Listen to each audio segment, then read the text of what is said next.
chips, the bar, beats, green chips, cracking, new GP, but let me out, top, move on, ready, top, left, anybody, top, ready, reach, free, to gas, start, and for cat, if they made you cry. That's what you need to do,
everybody, and welcome to Low Ink Day 2! We are here with the Alpha Bracket. I am Kater, and I'm joined here by Quark. Yes, so we're going to be seeing 3 AM versus Anarchy to start off on Tower Control and Anchovy Games. What are your thoughts on this map? And these teams, of course. Honestly, this map is one of my favorites. Totally not because our team is just really good at it, but also because I like the way that it's laid out and balanced, honestly. I mean, you have the large mid area that can be controlled and modified by those fans on either side, which is one of the things I already really like about Ancho. But then the tower path, it's been such a long time on plat that you have to maintain control of that for an extended period of time if you want a good big push. And it's one of the more balanced maps, in my opinion, of plat control, because you don't have to control like just a tiny area to make a really big push. Yes, and it's definitely a lot of specials. I think we'll see inkjets and bomb rushes. All those things to be incredibly crucial to control the area above plat if you really want to get a push, because otherwise you're just going to get hit from every single angle, and no tower push for you today. That's true. Yeah, that is true. Our team's very good at this, but that's probably just because you're pulling out a C-Jet, and then this is a very good raid map. I mean, yeah, true that. We're gonna be seeing a custom Hydra come out from Anarchy, so that's gonna afford them a lot of control and pressure over mid if they get that Hydra set up, as well as some nice armor. And then on the side of 3 AM, we've got, you know, a pretty forward comp, no anchor really, no conventional anchor there, so they're gonna have a bit more aggression than Anarchy is.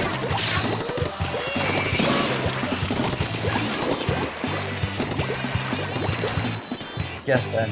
I just lost audio, sorry. Alright, so we see the Hydra actually going down first, which is pretty surprising. Would not expect that, but that is going to let 3 AM be the first to take the tower with 2 down again on Anarchy right now. Just a fight around tower, but Anarchy's members are losing their 1v1s right now. The Zap just going to sit on tower and pop armor like a support player does. That first checkpoint going to fall with very little resistance from Anarchy as we move on to 3 AM taking control of this plat with a very nicely placed Booyah Bomb, and the K-Gal just kind of sharking, waiting for their next trap here, using that Splash Ball really well to shield damage and get a pick out of that.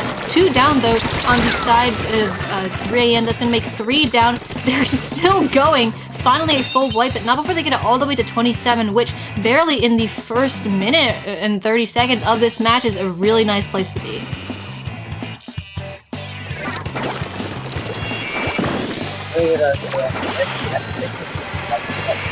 Specials online. The Hydra's gotten plenty of picks, and it's not going to be that hard to continue pushing. Yeah, right now both teams with all 4 members up, just trying to get control of mid. And Huddle is here, trying to find some form of pick, but they're not really going to get it. A Booyah Bomb coming out for 3 AM and does get a pick, so that's going to open up more space from them and for their Slayers to move forward a little bit. Hydra being forced to back up, and then the last one alive on their team too, the Slosher, just pressuring them to no end, and so that's going to be 3 AM hopping on the tower again.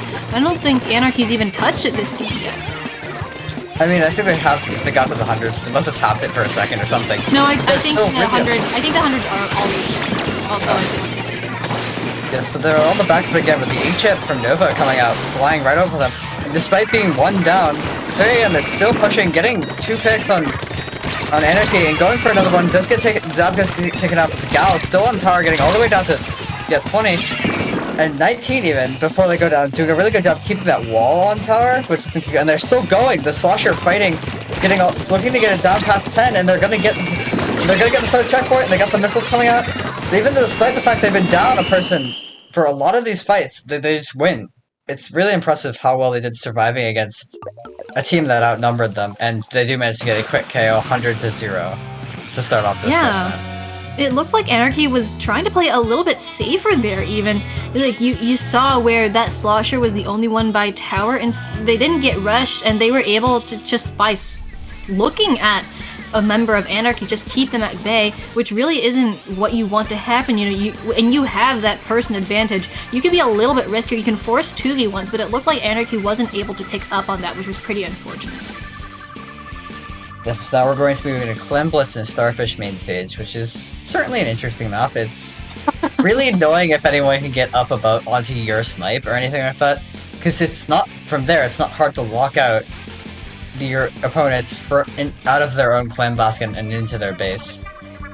But as I said, it's equally hard to push because there are a lot of narrow passages in order to get to the basket and score.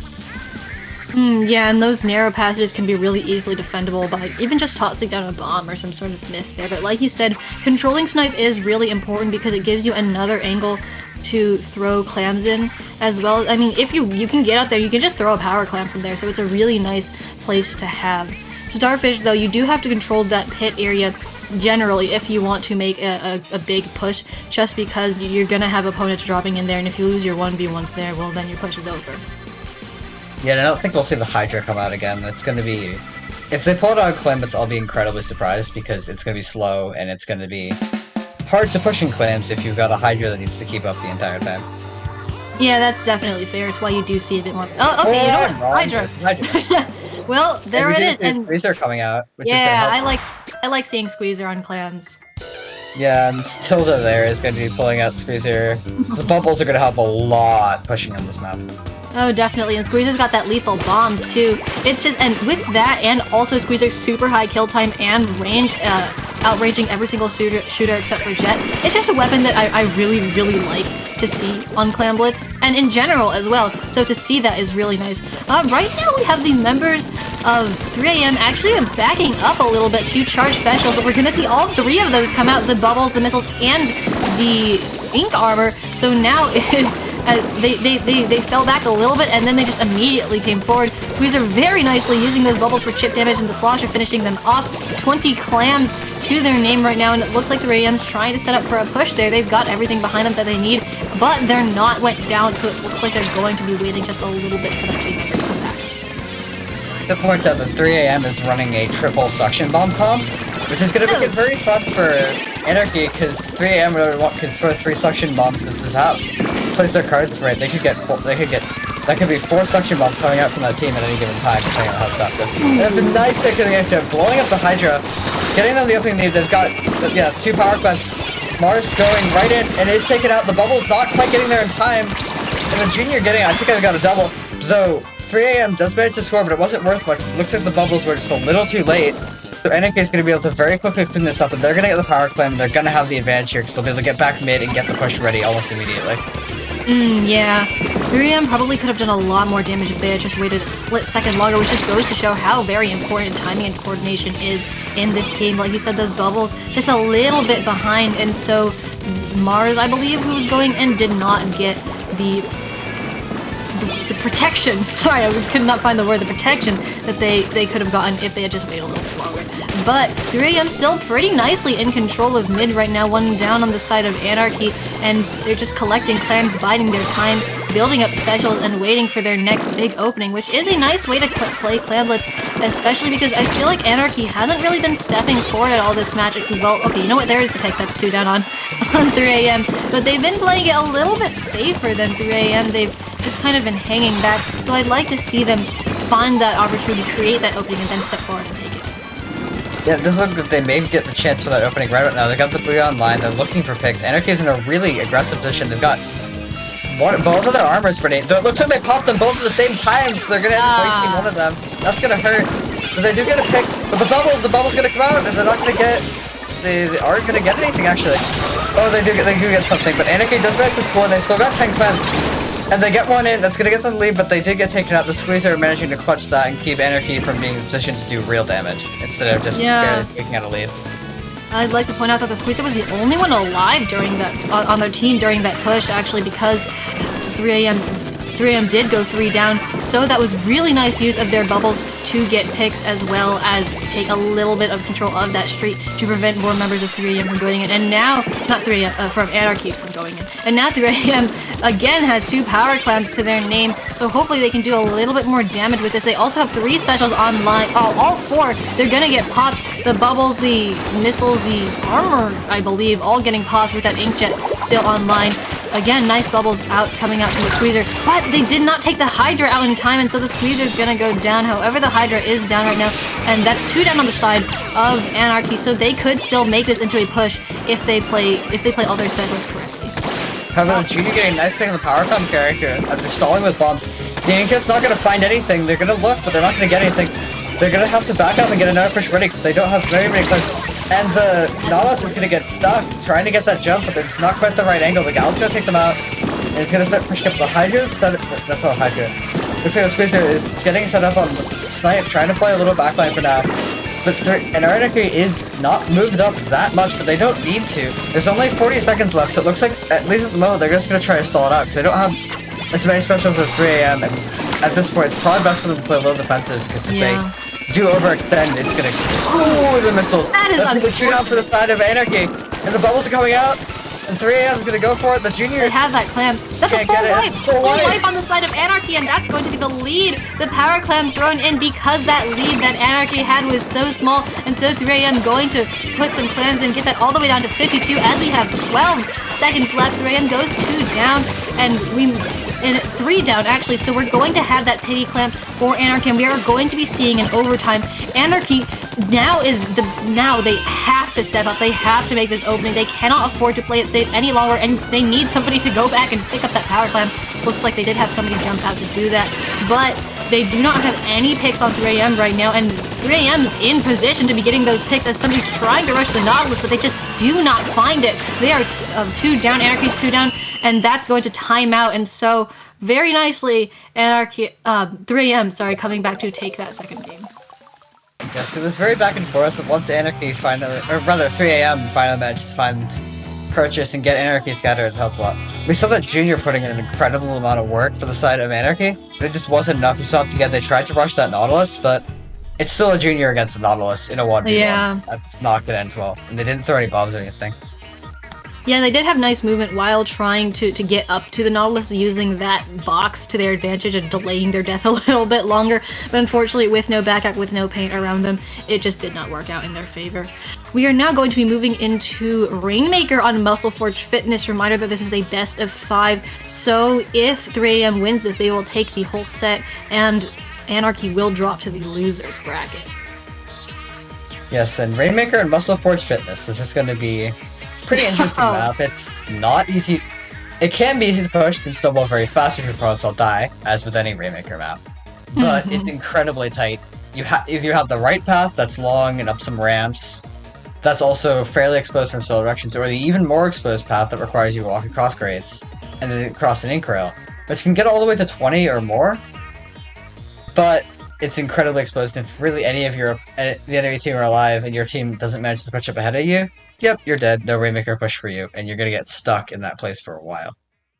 Yeah, on this map, you pretty much either need a wipe or 3 down situation, or you need some very good movement. Both paths, like you said, are very easy, really, really hard to push on, as well as that right path being long and narrow. And both ways, it's literally an uphill battle to the pedestal, so it is pretty hard to push on this map. We're gonna see the Hydra come out yet again, actually. Pretty interesting, but I suppose that player just might be really comfortable with that. I would like to see how that keeps on playing out for them, though. That is a double armor comp on the side of Anarchy. And, that's a really fast pick on the K-Gal, which is unfortunate. Although the Hydra... Going for the triple, but taking out by the shot. Yeah. It's a bloodbath right now. The shots trading, so we're just seeing both teams going down left and right. Now it's going to be a matter of who respawns and gets back in first, and in order to get mid back. And it looks like that's going to go to 3 AM initially. They're trying to get mid back. That Tri-Slosher is looking like they're going to try to move out. Looks like they're sticking just painting next. Can't really seem to find any of Anarchy at the moment. And they're going to have to wait for a couple picks before they want to try to push. See the Inkjet coming out, the armor coming out from both sides. Inkjet's coming out on both sides. Inkjet battle! But, no Inkjet. It's a draw, That's alright. Meanwhile, the Tri over here really using these slopes to their advantage and forcing that K-Gal. And, nice pick with that, I believe, a bomb? If I'm not mistaken. Bombs immediately exploding on splash walls can really screw you over at some point. 3M's going to pick up the Rainmaker here, and it looks like they're trying to push it on this right path, but all 4... Okay, you know what? 3 members right now of Anarchy are online, and the Hydra really gonna use their another double. Smooth double, yeah. 3 down on the side of 3 AM right now. So really, really nice work on the Hydra. Yeah, it is kind of unconventional to Rainmaker, especially on a tight map like this, because of how slow it is. But we're really seeing that there's enough vantage points for the Hydra that they can, if they're camping in the right places, they're going to deny any movement from the opposing team at all. Though they still do need to push forward, which I think is going to be a bit more difficult with the Hydra, unless they're carrying Rainmaker. And we see the Weird coming out. Weird coming out, the Rainmaker firing. The one member of Anarchy does go down to the try, it looks like.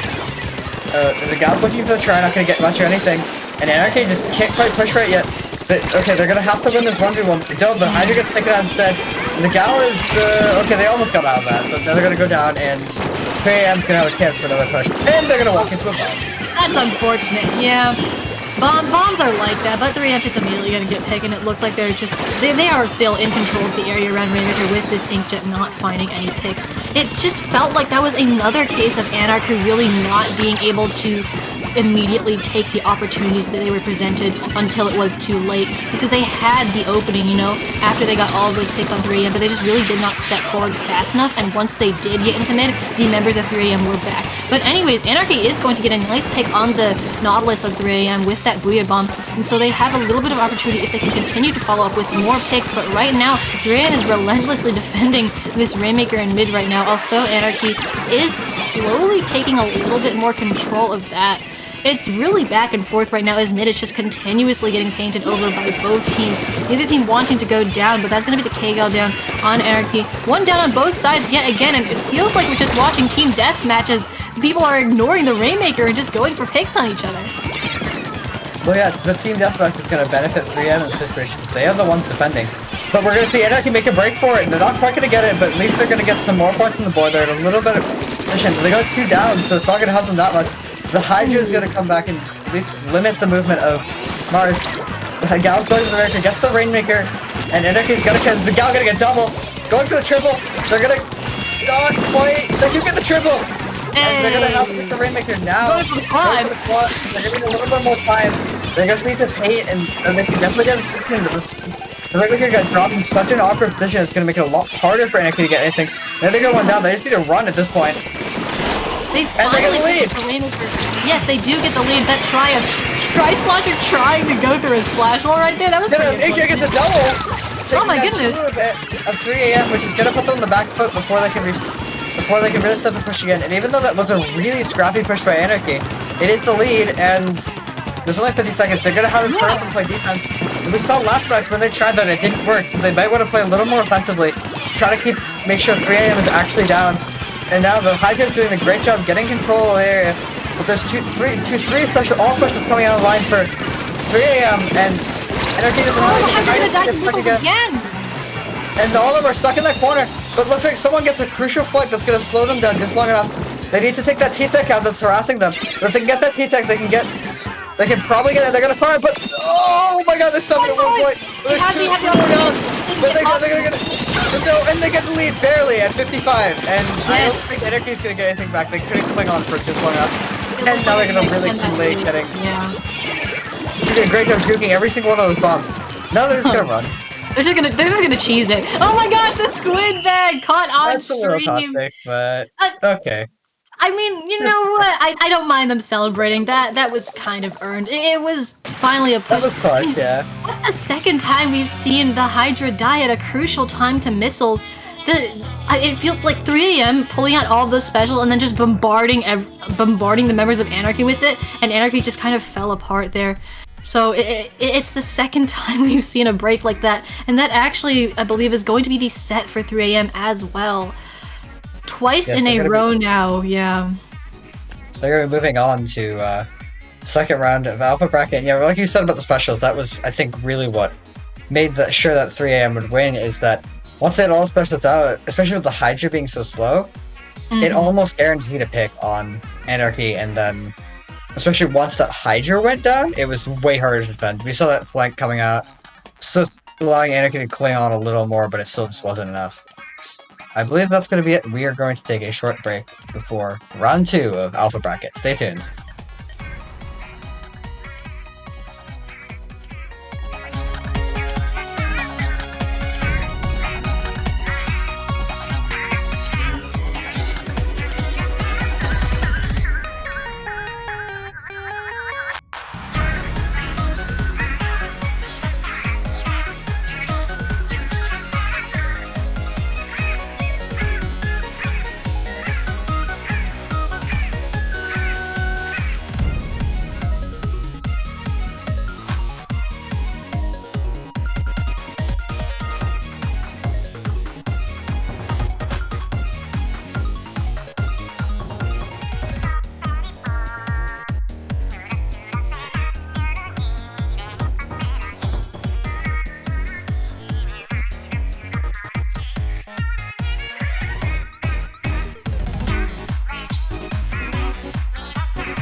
So the Rainmaker had a really good spot to just push from.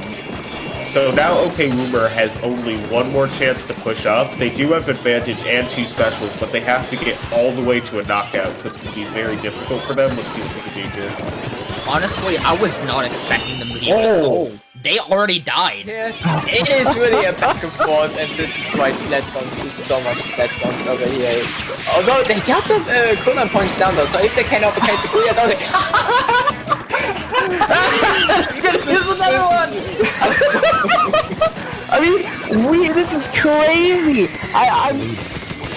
Although we have seen in the previous 2 games that Booyah X has the skill to come back into this into a game nicely, and we may even see how now goes the plan in, and we are down to 49, and that was really close here from Axiom with the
Get taken out, but we see at least a trade coming through, and Furion running up to mid now, trying to get something done with this Sploosh, but Pope with an amazing punish, not allowing the hammer to come through, getting a second onto Amir, potentially getting this third now, but it's a bit of a scrappy fight. Regardless, the Rainmaker can run it, and yet the third comes through, and the Rainmaker goes down to 40. That was quite a play there by Pope. Position to make this push. We do see 3 members of Tristan Tom on the left side trying to stop this tower from going in, but it looks like they're going to get pincered very, very soon. Here comes Tina with the brush. Kaiser trying to fight back, trying to get something. Tina does go down, but that instant finally comes into play and gets Dan and Popgun. This looks like it's going to be the final checkpoint. Why? Absolutely, and I like what I'm seeing here from Knife pulling out that custom Jet Squelcher. Like we had talked about earlier, I mean the Stingray so powerful on a map like this, and of course we also have the vanilla heavy Splatling coming out. Here we go, we got a Stingray battle right out the gate. Both of those weapons building up that special so fast, and there's definitely an opening to get lead, but if you don't have any follow-up on the next initial push, it could still mean a lot. Caught on the wall! Blue here paying respects to the fallen Squid.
everybody, and welcome back to Low Ink Day 2 Alpha Bracket. We are here with Round 2 or Winners Quarterfinals. If you are just joining us now, I am Cater, and I'm joined here by Quark.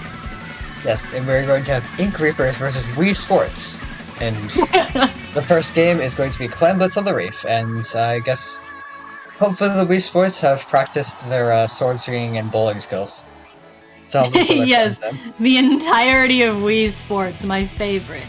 But yeah, Clam Blitz on the Reef, very common map mode. I've been talking about it a lot these past few days, commentating it, I feel like. But what is there to say about it that I haven't said like 10 times before, you know? Really well balanced map, and one of my favorites to use heavy deco on. Yes, the dreaded heavy deco. Yeah, as I said, it's a very balanced map. You can boost most weapons here. It's a little more limited for long-range weapons in certain situations just because the sloping bridge in the middle and stuff can limit line of sight for, like, say, a charger. But most weapons are going to have a field day here. Especially, we've had double brush run us in this map, so if it's yeah, don't remind me. the little street area you can go around to get the basket and find, or get jumps in, or put a sneaky beacon there. Both teams are going to be extra cognizant of that, because one brush player that, if they're not checking their maps, well, oh hey, they just scored, what's going on? Yeah. Yeah, I mean, brushes running around can get really, really annoying really quickly, especially with, like you said, that hidden sneaky path. You just have somebody, you know, swim up there and bam, clam score, especially if they get a jump there. There's a lot of ways to be sneaky in Clam Blitz, and just because you have so many pathways and so many ways to access different areas of the map on Reef, you can be really sneaky with your pushes here.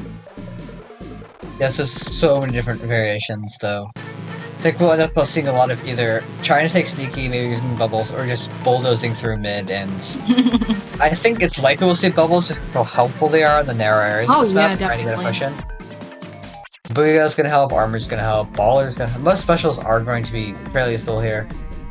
As you said, though, Stingray, I don't think we'll see much of that, because it is clams, and it is a very wide map. Yeah, that's fair. There's no, like, long alleyways that Stingray really, really likes here. We're gonna see a double Booyah comp come out of, I believe that's Wii Sports there, with the K-Pro and the K-Gal, and then on the side of Ink Reapers, we got also a K-Gal, but we have a Dynamo too, and like you said, that is the tent on the side of Wii Sports, so hopefully that tent shield comes in handy during clan pushes, as, does that tent have bubbles? Am I remembering correctly? Yes, that's Bubble, and we have a DC, unfortunately. Well, yeah, I do like the fix of the tent and the Dynamo, though. Especially the Dynamo is going to be really crucial in controlling area. Though it looks like we're going to see Ink Reapers jump out, and yeah, Wii Sports is going to knock out. It looks like the Ink Reapers may be Ink Reapers, but even the Grim Reaper cannot, oh my god! Yeah, they're having fun, though. The Dynamo's doing what all Dynamos really want to do at heart, just rolling around. I've been crushed by Dynamo a couple times. Getting rickrolled by Dynamo is a bit unfortunate. But been there, done that. It looks like we're gonna quick KO, and hopefully we'll just get right back on track. Yes. Yep. I mean, that pick of the Dynamo, like you said, is going to be really nice, especially if you let the Dynamo get set up on that bridge. They can just fling ink down into those lower areas. And they do they can just ignore a lot of those slopes and ledges that you were talking about earlier that might harm other weapons like chargers that really require line of sight. So it's a very nice pick, and especially with Splat Bomb and Armor, I don't see it. It's not one of the more common picks, but I really like it. Yeah, it's definitely a really nice... The huge horizontal flicks are going to help so much, and just keeping... If there is a push on basket, the Dynamo can just crush like half the enemy team with the right placement. And other thing I'd like to point out, the double Booyah comp is interesting. It's more often a thing you'll see on like tower controller spot zones where you can either bombard the zones with Booyahs or just keep the tower covered in Booyahs. I'll be interested to see how it plays out in clans. It's definitely going to help a lot for pushing and defending, but the Booyah is going to take several seconds to charge, and if you end up giving the wrong person power climb, you might be throwing a Booyah in, but you might not be able to capitalize off it fast enough because the Booyah player is also carrying a power climb. That's true, yeah. Special timing is everything, especially in clams, as we saw in that last Starfish game, the last set that we had, with the slightly late bubbles. It's unfortunate. So, you know, you gotta be really, really aware of who's carrying power clams. Like Inkjet players, they can have power clams, but while they're in Inkjet, they can't throw it. So usually you're gonna want that player to throw a different player the power clam before they pop Inkjet. I really would like if games let you throw clams from Inkjet. That would have been so fun. But then that would be bad because you could like fly over the top part of Anchovy. Or walleye. You could fly over that. You could fly over that wall and then just throw clams in. Yeah. I guess it would make E-leaders a lot more necessary then, or something. That would certainly be an interesting change to the meta. I would like to see that. Yeah. Did the devs hear me? Is anyone watching? What are you gonna do? Like start a petition for this? I mean, maybe. Maybe it'll be a Splatoon 3 thing. They'll have some flying special lets you. If Clem Blitzen comes back, that is. That's true. I like it, but we'll just have to see, I suppose. I mean, considering it's very soon, but to have it come out in 2022, so we'll wait and see. Well, here's a lot. It could be as long as a year. That's true. Some people are speculating it might not. Some people are speculating a July restart thing. The other thing I'd like to point out while we're still waiting for another player to come back is that the choice of the 52 gal is really strong on both sides. Lots of paint, and I think the walls are going to help a lot, just to deny bridge or deny the tent. Even the fact that there's a gal on one team and a tent on the other is going to. As long as the tent's running MPU to defeat the wall, the tent shield is going to get shredded by the wall, because the wall has a bit more HP. Yeah, and that combined with the already pretty fast firing rate and really high damage of the gal. I mean, we did actually see that in the beginning of the match. The tent put their shield up on the bridge, and the gal just immediately shredded it with the combination of the wall and their shots. Yeah, speaking of like MPU, tent players do run MPU sometimes in order to be able to go through wall. So it was wall, even a couple, I think it's like 3 subs of special power or sub power up rather could give a wall like 1,000 health or something like that. It's just, I mean, perhaps you could see a bit of just the buffing arms race. And we are. Yeah, I guess we're still waiting. Which team are we waiting? I can't tell. Well, lack of team tags makes it's hard to tell people apart. Please, for the sake of your commentators, use team tags. I believe we are... Okay, let me just check the... I have no idea who we're waiting for, because some of the tags and the things don't quite match exactly. But we're waiting for someone, and hopefully they'll be here soonish.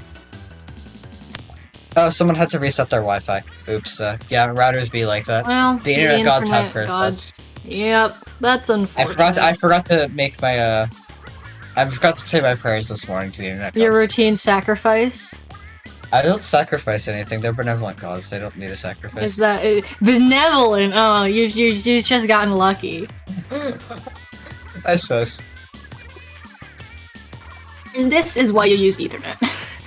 Nah, that's the router though. So like different. That's you know what? That's fair. Yeah. I suppose while we're waiting, we can look forward a little bit at the maps in this set. If my computer would unfreeze. Crunch.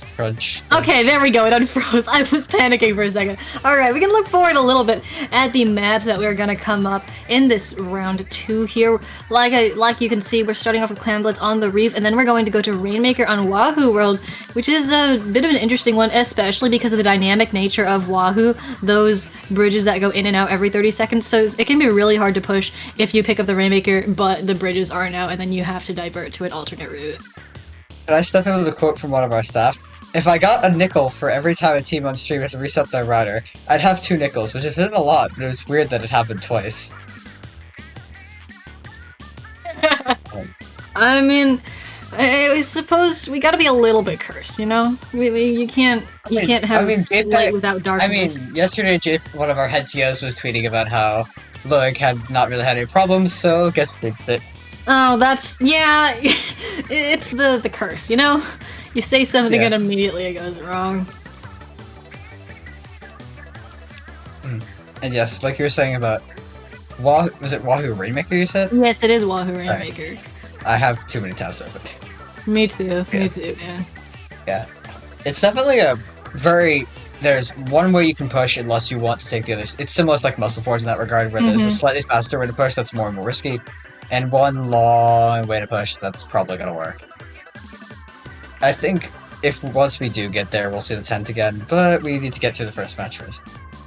Yeah, Tent's a really nice pick on Rainmaker as well. As similar to Clams, you can use it as a shield to move the objective forward. Except, you know, in Rainmaker, you gotta go a lot farther. It's why you see Tent on maps, other maps such as Snapper. It makes going down that middle path so much easier.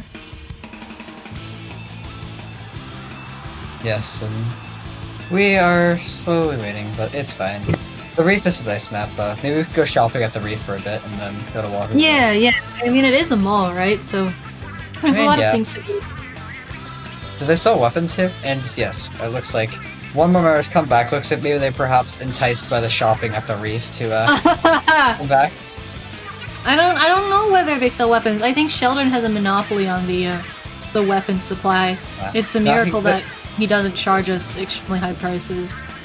I think Sheldon was recently sued by the Splatoon government as an antitrust lawsuit. So he's being kept in check, you know. Yeah, I mean, you got Mr. Grizz out here. Is got the is at least got all those fancy weapons. So Sheldon's gonna be kept on his toes. Yeah, I think aren't those modifications technically illegal? Because like you can't bring them into. It's not illegal if you don't get caught. Oh my god! I don't know if you want to be saying that on stream, Clark. I mean, in this specific sense, of course, I don't. Okay, you know what? That's fair. That's fair. But yeah. So it would be nice to see Mr. Grizz's weapons make it into, say, into Splatoon 3. I'd love to see. That would be terrifying. Like, sheer chaos. Of like the blaster coming, the Grisco blaster coming out. Oh my god, yeah. Or like the charger, the instant charge. It's just gonna be like a bamboozler, but worse. Bamboozler, but everyone dies. One-shot bamboo, everybody. My favorite. And then they run out in 2 seconds, and then it's like... Yeah, that is true, because you only get 8 shots. Anyways, we are now going into Clamblitz on the Reef, returning with these 2 comps from both teams. That Gold Dynamo on the side of Ink Reaper's hopefully going to do something. Going to be a good pick for them. I want to see how that works out. We're going to see similar... Did we see there before? I don't remember if we... there might have been... I don't know if there's a switch. Either way, but I think I like the Octo shot trick. No, that's fair. Like you were saying on Ancient, it's going to help them a lot. You play T-Tech incredibly bad T-Tech. Yes, and a bomber starting coming out, forcing the tent back, unless they want to get Squid. They just merely ducked the bomb. The tent's getting even more bombs thrown at them. That's 2 down on the side of... 3 down going down for, I believe that's... Wii Sports is 3 down, yes. And Reaper is getting a whole bunch of... Yeah. So the Caper gets a nice pick. They're gonna try to cancel the Booyah, but they're not gonna be able to get it. Getting the Dynamo, not the Dynamo, the Caper got the Booyah carry. Caper doing a good job leading your team with 3 KA. Yeah, very, very nice set of kills there to cut that push short. 50 is a lot of damage, especially in the first minute of the match, but it could have been much worse if that Caper hadn't pulled through. And so now Ink Reaper is right now in a very good position. They have that Inkjet online, but ooh, that Booyah gonna come out. That double Booyah comp coming into play on the side of Wii Sports there. They have that other Booyah at the ready, but the tent has their special. I still don't know what the special V tent, somebody in chat help me. But, Bubbles? Oh, thank God. Okay, I was right. There's that Dynamo using that huge horizontal. Whoa, the movement coming out, and they get out alive! Oh! I think that was the Gao managing to somehow shoot all that. But the Dynamo's going for it, and the basket of Wii Sports is wide open, and the Dynamo just gets to run right in with an expert job passing Clams to them. There's 7 more coming out of the skate pack, and there's going to be throw them in. I don't know where the tent... They're just standing there and throwing them in! I don't know where Wii Sports is. They are here now, but not before Ink Reaper is all the way to 22 and getting out alive. Another really nice jump out we're seeing here on stream. And the K-Pro on the side of Wii Sports with that power climb is going to immediately get taken out. So now all they have is that pity. And Wii Sports is in a lot of trouble here. They're trying to take back mid, but that Dynamo just going to come down and do what a Dynamo does best. In one large swing, finally take out that K-Gal, and they're just pushing forward now. I'm really, really loving the combination of vertical and horizontal flicks they're using to put so much pressure on Wii Sports. Yeah, I like the coordination you saw there, because Dynamo would have been very exposed just trying to fire those vertical flicks on their own. But one of their teammates was also firing in the same direction as them, which allowed the vertical flicks to actually be used for effective zoning instead of resulting in event with death. And it looks like we see the K-Pro going down, but it's a 3-3 situation, and Ink Reapers does have not too much penalty to get that power climb, and they'll be down to 12, and it's just they only need a power climb and 4 more climbs to end this game right here. Whereas Wii Sports needs to get a lot of points. They need to get, I believe, 85 points? Yes, 85 points on the board in order to win here. Yeah, Flash here. There's still 2 down, and Wii Sports is running for it, but Flash is just gonna take out the power climb carrier. It looks like Wii Sports didn't really focus on the right person, and then the bomb site, they got the power climb in, but I think it really hurt them that they couldn't take out Flash. They tried to run by instead, but Flash was not having it. Yeah, I mean, the members of Wii Sports now are just falling. That's 2 down. Blue, they're just not able to get anything done. Really unfortunate cut up on their own. And so was that a missed power climb? If I'm, because I saw that power climb. Yeah, that power climb was a miss. They could have gotten it to 60, unfortunately. They did not get that in. So it's going to be Ink Reapers again in a pretty nice position. Although Flash on, the splash has gone down. They're 2 down now. So the Dynamo on their own, very wisely backing up a little bit. But you see that tent trying to use their shield. They do get picks off of it. They're going for the Dynamo too, but they've got to be sure that they're inside of their shield. Really nice shield play there from there. And actually, they have 26 clams, and they're pushing without a power clam though, and they immediately go 2 down as the Dynamo on the pack here just says, you know, you forgot I was here, and they do so much damage. Yeah, I think it hurt them because you saw when the Dynamo was initially going around behind. There was one member of Wii Sports at the basket, but the rest of them were still catching up, and they just weren't able to move fast enough or past clams, and I think that hurt them a lot. Though, okay, that's a full wipe on the side of Ink Reapers, and the power climb comes out. The Booyah's ready. It's now or never for Wii Sports. They've got to get this push happen. They've got the Booyahs. They're holding them, and I think they're waiting for clams. The Booyahs are coming out, and the clams are coming in, but I don't know if it's gonna be enough. They've only got 10, and they've got 1 more down. They didn't actually get the bubbles out, unfortunately, and that's gonna be a 3 down situation for the side of Wii Sports, and Dan just get a couple more in, but that's gonna be it. And yeah, this looks like they couldn't. I think it's unfortunate the tent couldn't get the bubbles off, because I think that would have really helped them. Yeah, a very nice last-ditch push out of Wii Sports. They're getting all the way to 43, but unfortunately that's not going to stand up to the 16 that Ink Reapers just dominated that match. Look at Splash and Kwame with the 16 and 13 KA respectively. Really nice slaying jobs out of them. Yeah, we did see the K-Pro from the side of Wii Sports putting a lot of work in as well. Really nice picks. And next we're going to be, as we were saying, Wahoo World Rainmaker. I'll be interested to see if we see comp choices. I think they might switch off the double Booyah comp just to be a little faster, because like I said earlier, the Booyahs do take a lot of time to charge up. Makes it a little hard to stop pushes, and though I don't think we'll see much change to the... Though I think we'll definitely see the 10 continuing at least, because that's going to be good on Wahoo Rainmaker trying to push here. Yeah, definitely. I also believe that I think Wii Sports is the team that is going to be subbing out every match, so we're going to see a couple new players every time, and hopefully that brings with them some new weapon changes and comps. It'll be a CJet. I would love to see a CJet. That would be very nice. I very much appreciate CJets. I mean, maybe someone's gonna pull an X-Washer or something, which honestly on this map could work if someone pulled an X-Washer. X-Plode does or carry anything that with throwing same... bomb rush. Yeah, yeah, you're just holding out for that Arrow MG, aren't you? I always am. I mean, X-Plode does carry... Maybe commentated together so many times. Yeah, I suppose, yeah, I mean, statistically at some point it's gonna happen. X-Plode does carry a little bit of that issue of being slow and having a slower time to kill, though, as you do have to hit 2 slashes to kill. So it's one of the similar reasons why you don't see X-Plode and Rainmaker as often, is because it puts out a whole lot of paint, but just the slower nature of the weapon means that, you know, it could cost you points or games at times.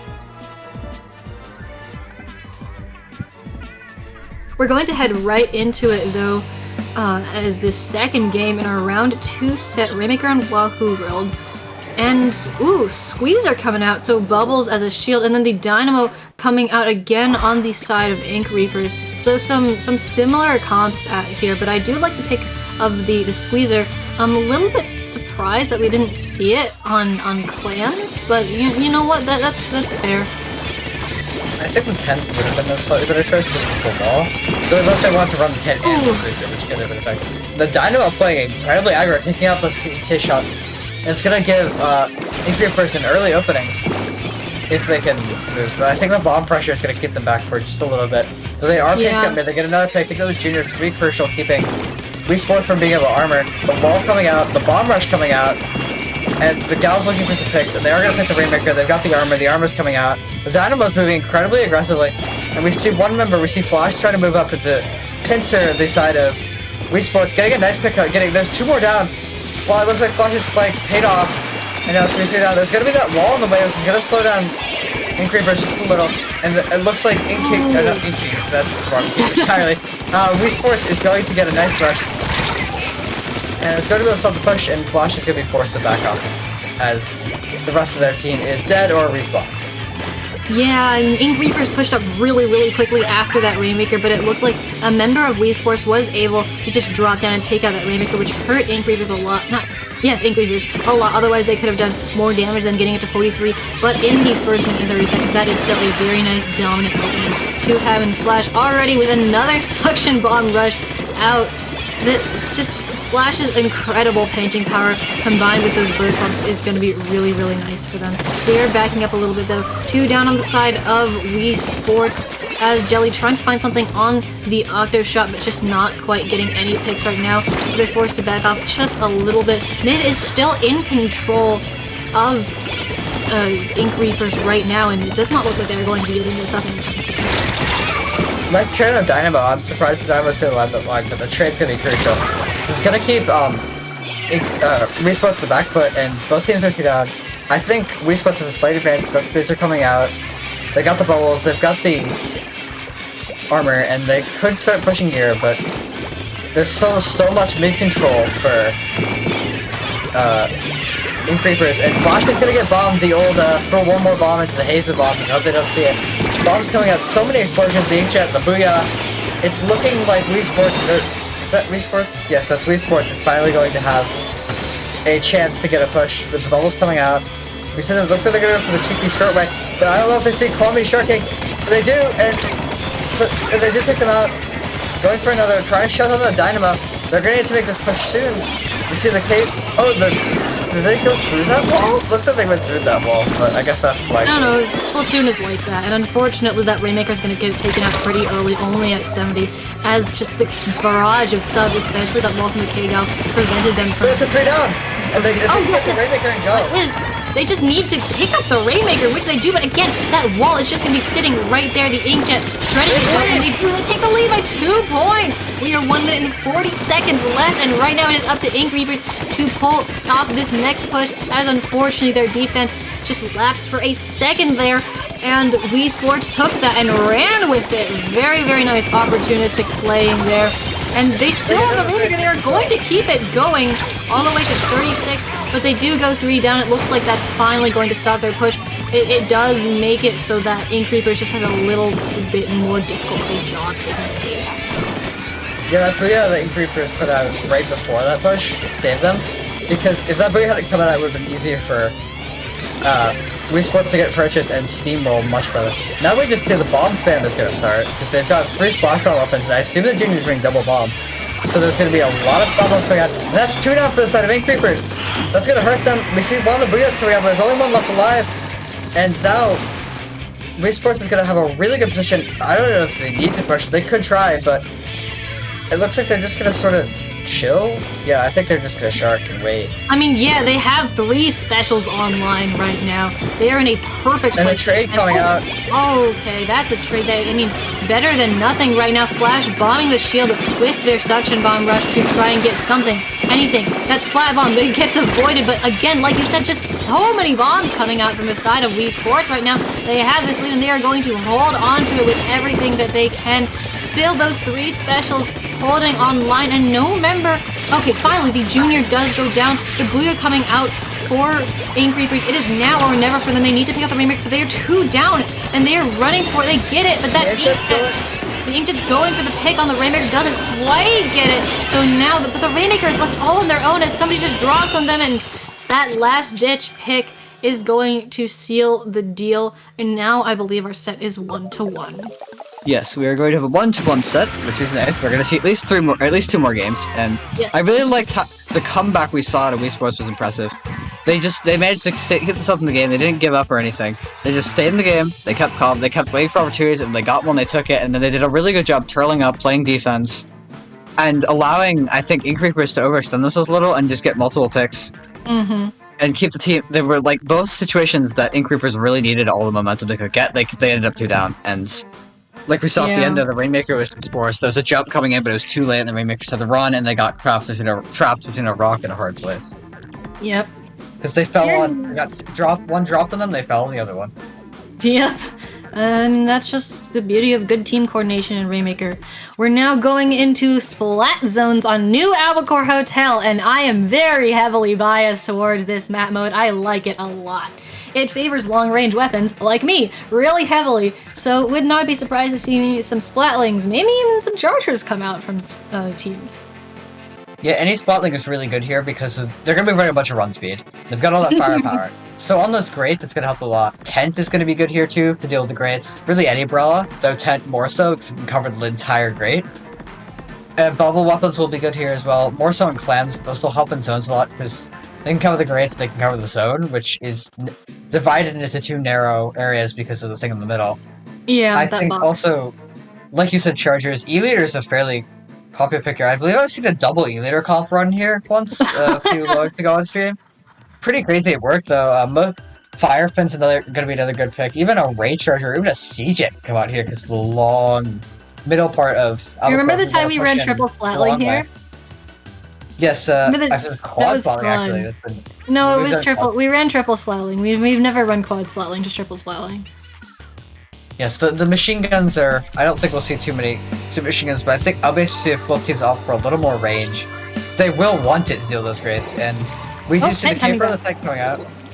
Though it looks like the team's opted to stick with what they're comfortable with. I'm surprised we didn't see the Squeezer come out in place of perhaps the Pro. I mean, not the Pro, but the Squeezer could have come out. But I think the missiles are going to help for both teams.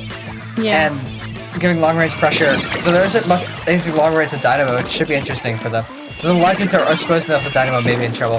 The double Booyah comp's going to come out yet again. I think that's really where this comp has its chance to shine, is on zones. Yeah, definitely. It looks like with first pick we are going to see, I believe that's Ink Reapers with the first pick. Yes. Okay, yeah, I got marginally mixed up. Yeah, but right now there are 3 specials though online for Wii Sports, and so they're going to pop all of those: the armor, the missiles, the booyah, to try and get something back. As we are already under 50, not even in the first minute of this match, and they don't even get zone with all of that. They neutralize it, but it looks like they're just gonna all be for nothing as zone immediately goes back in favor of Ink Reapers. Yeah, I'd say Wii Sports has a bit of because they've got the armor and they have the missiles, which are going to help a lot for giving pressure and supporting pushes. But they've only got the Booyah and just a lesser extent the bubbles to try to cap zone, and the bubbles aren't with a weapon that can use them as effective as, say, a Squeezer. So they don't have many zone capping specials, and it's already down to 11. The double Booyah comp working. But it looks like Ink Reapers is just or Wii Sports is just going to go, but they just can't get their specials out fast enough or coordinate enough manner. The bubbles are too late, and that's going to be game 3 going to Ink Reapers incredibly quickly. Yeah, fast and decisive. Exactly what they needed. They are not here to play around anymore, especially after that game that Wii Sports so narrowly pulled off.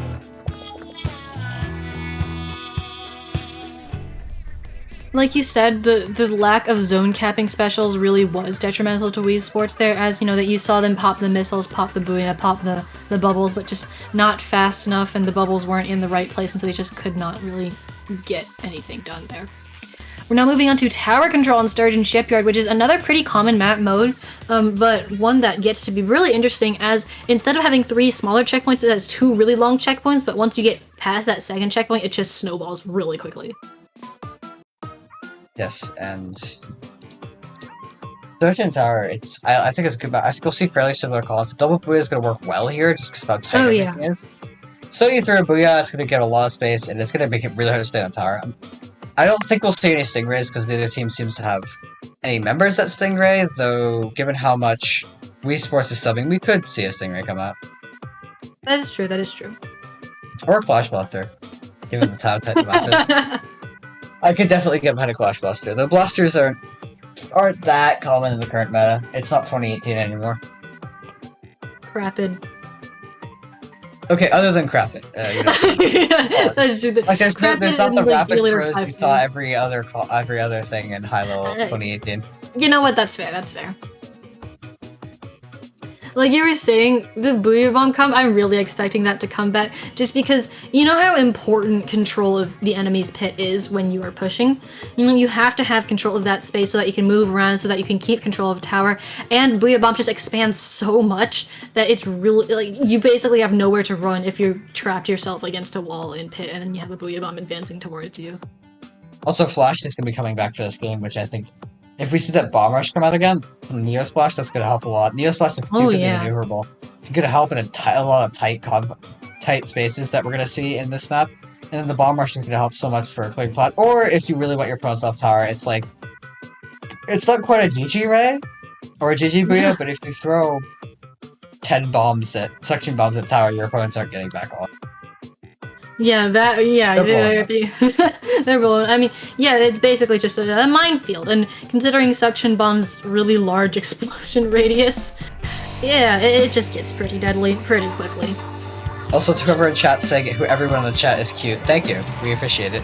And that's a really short range coming out. What was I saying about blasters? There's a Crapid. Hey, Crapid, but yeah, again, no conventional anchor on the side of Wii Sports here. Actually, on neither side, unless you want to call Dynamo an anchor, which it's not always. Oh, already. Oh, did somebody go down or did somebody fall off the map? It looks like they got shot. I literally like the rapid pick we're gonna see to Wii Sports, because that's gonna really nullify the Dynamo, because they're gonna struggle to move and deal the rapid while Rapid's just throwing torpedoes and shooting at them. So Wii Sports is gonna go 2 down. And they do get an early lead, but it's only of 9 points, that's barely anything. Yeah. And now at this point, they're trying to get back in, but they're getting under so much pressure from... Yeah, we were mentioning stuff about Suction Bomb Rush, but actually Flash is opting for the V-Splash this time around, and also, haha, Flash and Flash Run. But, That's a nice yeah, I was fully expecting that to go off the map, but hey, you know, angling works really well, and this Dynamo is in their prime position right now, flinging so much ink onto the tower. Being up on this spinner is a very, very nice place for them to be. Flash with yet another Inkjet, you know, with that 170B Inkjet, V-Splash gets it really quickly, and that combination of the Inkjet and the mist is a really nice thing for Splash to have. We're seeing actually the K out there in a little bit of a flank, but they just they get knocked off the wall! They get knocked off by the wall! That was I should have clipped that. Yes, please, and I'm so glad that got on stream. Anyways, we are already down to the 29 and counting. So, oh my goodness, the Caper with a very nice pick, even though their team is down. Yeah, that's true, but they narrowly managed to avoid it. Ink Armor almost not working in their favor there, but unfortunately they're gonna get caught with a lot of bombs. That's still a really nice pick. We're not even push. We're not even 2 minutes into the match right now, and already we've seen somebody get halfway past that second checkpoint. Really, really nice openings out of Inbreakers here. Yeah, it looks like Wii Sports is getting a tower already, which I think is gonna hurt them. They try to top it, but the Crapid is not gonna be able to fight all the members of Ink Reapers, and they're gonna go for the ball, but I think they're playing a little too aggressively. I don't know quite what they should have used the ball to run at that point, because there was no one to kill at that angle, and it was a 3v1. They weren't going to win that. It would have been unfortunate. The Flash getting shot down, keeping the deadly Inkjet from doing anything. The K-Go getting moving, the armor coming out, and it looks like we're gonna see Wii Sports try to set up for another push. Yeah, as you were saying about that K-Rapid. Wow, 3 down on both sides. Alright, looks like I'm not saying anything about that Crapid, as it is Junior versus Splash right now, ending in favor of Splash. Is really nice Splash gameplay, who already has almost another Inkjet. Yeah, that torpedo. Oh, no, and the blaster itself too. Just denying any inkjet, and the Blaster finally getting a little bit of revenge there. Here's the Blaster versus Dynamo that you were talking about. They're using those subs as well as their angles really, really nicely. Unfortunately, though, they are forced to back up a little bit just because Ink Reapers is pushing forward a little bit more. And actually, that K-Shot's backing way up, presumably to pop missiles. And yep, out come the missiles, so is slowing down Ink Reapers a little bit. Flash with yet another inkjet. Again, not quite finding any picks, but this still puts a huge amount of area pressure, although Ink Reapers did just go 2 down, so it looks like they're not going to quite get the push that they wanted. Yeah, we saw earlier the K-Rapid trying to go for the Dynamo, but the Ink Reapers did a good job putting up with the bombs, and the Gal getting a nice pick, the RNG going right in their favor. The Rapid's kind of exposed. It's honestly longer than you expect, but they don't quite get out alive. And Wii Sports to be 2 down, they're gonna try to push in, but they're gonna have to get through Flash, they're gonna have to get the Dynamo Guardian Tower, but even besides the Dynamo, the Gal looks like they got a double, not just there's a double, but there's 2 down. 3 down, the other enemy Gal's the last one. And they're probably gonna just opt to jump out at this point. Just how dangerous the fighting all of Wii Sports would be. We see Wii Sports is really pushing it now. They're going fast, they're going aggro, they know they need to move and move now.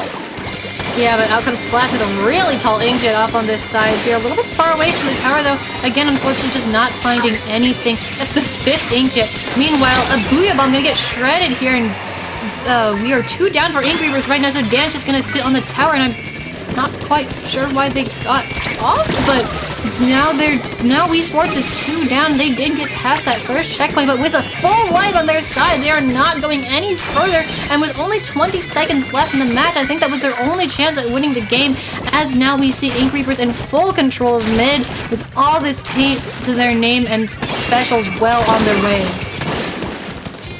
Yeah, I think what happened there was the K-Rapid got isolated again. We saw Gal trying to save them, but it just wasn't fast enough, and they got surrounded by the members. Ink Reapers, after the game, and the set for Ink Reapers, they're gonna move on to winners semifinals. Yeah, just really nice play out of them. Crapid sometimes gets really team dependent, especially if they're getting rushed a lot. They need to have paint under their feet and be able to run away. So if they're getting isolated and then just jumped on by a lot of people, they struggle to fight more than one opponent close up. So that was really, really unfortunate, but that pick could have worked out really well if maybe Wii Sports played around that a little bit better. Yes, and yeah, I think the Crapid would have helped a lot, like you said, but the Crapid was just too isolated. You saw the 1v1s they tried to take, the 2v1s they tried to take, and that hurt them. But they did put up a really good fight. It seems like once Wii Sports got their stride, they were in a very good position. It just took them a bit too long to get that stride. Yeah, and with that ending to the set, we're going to be going into another break of a few minutes before we return with winners semi-final, so do stick around, and we will see you in a few minutes. Goodbye.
everybody, and welcome back to Low Ink Day 2. We are here with winners semifinals in the Alpha bracket. If you are just joining us, I am Cater, and I am joined here by Quark.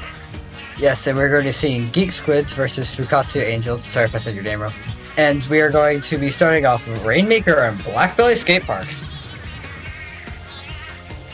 Yeah, I like this map, but that's just because I play Siege, and Stingray has a lot of fun on this map. All of the little curves that people can get stuck on, and that long half pipe that Stingray can just reach down. It's Stingray heaven.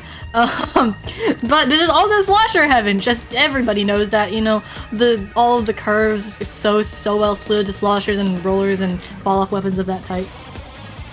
Speaking of the curves, I believe you described this map as a bunch of little humpbacks or something like that. It is! I am right, and you know it! Yes, it's humpback but in pieces. But in the center. It's like distorted humpback, I believe we call it. Yes. So Yeah, I but think this one doesn't have Sloshers, the I hope towers, we'll get a try. I think Geek Squid has a try player. I may be getting teams mixed up, but I'm gonna call it right now. We're gonna see at least one try. And I think if a team does bring out try, it's gonna be incredibly powerful. And it's not because of the aforementioned Please, the slopes. bucket. Give us the bucket. Oh, we are seeing that's a two freaking ends bump out. play. No, Yeah, we no got an bucket. 89 and an 85. I think that's Roll actually and the mini, double yeah. missile comp.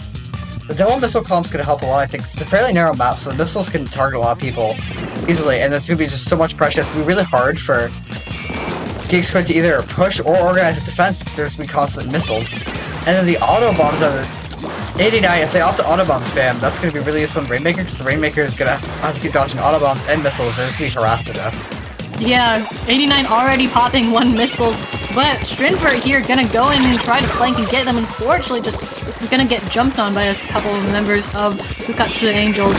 Sorry, sorry if I mispronounced your name. So yeah, we're gonna see the Angels with first Rainmaker pick. They are one down, but both sides are actually one down. It looks like they're just gonna slip past members of Geeks, but they're try to. Unfortunately, gonna get caught out a little bit, but they get all the way to 58. Yeah, Angels did a great job getting that push. We saw it's a really nice move that Rainmaker using it as an effective weapon. They almost took out a couple of those Geek Squid. And then one of Geek Squid's Cake Pro is going to shoot right around the corner almost. Take out another member, looking for some picks. Geek Squid does have a bit of an advantage here, but they still need to paint mid. If they just try to take half, but they're likely going to get flanked. And Fukkatsu Angels just got to start trying to push back in. So Geek Squid is going to get the Rainmaker pop. And looks like Cake Pro is going to just watch half pipe until they can find a position. But we see one of Fukkatsu Angels is going to flank. Take out the Cake. Oh, that's the Zap actually. Going for another one. Going for the K-Pro. K-Pro's gonna pop Booyah. The Sting and the Charger's gonna jump out with Stingray. Get that Stingray ready to keep Fukkatsu Angels from getting any more pushes right now. Yep, very nicely timed and placed Stingray there. And oh, that's 3 down on the Angels. So Geek Squid has a little bit of an opening there. And I believe that's a delayed wipe. So if they can just get control of this Rainmaker, well, they need to get control of mid first because they need to paint over all the damage that the Angels have done. The T-Tech has that inkjet at the ready once their teammates are there to back them up, and they have the armor as well. So it looks like they're going to pull out the inkjet armor combo, which is very, very nice timing. And they do get a pick, 2 picks out of that 3 down on the side of the Angels right now. And so Geek Squid has to move right here and now, and that's exactly what the Zap! The Zap's gonna come out of nowhere! They didn't check the blind spot, and yeah. Where did they even come from? And they're gonna come. Looks They're like gonna they circled around one of those curves, and they did a really good job. Because we could see that the Geek Squid couldn't, the Rainmaker didn't put fast enough. That's why you always check your blind spots in both Splatoon and driving. Life advice here, free of charge on IPL Splatoon, everybody. Yes. But anyways, another Ray gonna come out of the Charger, but it's just gonna get armored over. This is not testing grounds. We allow armor here. But we're seeing Strinfert try to find something with the inkjet, gonna force a jump out, which is pretty nice. Gives them a little bit more of an opening to paint up there, but still they are struggling to find places in mid as both teams are taken pretty isolated. The burst bomb pick. Double coming out of the Mini. Going for the triple, and we saw a great burst bomb pick and a great drop pick from Mini. Incredible mechanicals to it. And the Booyah coming out. The K-Pro getting a double, getting a triple, actually. They died, but they still got 2 picks with the Booyah and got some kills, and Geek Squid's gonna be in a great position to push again. But Angels' Mini is already coming back. Geek Squid's gonna have to be careful. They're gonna need more specials and distance armor in order to push. They really need the Booyah, or they need one of their longer range pushes coming online. But they're just gonna go for it. But they're not dead. I don't know how they're not dead. How did The they juice, survive three that? down on this, a full wipe on the side of Angels, and they're going right now. They're just going for the KO, and it looks like they're gonna safely get it, and bam! Just like that, a turnaround for Geek Squid, That was and crazy how that Rainmaker that is dodged the Rainmaker auto for bomb. you. Oh Like, yeah. you saw that, right? How they, I don't know how they juked that auto bomb, but it was incredible. Well, that's what good movement gets you, and I for sure thought they had that, but wow. I mean, that's just Rainmaker matches for you, I guess.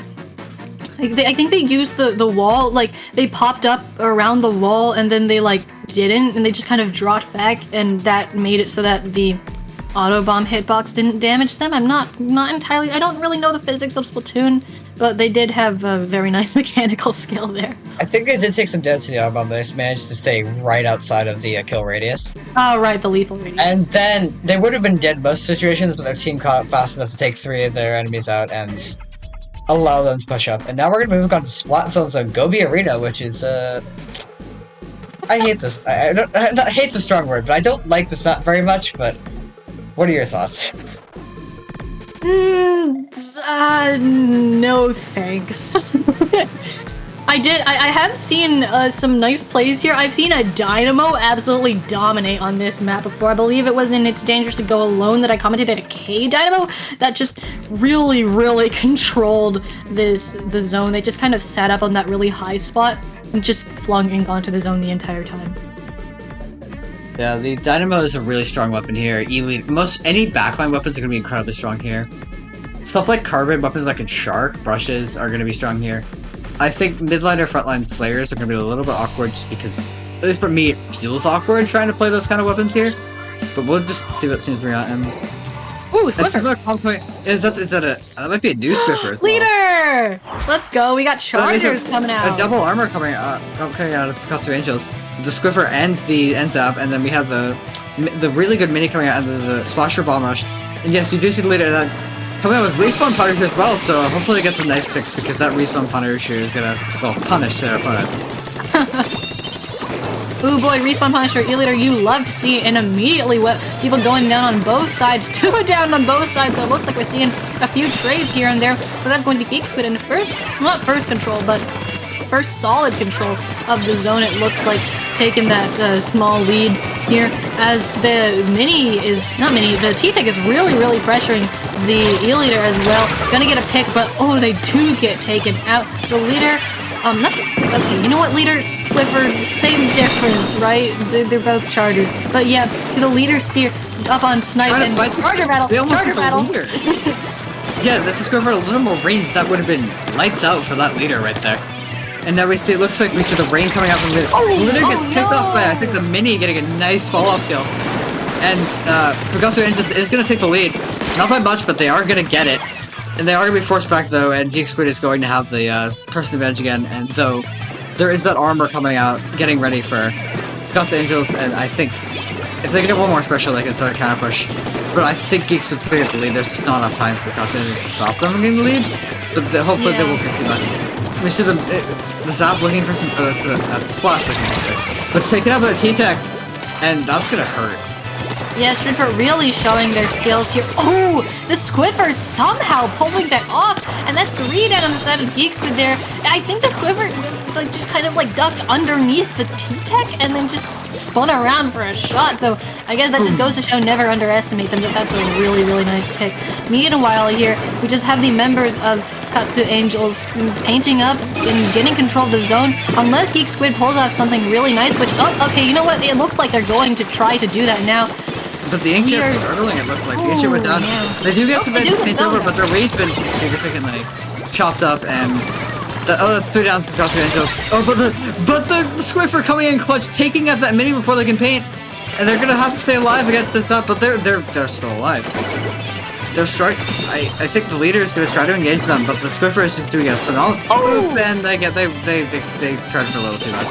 And Fukkatsu Angels is gonna go 2 down now. I mean, yeah, Chargers bringing out Chargers makes for some really cool moments. We're getting a show here on the stream, but right now, pretty close matches. Neither team getting below 40 just yet, although Geek Squid, if they hold on to this for just a little bit longer, will be able to, as their penalty is almost gone. Stridford here with the armor and Inkjet. although not getting a pick again, just putting pressure. Area control is really what matters in this game. Even if you don't get the picks, as long as you prevent people from moving, that's what's good. But unfortunately, get taken out. 3 down now with the junior, the only one left. They have control for a little bit longer. They get it all the way to 24, but that being a full wipe on the side of Geek Squid, Fukkatsu Angels is just going to set up right now, and Geek Squid has, with no specials behind them, they really got to concentrate on breaking out of this lockout now. Yeah, there's still 2 more specials ready for the side of Fukkatsu, so they're not going to paint on the overhead a bit there. I'm impressed they got it, managed to paint fast enough without taking themselves off the game to them.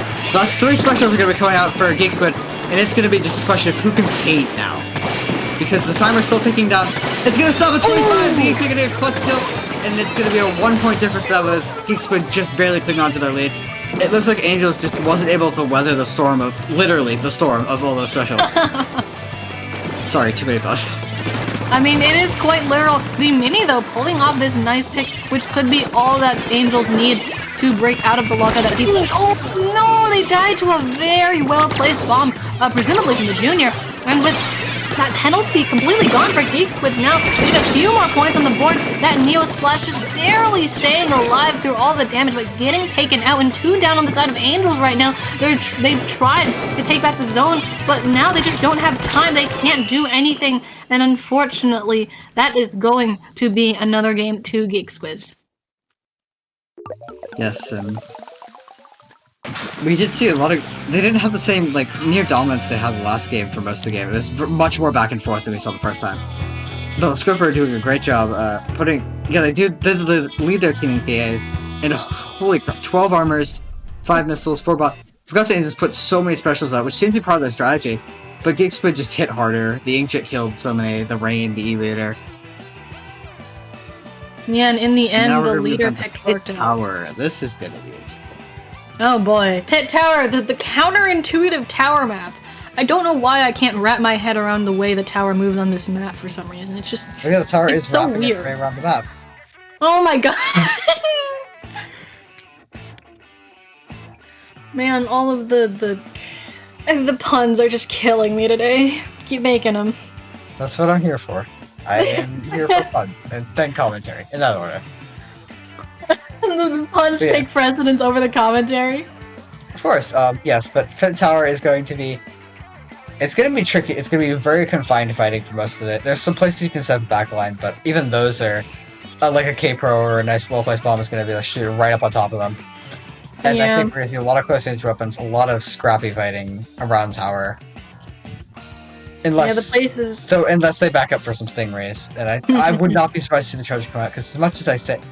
It's hard to defend... A lot of defensive positions for back weapons are good, but if they move out to the wider open areas, either wing, on the left or right of the map, they can do a lot of damage, and in some situations that will be where you want your weapons. Yeah, definitely. The places for anchors to set up and defend are few and far between, but if they hit their shots and they time their shots right, they can still do a lot of damage, so I would not count them out. Yes, and we do see the Squid coming back for another round. And we do see the Chargers. We're going to see some more Charger fights. Fairly, a very standard comp coming out of Geek Squid. We got the T-Tech, the K-Pro, the Charger, and the Junior, and then a slightly different comp. We got the Mini coming out again, the Zap coming out again, the K-Shot coming out. So we're going to see a double missile comp against Pressure Tower. Though it may not be Booyah or Stingray, missiles still double missile, double armor, yeah. Off the, I guess, oh yeah, the double armor, I didn't notice that. And one down's going to go both sides, and it looks like one of Geek Squid's going to be on the top, but the K-Shots are going to take them out. And Fukkatsu Angels, I think, is in a slightly better position at this moment. They're going to engage, taking out another one, going for yet another, but the last, another member drops. The Stringford getting a nice pick. The Fukkatsu Angels is going to take the lead, and it's going to be a serious thing, but Stringford's just, they look like they're a little off position at the moment. They're going to launch their Inkjet, the Stinger is coming out, and Fukkatsu Angels are going to force to be in for sure. That last minute pick on the Mini saved them, I think, because if they hadn't gotten that, it would have been a much worse situation for Geek Squid, and Fukkatsu Angels would have been much better situation. Yeah, despite Strinford with a nice pick, despite a little bit of unfortunate positioning out of them, they've been showing really nice mechanical skill in their strafing. And, that's going to be a lead right there for Geek Squid as they have a lot of control around tower right now. That Squiffer is there, though, threatening them. The Charger's going to back out for that Stingray, like you were saying. This is such a long map, so timed right Stingray can be really nice. 74-84 right now, with neither teams having breached that first checkpoint. It is just a bloodbath right now as both teams are struggling for control, as it looks like they both have really good knowledge of, defensive and offensive positions here, but actually Strinford forcing jumps, getting picks, and they are really doing the picture-perfect job of a Slayer. They're using their drop roller to get that pick on the person that was camping them, so really nice job. Unfortunately, looks like they're... actually not unfortunately, because Geek Squid was able to get that first checkpoint, which is going to make subsequent pushes a lot easier. Yeah, I think it also hurt a bit earlier because Angels, when Geek Squid started that push, they've been hanging out, as you see right now, they're hanging out the opposite side of the mountain tower. Allowing the tower to keep ticking down. Because Angels is going to get back on the tower. They're going to get a pick, taking out Strinford, which is going to be key. That's 3 down, there's only Chargers left and they don't have Stingray. So they're close, but they're not there, and I don't think they're going to get it in time. Yeah, they're not quite going to get Stingray in time. That's going to be the lead for Fukkatsu Angels. They got the missiles coming out to counter the Ray. The Ray keeps going, they are scattered by missiles.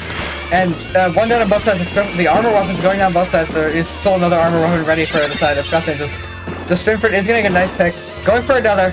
Doesn't get it, the shot getting it. The mini's hopping on tower. Fukkatsu Angels is going to continue to push. Just about getting to almost the second checkpoint. Popping another missile, that's their third of the game. Going for another pick. Take out the junior, which is going to be crucial, keeping them from being no armor. Keeping the shot way back. They're getting already halfway through, get another missile. And Fukkatsu Angels is already down to 20. Or 21 rather. And the Booyah is going to slow them down, but it's not going to be enough. The Geek Squid is just charged on the back foot. They're 2 down yet again. The junior's looking for something, but no one has anything. The missiles are coming out. This is looking to be a KO from Fukkatsu Angels.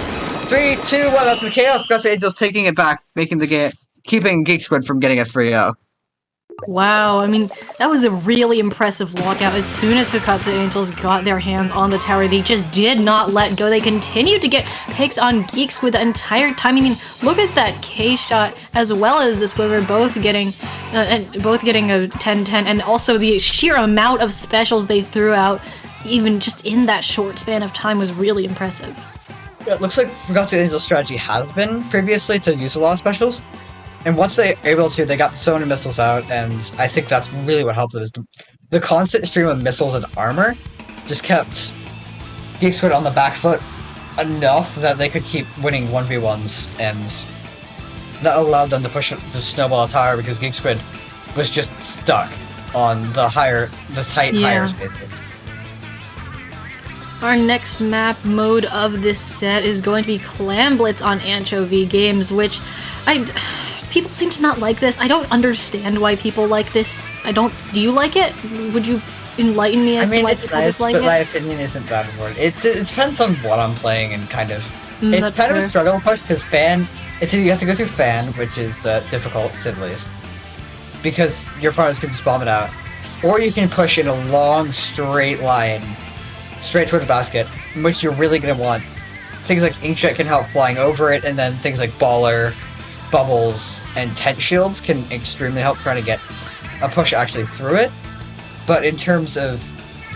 it's a lot more difficult than getting over a fan. And the fan, if you can clear the area around fan, it's incredibly easy to just swim off fan, swim a couple meters, and then dunk the clan. Yeah, I suppose there's a variety of ways to push, but isn't there... there's like the small box. Is there the box that exists on this map that you can swim up vertically? I don't know, there's a lot of... I'm trying to describe the location. The one that like got to get your opponent's spot? I don't think it's there. So I may be misremembering. I feel like it is there, but I could be... oh well, I suppose we'll see when we get into this game shortly. Yeah, I'll be interested to see it changes. I think the Charger would be another good pick, because unlike some cleanse maps, this is a fairly decent choice for Stingray to clear that wide area. I don't expect too many changes. I think we'll definitely see the Mini coming out of Fukkatsu Angels, because that Mini was just stellar gameplay. I think they'll stick with it. Squiffer as well, just because of the range. Let's see a new Squiffer, actually, I hope, because it's baller. Though we do And, not, yeah. and Squid is actually, I think, at the longest range here. We're again seeing the double missile, or not double armor comp missiles into the inkjet, which is going to really help flying over everything. And then we see a very standard comp in kind of Geek Squid, the K-Shot, the K-Pro, Nautilus, and the NZF. I think in terms of paint, Fukkatsu is just going to have a bit of advantage here, which will help them in a map, will climb better map controls and be so important just having enough of a map. Though, yeah, the Squid forgot question it point. That was gonna hurt. Yeah, early armor then three Looks like down. teammates dropped into that pit. That's gonna hurt. That's the box, and we're going to see a very early 3 down on the side of Fukkatsu Angels. That's the box I was talking about. Geek Squid is using it to push up. They have the inkjet, they have the Booyah Bomb, and that's a tall inkjet we saw go on the top of the nice inkjet at the very end of it. And Geek Squid unfortunately just not able to get that push though, despite all of the things that they were throwing at it. One of their members has gone down. They're still stuck back in mid. They were just not able to get clamps fast enough to capitalize on the opportunity, so it goes back to being a 4v4 still. And right now, we're just seeing both teams vie for control of the map, actually. Geek Squid looks like they're going to lose that power clam that they've made. They do have a member with 9 clams, but that Nautilus is going to be forced to take on that mini and 3 other members. They just they jump backward from the engagement into their certain death, which was pretty unfortunate. The Squid version getting almost... Oh my god, they got that bomb, barely. Oh yeah, their take was denied by armor, but they're getting a lot of assists here. That's 3 down on the side of Geek Squid, and Fukkatsu Angels already has that clam behind them, so they can just move immediately. In contrast to Geek Squid, who when they had that could not do this, and so we're already going to see them get down to 62 with that other power clam going into 42. Yes. And they're still in a position to keep going. The 3v3, and if that Squidper can get one more pick, I think we're going to be in a good situation here, and... they go 3 down. Fukkatsu just is 3 down, yeah. That's still... That's a dominant push. Yeah. And only... that was like 2 minutes into the game? What? So already a team's at 36, and Geek Squid really has their work cut out for them now. And they have a power clam, but they don't have all their members online just yet. They're already popping their specials in an attempt to get some form of control back in mid, but then they won't have those for a push. They need to get picks on Fukkatsu Angels, and soon, but they just... Fukkatsu Angels, where are they? They all seem to be, almost turtling at this point. Yeah, it looks like they're just... I think they're happy with their lead, and if anything, given the defense, the way this map is shaped, they can get away with just,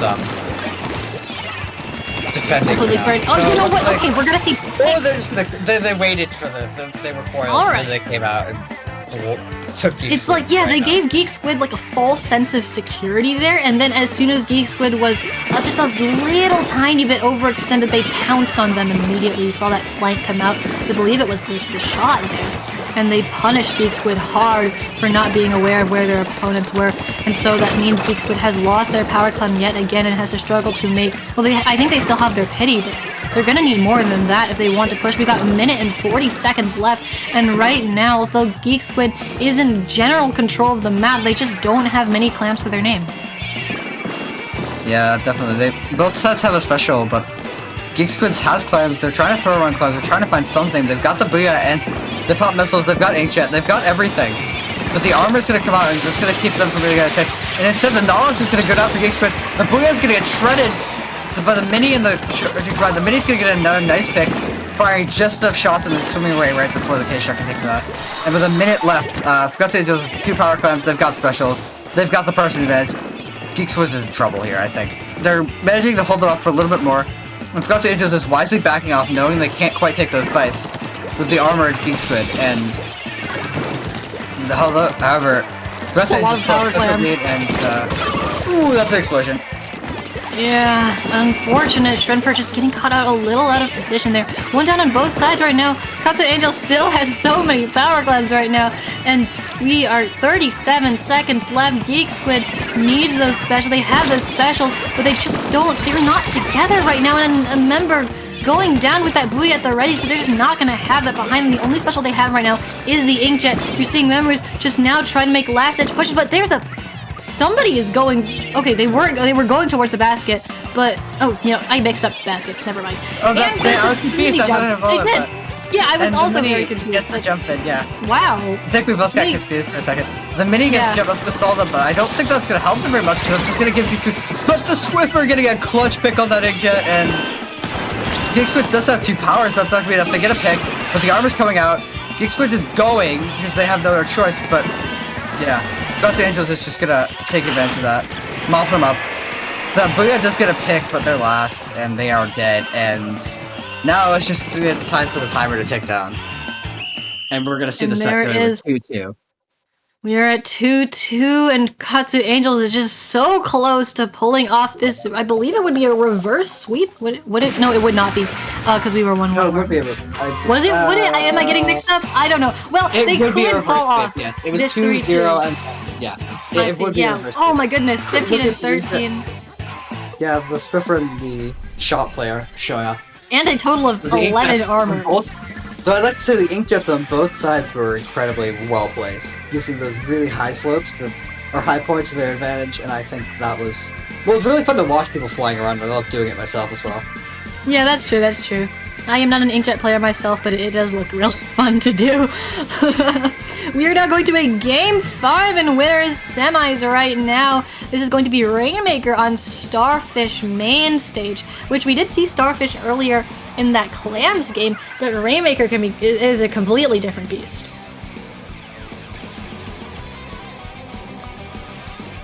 Yeah, I think we should see fairly similar comps on both teams. I think the missiles are going to be incredibly effective here at a lot of tight spaces. It's more pronounced in tower control, but here, if the Rainmaker is trying to push and this gets missiled, they won't be able to risk moving through the tighter spaces that are required to push here, and I think also the Inkjets will be good picks here. It's similar controller space. Yes, there was a Charger that came out for Geek Squid a couple months ago. I think that would be another good pick here, just for the Stingray for shutdown pushes. I think we'll see the Scruffer and the Mini come out from Fukkatsu Angels again. Oh yeah, both of those weapons have been playing incredibly well, so I would be surprised to see them switch off. Armor's gonna be maybe just a hair less effective here, as, you know, it doesn't get applied to the Rainmaker, but still, having multiple armors is gonna be really nice, especially for, you know, one member of your team going down in a push makes the Rainmaker so much more vulnerable, so just having that little bit of everybody staying alive more is gonna be really helpful. I think especially if they do bring it to over again this week, because it's important defense, because when you need to defend, you got the Rainmaker fire, you got a special fire, you got bombs coming out. But if you've got double armor, you can stay alive for long enough to get, or you get picks in the Rainmaker, or you could just use the armor to double it. So we see the same Rainmaker comp we have coming out again. The Zap comp, the double Zap comp coming out again. Going for all that missile pressure, all that bomb pressure again. And double object shredder coming from both sides actually. So it's gonna be an issue buff above, and that's a Sploosh 7 actually coming out for Geek Squid, going for some speed and some hammers. Geek Squid has given up all of their range, not even a K-Pro in sight, and I think the Mini might be the longest range weapon in this lobby, which is not something that you see often, but Geek Squid got an extremely aggressive comp with both the K-Machine and the Sploosh 7. Unfortunately, the Machine gonna go down, and so it looks like Angels, with all this momentum behind them, and the decisive dominant wins of the last set, going to be, oh, here comes the hammer though, but getting a little bit stuck. Yeah, on that ledge, and the Blue getting shredded too. Finally, the Sploosh 7 does get a pick there, but not after a lot of hassle and that K-Gal going down. 77, not too substantial of a lead, but Angel still has the potential to keep this going if they can take out more members of Geek Squid, which is what they're doing. Geek Squid is now 3 down to Zap being that only one, and so Angel's going to pop that Inkjet, continue advancing the Rainmaker forward. They're on that snipe right now, using the Rainmaker literally as a weapon, looking for picks on Geek Squid before they continue any further. That Gal, though, is going to... Oh, a nice very double nice with double. 2 shots. Yeah! Very nice, and that's 3 down. Triple. A full life! A triple on the Gal, and so only Angels is stopped at 51, getting fully wiped, and Geek Squid immediately taking the Rainmaker and rebounding.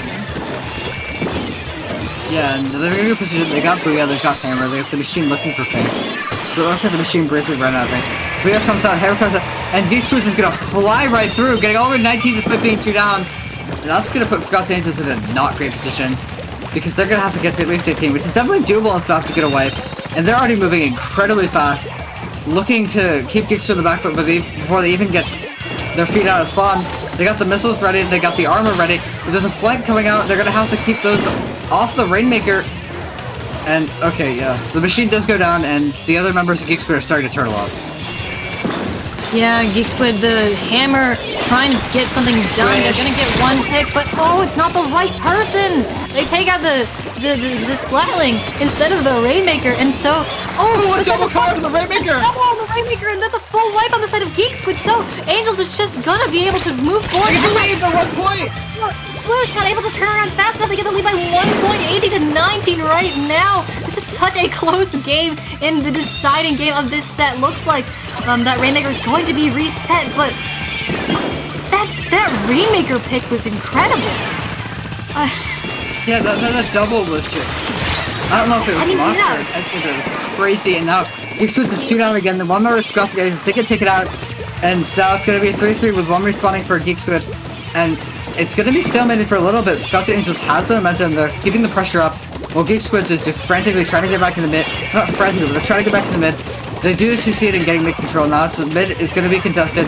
Both sides are firing and throwing bombs. Trinford's going to go in. They're going to risk firing, but they've got the splashdown in case they get into an ugly situation. They're going to splash down, they're going to look for something. They still don't get much, or of anything really. They're going to get missiled, they're going to get fired upon, and they are going to... Okay, they do just about, not going to lie, getting blown up on the missile. Yeah, that's getting taken out, but they did their job right there. Bombs are just continuously getting thrown onto the Rainmaker to prevent somebody from picking it up. But there we go, Cloud has that Rainmaker now, and so they're trying to get something done. They don't have a wipe. They just really need that wipe situation that Angel was able to pull off on them, but they are just not getting it right now. I think Angels are just really turtled up. That mini gonna drop onto the Rainmaker, and oh, Strinford just not able to pull off that kill in time. They can still keep this push going if they get popped right here. They've got the hammer ready. Yeah, they do have, that is right, I did not notice that, but it looks like they have to deal with other things first. That Aimer gonna get that nice pick there, and so but like all 3 members up of Angels are just swarming around that Rainmaker. They cannot pick it up right now. 50 seconds left, and that Rainmaker is going to reset. The Geek Squid basically they need a wipe on Angels right now, and Angels is determined not to let that happen. They know that if they just stick back a little bit, if they play their cards right, they can win this match, they can win this set and proceed to winners grands. And right now, winners finals, yes, my apologies. With that, we're seeing Cloud just make a break for it. They get so close yet so far. And Geek Squid is 3 down. That machine is, oh, the machine is gone. That's a full wipe on Geek Squid. They got so incredibly close to lead, but with only 13 seconds, I don't even think it's possible for them to make it across the map in time. And yeah, they're trying, but it looks like the members of Geek Squid have just given up as they know their fate. No. And wow, what a tense slashing onto the shield, and that's gonna be the set God. by 1 point. An incredible. Oh my reverse goodness. game. Incredible last game. That was crazy, really well played on both sides. Really good matches we saw coming out. But our last set commentating, and yeah, that was really good set to commentate. Yeah, honestly, it could have been anybody's game there, but it just came down to a last minute, frantic dive bomb by the Rainmaker, which kind of is what Rainmaker is all about at the end of the day, But like you said, that is going to be it for us two. Not it for the stream. Stick around because we've got a lot more coming. But we are going to be handing off the mic to Popgun and JPEG, so do stick around for that. They are both great commentators, and I'm very much looking forward to hear them. Quark, where can the wonderful people in the audience find you on the internet? They can find me at StrangeQuarked on Twitter if anyone cares. Other than that, I don't really have much of an internet presence. That's fair. I give up You can publicly, find. so. Yeah, you can find me at Cater_ on Twitter, where I post a lot about all the other stuff I commentate. I run around and staff a lot of organizations too. So you can check that out if you'd like. Again, thank you all for coming out, and stick around as we've got more Low Ink Day 2 action winners finals coming at you very shortly. Alright, goodbye.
Hello, friends, and welcome back to Low Ink May 2021 here at Winners Finals of Alpha Bracket. I am Pop Gun, joined on the microphone by the head TO of Low Ink, the man who signs all of our paychecks unless he doesn't, JPEG. JPEG, we've seen the Angels just pull off a reverse sweep against Geek Squids, and now they're going to be taking on the Ink Reapers, who survived 3-2 over 3 a.m. That's right, Popgun, and that was such a close set last game, and it only continues from here. We're going to see an incredibly close set right now.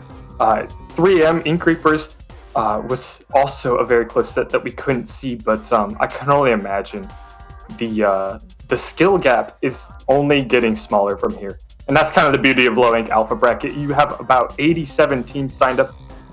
Could be less, but it's around there, and you're seeing the top 16. So it gets so close.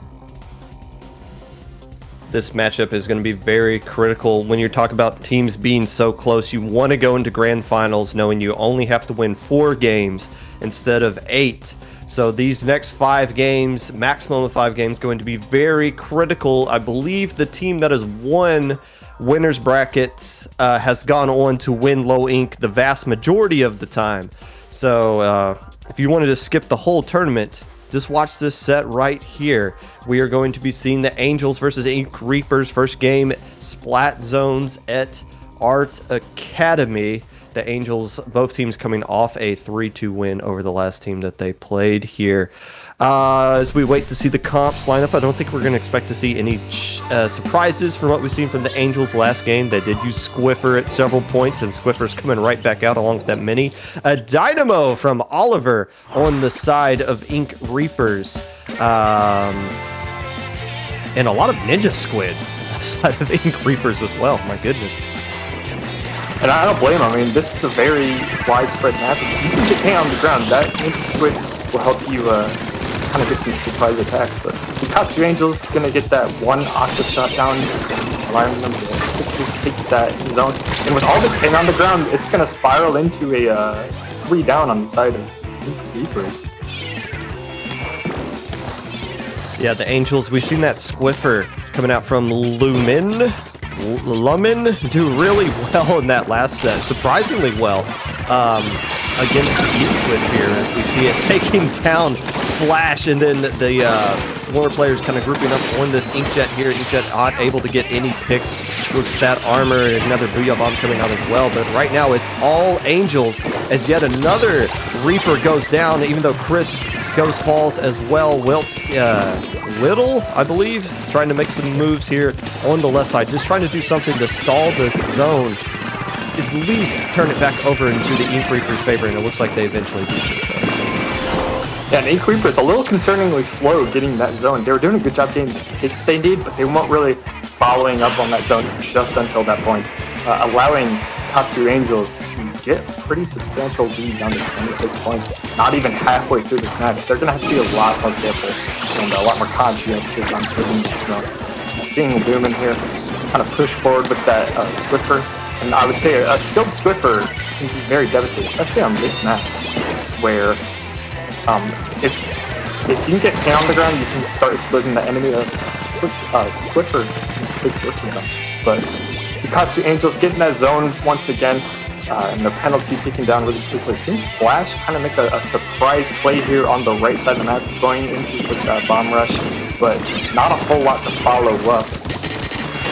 Fukkatsu Angels going to make a quick work to recap this zone, perhaps. Yeah, I mean, they just took down 3 players, and the Reapers, if you wanted to, obviously they're back into this game after that huge lead the Angels have built up in the first minute and a half or so, but if you really wanted to do some serious damage, your first push when you recap the zone is where you do it, because you don't have any penalty points, and now they got 34 a ton that they'll have to kind of chew through if they want to start getting some serious damage going on here. And the first step is going to have to be recap the zone. You see Booyah and Suction Bomb Rush coming out, and they will recap the zone. The question is going to be, can they create a lockout long enough to bleed out through their penalty points? And even though they were able to cap the zone, they're having a lot of difficulty just getting established in mid there. As you see, nobody on the, at least since the Angels have recapped the zone about 2 minutes ago, they have yet to get wiped. And that's really allowed them to at least keep their presence in mid intact, even if they don't find a way to cap the zone. Yeah, what I'm noticing, every time Ink Reapers tries to push in, Fukkatsu Angels always has a special ring. But on the contrary, Ink Reapers have specials on their side ready to take. It seems to be going down before they're made effective. Fukkatsu Angels doing a great job keeping up the defense, especially with about a minute and a half left on the clock. Chris is going to sit there and take out those jumps. That is crucial to extending their lead even greater. Yeah, there's a couple players on Reapers that are having a hard time getting established here. You know, when you get off of when you play a decisive game 5 and you win it, sometimes you come off of that game a little bit hyped with a lot of adrenaline, or sometimes you come off of it a little bit drained just because of how difficult it was to get that win. And we didn't see that set, so we don't really know. But so far, it looks like the Angels are the top to bottom, the more fresher team. The player who's currently at the bottom of the standings part as far as KA is concerned is the Squiffer. And if you're the Angels, that's a good thing, because you know the Squiffer player has been doing really well throughout the entire day. So if everybody else on the team is stepping up, the Angels are going to be really difficult to deal with. A lot of penalty points chewed away from the Reapers, which is good, but they don't do enough to get the lead.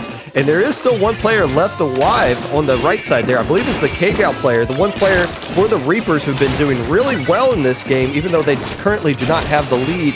And with 15 seconds left to go, they do have control of the zone. The question is, can they hold it long enough to get the lead that they have yet to have all game? Looks like they're just barely holding on to the zone. 2 down going inside the Fukkatsu Angels. And something I do want to mention is it's not an Ink problem. Ink Reapers has plenty of painting power. I think it's getting the crucial picks they need. What I'm noticing from Fukkatsu Angels is they're so good at sticking together and getting the picks they need to get, and coordinating kind of a right scenario. You can see here, Ink Reapers goes 2 down. They get the picks they need at the right time, and then it kind of spirals out of control. You know, the Reapers obviously had their moment there. What, just a 9-point loss on the record? Yeah, just a 9-point loss there at the end. So yeah, it just came down to who could get the picks when they needed them at that right time. And like you said, the Angels were just more clutch in that ending moment there. But top to bottom, Angels looking really good in that set. Obviously, the Reapers have been in this situation before today. It's just going to be a question of how do they bounce back. This is when they played Citrus in round 1. That game went to a game 5. Their match against Wii Sports, that was on stream. That one went to a game 4, and obviously coming off a game 5 win as well. So their Ink Reapers have been playing a lot of Splatoon already today. A lot more than Fukkatsu Angels have had, since they've been able to win most of their sets in just 4 games. So a little too early for fatigue to be setting in, but so far the Angels look to be the more sharper team. But next up on tower control, Manta Maria. And I say this every time, but going from something like Splat Zones to tower control, you know, we saw Fukkatsu Angels kind of holding their ground on a mode like Zones, and it was very effective. But when you start making the objective being the tower, start moving around the map, it can shake things up a bit. And perhaps Ink Reapers is just better with a mode like that. And we've seen it. We've seen teams have great improvement when the game mode switches. So that could be a possibility here. The Reapers will want to get the win here. You don't want to go down 0-2. You don't want to be forced into a situation to where you have to do a bracket reset. So getting a win here for the Reapers would be very much the thing that they want to do. And we are going to ready up and get this one going. Again, this is a best of 5 set. Winner moves on to grand finals. Loser gets to punch their ticket to losers finals. And we'll wait to see who they play there. Squiffer coming back out this time. It looks like the classic. And doubling down with that Dynamo. I can't remember if they used Dynamo exclusively in the last set that we saw them on stream. But they're opting to stick with it now, so we'll see how that works out for them. It's the only armor player they have, and that is still the armor. I thought that was the classic Squiffer. It's still the baller Squiffer. It's still the armor. And that leaves them with double armor, so that's going to help their pushing power quite a whole lot more. Yeah, mentioning that Deep Reapers isn't running armor, which isn't necessarily a bad thing. Well, they are. The Dynamo. Oh, do they? Dynamo does. Okay, my bad. So, yes. Okay, I thought they weren't running armor, and I started to get a little concerned. But, Deep Reapers kinda... I'll get my colors mixed up. This is quite a messy start. Everyone's kind of just all over the place right now. Kind of hard to follow. But both these teams just fighting for mid control. First minute, not much happening. Yeah, and it looks like the Reapers have finally established control thanks to the flank by the K-Gal there, taking down an Angel in their own bunker. This first checkpoint, not really the most difficult thing in the world to get across, even though this Booyah Bomb will come out from somebody. It won't really accomplish much. The second checkpoint is going to be the key, though. Can you get across this second checkpoint? And what a great delay on that Booyah Bomb. I heard it get popped, but I didn't see it get thrown anywhere. But it got thrown and delayed right at the perfect time. And now the Reapers get across that second checkpoint, which is huge. And they're steamrolling their way to this third checkpoint. It looks like the Angels will shut this down, at least momentarily. The Reapers are not done here. And you said the second checkpoint's the most important. I would actually argue the third checkpoint, once you're past that, it's pretty much game. I rarely see people come back from a third checkpoint being taken on this map. But it's not quite taken yet, so Fukkatsu's Angels definitely has a better chance of coming back if they can just take what they need and get that mid-control check to start push. Yeah, but right now, there's a lot of pink on the map, and you see Oliver now using that Dynamo to its great effect, where they can just kind of stay alive in the enemy bunker and arc shots over the top of this ledge here. You see them trying to contest. They understand the importance of reclaiming their bunker, and they do get a trade there, but that trade is going to work out in the Reaper's favor, because you see the K-Gal coming right back around. They're still holding control of the Angels bunker and still keeping the tower on the enemy street. They might not add to their lead here, but it doesn't matter. Look how much time they're bleeding off the clock. The Angels have barely touched the tower, and now the Squiffer's the only last player left alive. This push has been going for about 2.5 minutes now, and it's going to clear that third checkpoint with 13 points remaining. The players just keep feeding in from the Angels, and the Reapers just keep feasting on them. Now, the K-Gal player, who's been extremely difficult to kill, finally jumps out, but damage done. That was a very long push, and they're only leaving about 1:45 seconds left for the Angels to score anything. Especially with just about 2 minutes left, I would argue defending is just easier on this map, especially with that Dynamo player, who I will give a shout out. Seems to be a fan favorite player here, doing a great job supporting the team. But with that Dynamo, especially in the bunker position, do a great job defending. So I think Inkling is very worried about losing their lead right now. No, and yeah, like you said, it's going to be coming down to taking down, I believe Oliver is that Dynamo player, doing a lot better in this game than they were in the last one. Armor coming out here from B, trying to double team to take care of that one player, and two players do go down from the side of the Reapers, but there's nobody currently on the tower for the Angels. They need to get across this checkpoint. They don't have to get lead right here, but clearing this checkpoint will help them out a lot.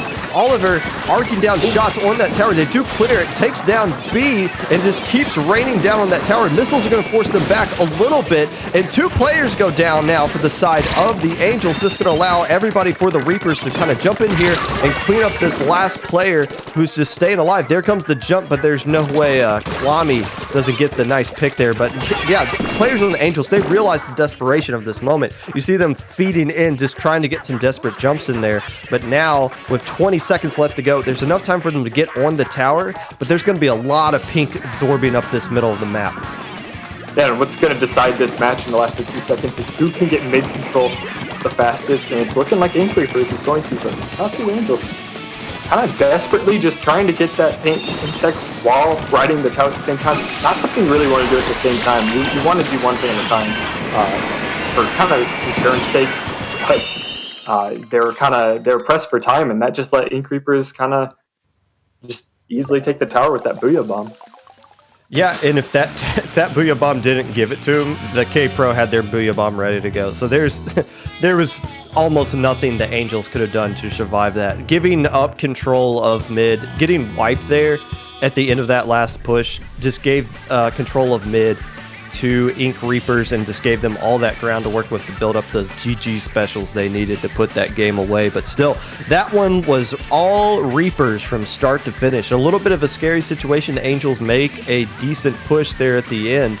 But like you said, being able to clear that third checkpoint is what the Reapers were able to do, and that ultimately was the difference in them holding on and getting the lead there against the Angels. So we're tied at 1 apiece in this winners brackets finals, best of 5, and it looks like game 3 is going to be Clam Blitz at Humpback Pump Track.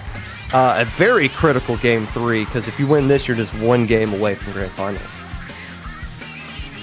Yeah, and I would like to mention last time, as that last game started, I was wondering if Ink Reapers would be better with the tower control type mode where you have an objective moving around, but Fukkatsu Angel seems to be better with the zone type mode. So I mean, kind of seeing the best of both worlds on this Clam Blitz, on Humpback, and I think this could be a pretty close game, as both of these teams can kind of flex their skills, I suppose. But what I will say is, this is kind of a notoriously difficult map for a lot of people, so you have to see both these teams play at the best. It shouldn't be difficult for Oliver, though. This is a Dynamo playground if you use it correctly, as we see the comps starting to line up here. I would be very surprised if we didn't see another Dynamo come out from the side of Ink Reapers. That is a Tri-Slosher coming out from the Squiffer main on the side of Fukkatsu Angels. Again, Sloshers work out really well here, arc it off, and still the Angels allowing themselves to stay with this double armor comp that they like to use. If you're coming off the testing grounds, you might not be used to seeing that special, but it's definitely one that the Angels are relying on as we get this game started, and one player immediately going down for the Angels, although we do see a trade with one going down for the Reapers as well. And so far, it looks like Ink Reapers, looks like they're starting to get a little pressed into spawn, but they are quickly taking mid back in control. That seems to be the trend with these games we're seeing so far. They kind of start with a very long, drawn-out fight for mid. But Ink Reapers kind of getting a pretty good start here. Almost down to 50 points in the first minute of the game, and it looks like they're not stopping. They have even more claims coming through from the K52 here. We're going to take them down to 47. Very, very strong start, especially in the first minute of this game. Yeah, I figured they would get more points out of that. I mean, 47's a nice score. It's not one that you're going to feel crazy comfortable with 4 minutes still left on the clock. But if anything, the good news is they didn't get wiped during that push, so they're not going to surrender too much ground to the Angels to come back and build up specials, even though we do see Inkjet and Armor getting popped here. If Chris can get some picks here, this will be a really nice special push. If not, it'll be a bit of a waste, but they do take down Flash, but their jump does get camped out by is that Whittle? There's some weird characters going on in that person's name there, but still, Oliver, as you see in mid, and Reapers have yet to really surrender control of mid, and so far that's been the difference in the first 2 minutes. You know, when I saw the overhead view, I immediately knew the name of this game was getting mid control. As soon as Oliver doesn't have mid, I think things could get out of control real quick. I mean, you can see right here, this high ground in mid, with all this room to move around in, is super crucial for the Ink Reapers, especially these two specials going out. I don't think they have a clam yet, but it is going to provide a very strong defense while keeping that mid control in check. Yeah, not a lot of clams on either side just yet, but it doesn't really matter because the mid control of Ink Reapers will allow them to eventually get all the claims that they need. We see the K-Gal player getting a nice double there, and the Angels just have nothing to really force the Reapers out of control here, or out of control of mid. You see Oliver just way too comfortable in mid. And this would where you be, I understand why you bring the Tri-Slosh to a map like this, but if you still have that Swiffer, you could at least poke that Dynamo away a little bit. And even there, that looked like an opportunity for the Angels to do something to capture mid. But then comes a Booyah Bomb and gets a double, and now the basket's open again. The question here is going to be, will the Reapers get wiped during this push? And the answer is no. So, man, is this going to be a chance for Angels to get mid? It's going to be their best chance of the game so far, and it looks like they're trying to do just that. And that needs to be your focus here if you're the Angels. You need to get control of mid because the Reapers have just been way too comfortable this entire game. And the Reapers know they need that mid control. And as they're getting, as they're slowly losing that mid control, they're doing such a good job staying alive almost this entire game. They're not allowing themselves to get hit too much. And Fukkatsu Angels kind of hasn't found an opportunity to make any substantial moves, as there hasn't been that many picks there. However, the Dynamo is down. It's time to get moving if you're on the side of Fukkatsu Angels. A lot of their specials are pretty close to ready, but I think they gotta get moving now. I mean, that Dynamo is back up, going to perch on top next to the Ink Rail there. And although they have mid, I would really be concerned right now. I would have been moving a lot faster there. Yeah, I mean that was your opportunity. Not just the Dynamo being down, but they had two other players go down as well, and they have all these clams to work with. I mean, like, if you don't know how many windows you're gonna get, you got to strike while it is open. And you see them already starting to back up here. Time is running down. One more player going down. Another player getting caught out on the elbow. So two players going down. And yeah, if the Angels do not win this one, you can't say they didn't have their opportunity. We were looking at one right there. And now all these specials coming online for the Reapers. The Dynamo getting into position. Kwame working around that right side, just making sure no flanks are coming through here.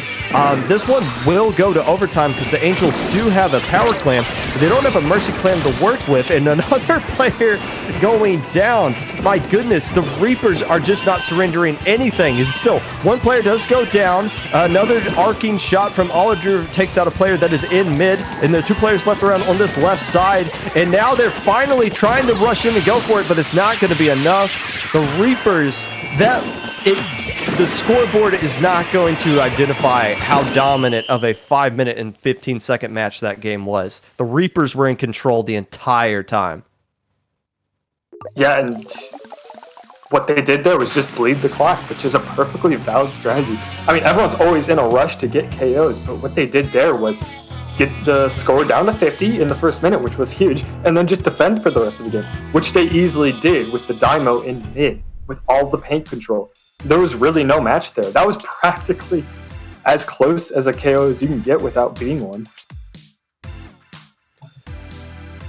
And that's why turf control is always so stressed in high-level play. You can see there, like, there's just nowhere you can move. I mean, you need paint control to secure leads. It's not just points.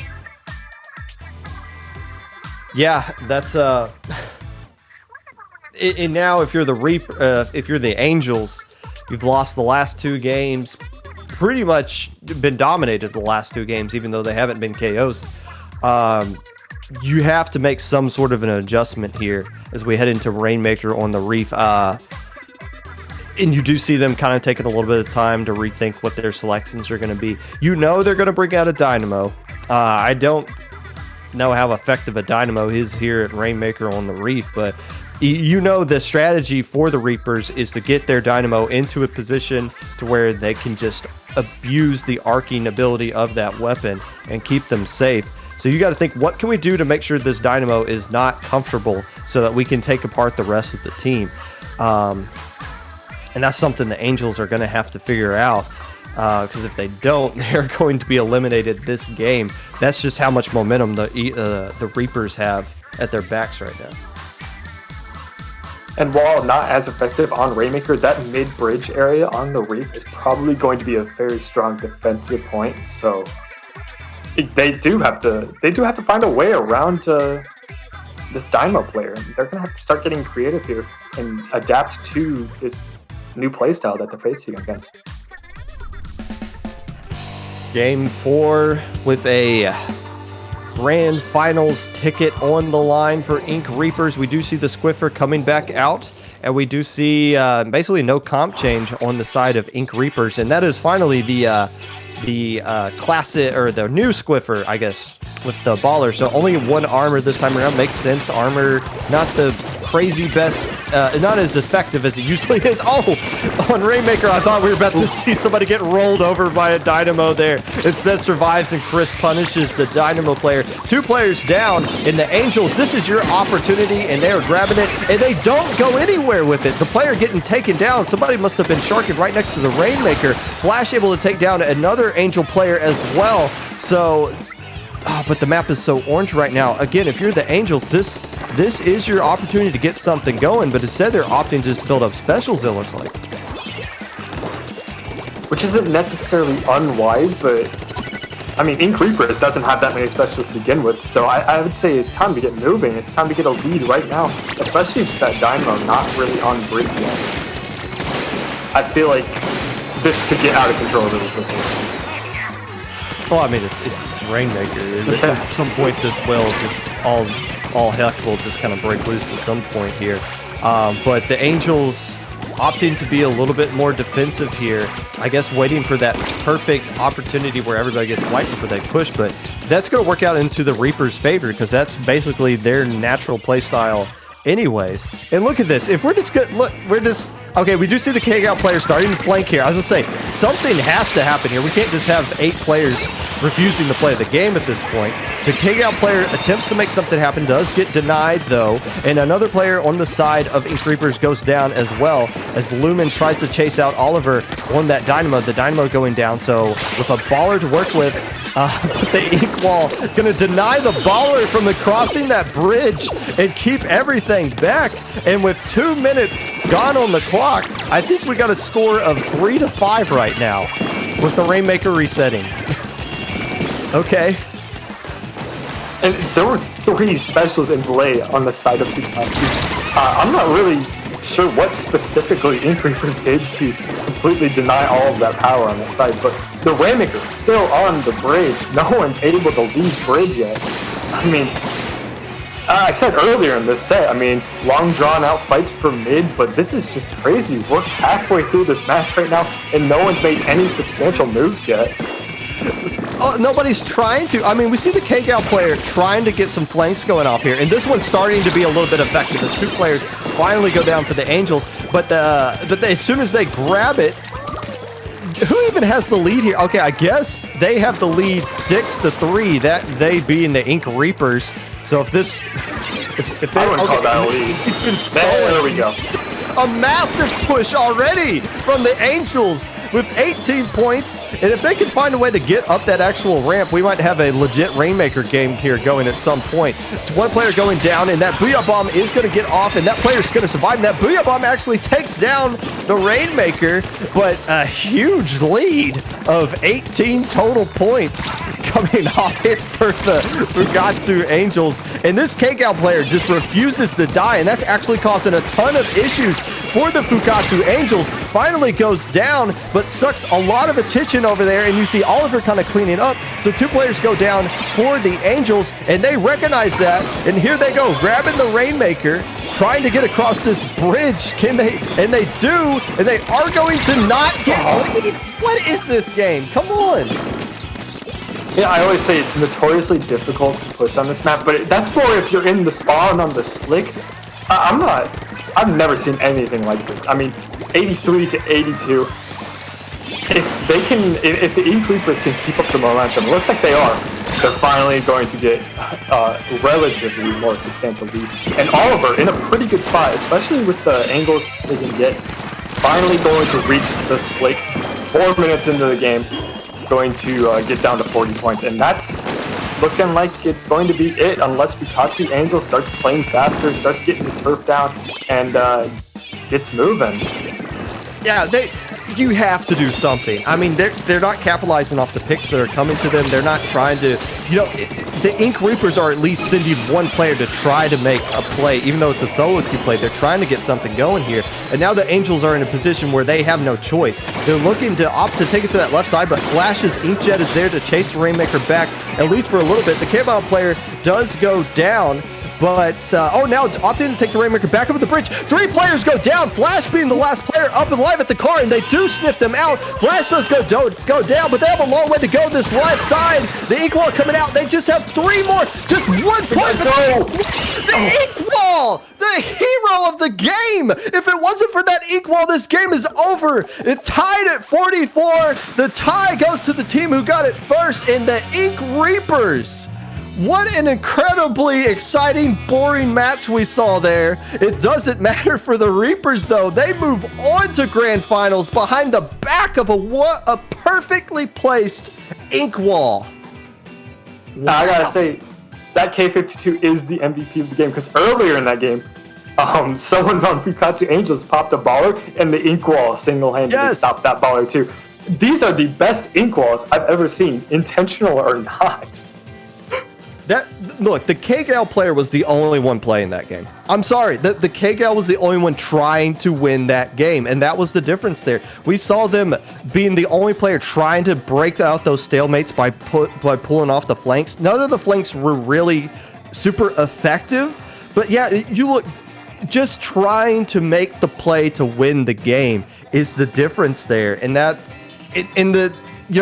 again, you can't say the Angels didn't have their opportunities there. In all 3 of those games, there were windows for the Angels to do something, and they just, nerves or just being on this big of the stage of winners finals or whatever, just couldn't capitalize off of the opportunities that were presented to them.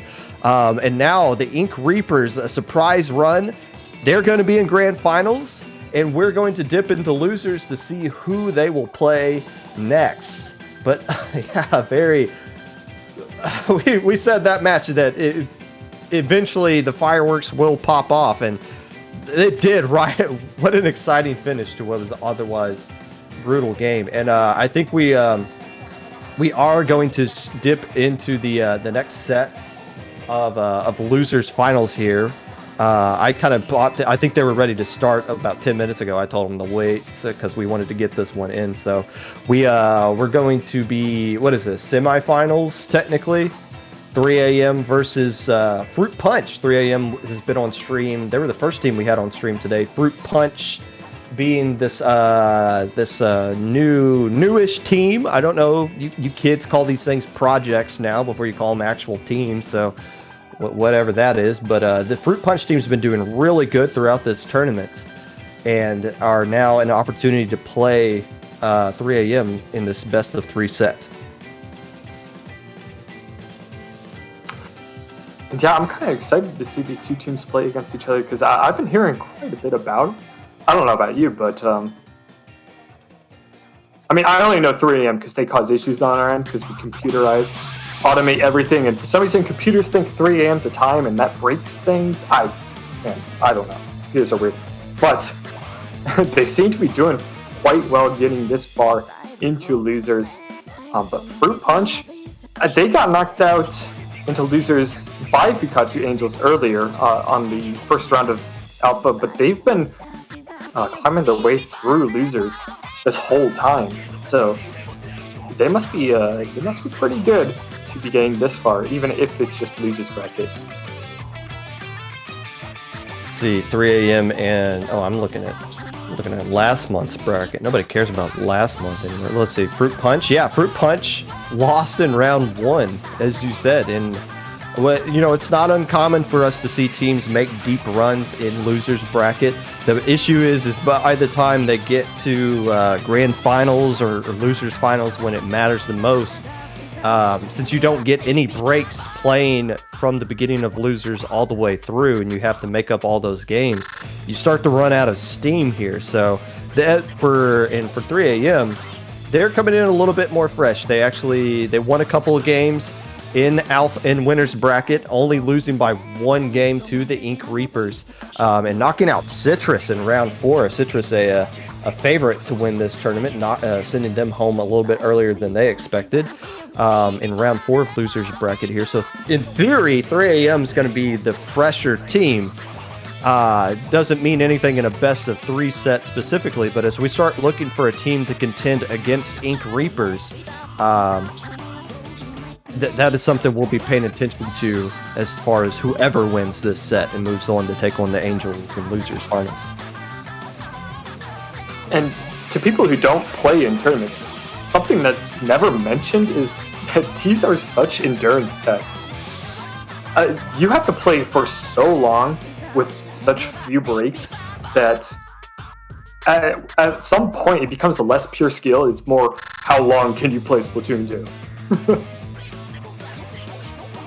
And we're starting to reach that point. About how long has it been? Like 3 hours now? Almost 3 hours. And again, you know, if you're winner side, sometimes you get a little bit of a break as you're waiting for something like the stream to catch up to everything else that's going on, or like you end your match early and you got to wait for your opponent to finish up their matches or whatever. So sometimes you get a little bit of time to stretch your legs and breathe, get a snack, or use the restroom or something like that. But if you're stuck in losers, basically from the beginning of the day, you don't always get that break because the matches go quicker. You got a lot of ground you got to make up. And you have to play with the stress the entire time of knowing that just 2 losses and you're done. So it's a very stressful way to play low ink. I guess the good news for both these teams is that we did hold this set up a little bit so that they could be on stream, and now for some reason they can't get into the lobby, even though they've had about 20 minutes to prepare themselves for just that. Okay. So that was more on. Okay, one of the Angels didn't get out of the lobby, so we had to remake it for them. So they're ready to go. Fruit Punch and 3AM. Just need one more player to hop in. I guess game 1 is going to be Tower Control at Shipyard. For 3AM, we saw them earlier on stream when they 3-0'd Anarchy at the very beginning of the day. Fruit Punch, I don't think we showed them yesterday, but they do have Japanda, a very good CDS/InZap player who played on the casually dynamic Squids, formerly of Tooniverse, a very experienced low-ink player. A couple of these other players as well, Sleepy and that name that there's no way we can pronounce. Shogun. Yes, you're right. That is Shogun. Formerly of Owo Gang, or that team that was called Game Ming, Gaeming. So these are some experienced players, even though Fruit Punch, this is their first time as a team playing in low ink. As we get a look at what the comps are going to be, Shogun coming out with an orange InZap, and that is a Nautilus, the longest range player on the side of 3AM. No backline. And that's always the first thing I look at. I know I sound like a broken record every time I commentate. No backline.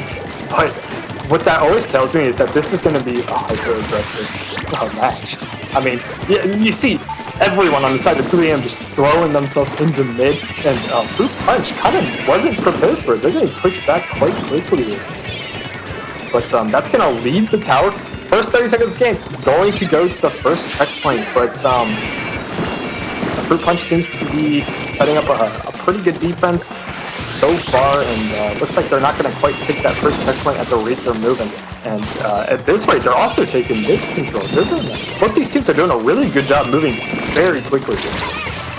Yeah, and they do give up a score, but it doesn't really matter because they don't clear that checkpoint. So no harm, no harm, no foul here for Fruit Punch as they try to get the pick there on the greats. They understand the importance of clearing that area out before making a push, and 2 players do go down for the side of 3AM, and Sleepy rides the tower. If they get lead here, it's nice, but more importantly, if they can get across that checkpoint is what they really want to accomplish here. With those missiles coming in, forcing 3AM back a little bit, they will clear that first checkpoint. Japanda working around that right side, trying to force a 1v1 with Zombie to keep the fight away from tower. Zombie moving back towards the tower anyways, and it still takes down Japanda. A nice play by the K-Machine of Zombie, and that will help create the wipe here.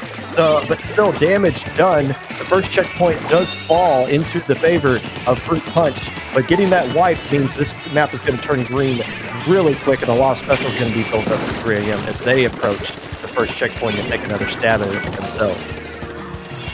I'm loving the aggression from both these teams. Lots of paint control going very back and forth. And, I mean, even if Fruit Punch is down to 32 points, 3 AM could easily take that back at the rate they're moving. But, I mean, Fruit Punch finally seeing their defense shine once again. Doing a good job getting 3 down on the side of 3 AM. And the map is blue. There's so much paint control going into play here. And that also means a lot of specials. Incoming Bubble Blower going on the side of Fruit Punch. Going to take down the Nautilus with the bubble. And going to slow 3 AM down while they're at it. A flank coming behind was quickly spotted on the side of Fruit Punch, and they're going to keep pushing that tower, possibly beyond this second checkpoint. And, I mean, second checkpoint is pretty difficult to get by, especially with how close it is into their spawn. But I feel like once they get that, it's going to be smooth sailing to the end. Yeah, Fruit Punch is doing a really good job of taking advantage of the key areas that you need to, based off the position of where the tower is at that current time. And so far, it looks like 3 AM is not. They're not getting into the correct positions they need to be. They're not defending the key areas to get across each area that they want to do. You see them hopping onto the tower here and taking down 2 players. So this is their opportunity to at least clear this first checkpoint. And you see them starting to move up that window area there and to challenge a 3v2 and wins, killing those 2 players. This checkpoint is going to fall. And now they're in a really good situation to kind of create a lockout here and keep all of those Fruit Punch players back so they can get that second checkpoint. They just need to get about a quarter of the way through it to get lead. And somebody along the backside is able to hop on tower, but a nice triple by Nova, or Noah, that's that a quad. And now popping each other, the players are coming back in, and now they're still going to keep this push going, even though it's not completely out of the realm of possibility for Fruit Punch to come back in and shut this down. You see them going around that left side this time. 3 AM able to stuff it out, and they will get the lead off of this, largely on the back of this miraculous play by the Nautilus player. And now the clock is ticking down, only 6 points remaining. Sleepy being the last player left alive, and who else to get the closing pick? My goodness, I'm gonna need to figure out how to pronounce this player's name if they're gonna play like that. What is it, Nova? Just Nova, I believe, is what we can get away with here in chat, is what they're saying. I'll go with that. Nova. What? 11 splats? Pretty much 8 of those came right at the end there. It's not how many picks you get, it's when you get them. And that was the perfect time for that. It was perfect playing around the objective. Lots of teammate support and just pure mechanical skill. I mean, seeing aim like that, there's really no fighting it. But going to move on to Rainmaker Blackbelly. We're seeing 2 very fast teams. These teams are so quick to react. And at any opportunity, they'll start moving. So on a mode like Rainmaker, on a map like Blackbelly, this could be very intense. Good. Or it could be extremely awful. Either or. You know, it's we were talking about, or I was talking about, 3 AM was doing a bad job initially in that game of getting into the right positions they needed to be in. They figured it out pretty quickly. About halfway through that game of where they needed to be and how they needed to capitalize off of each opportunity that Fruit Punch was giving to them. But again, this is a best of 3 set because we're in losers. So 3 AM just now 1 more game away from moving on to losers finals.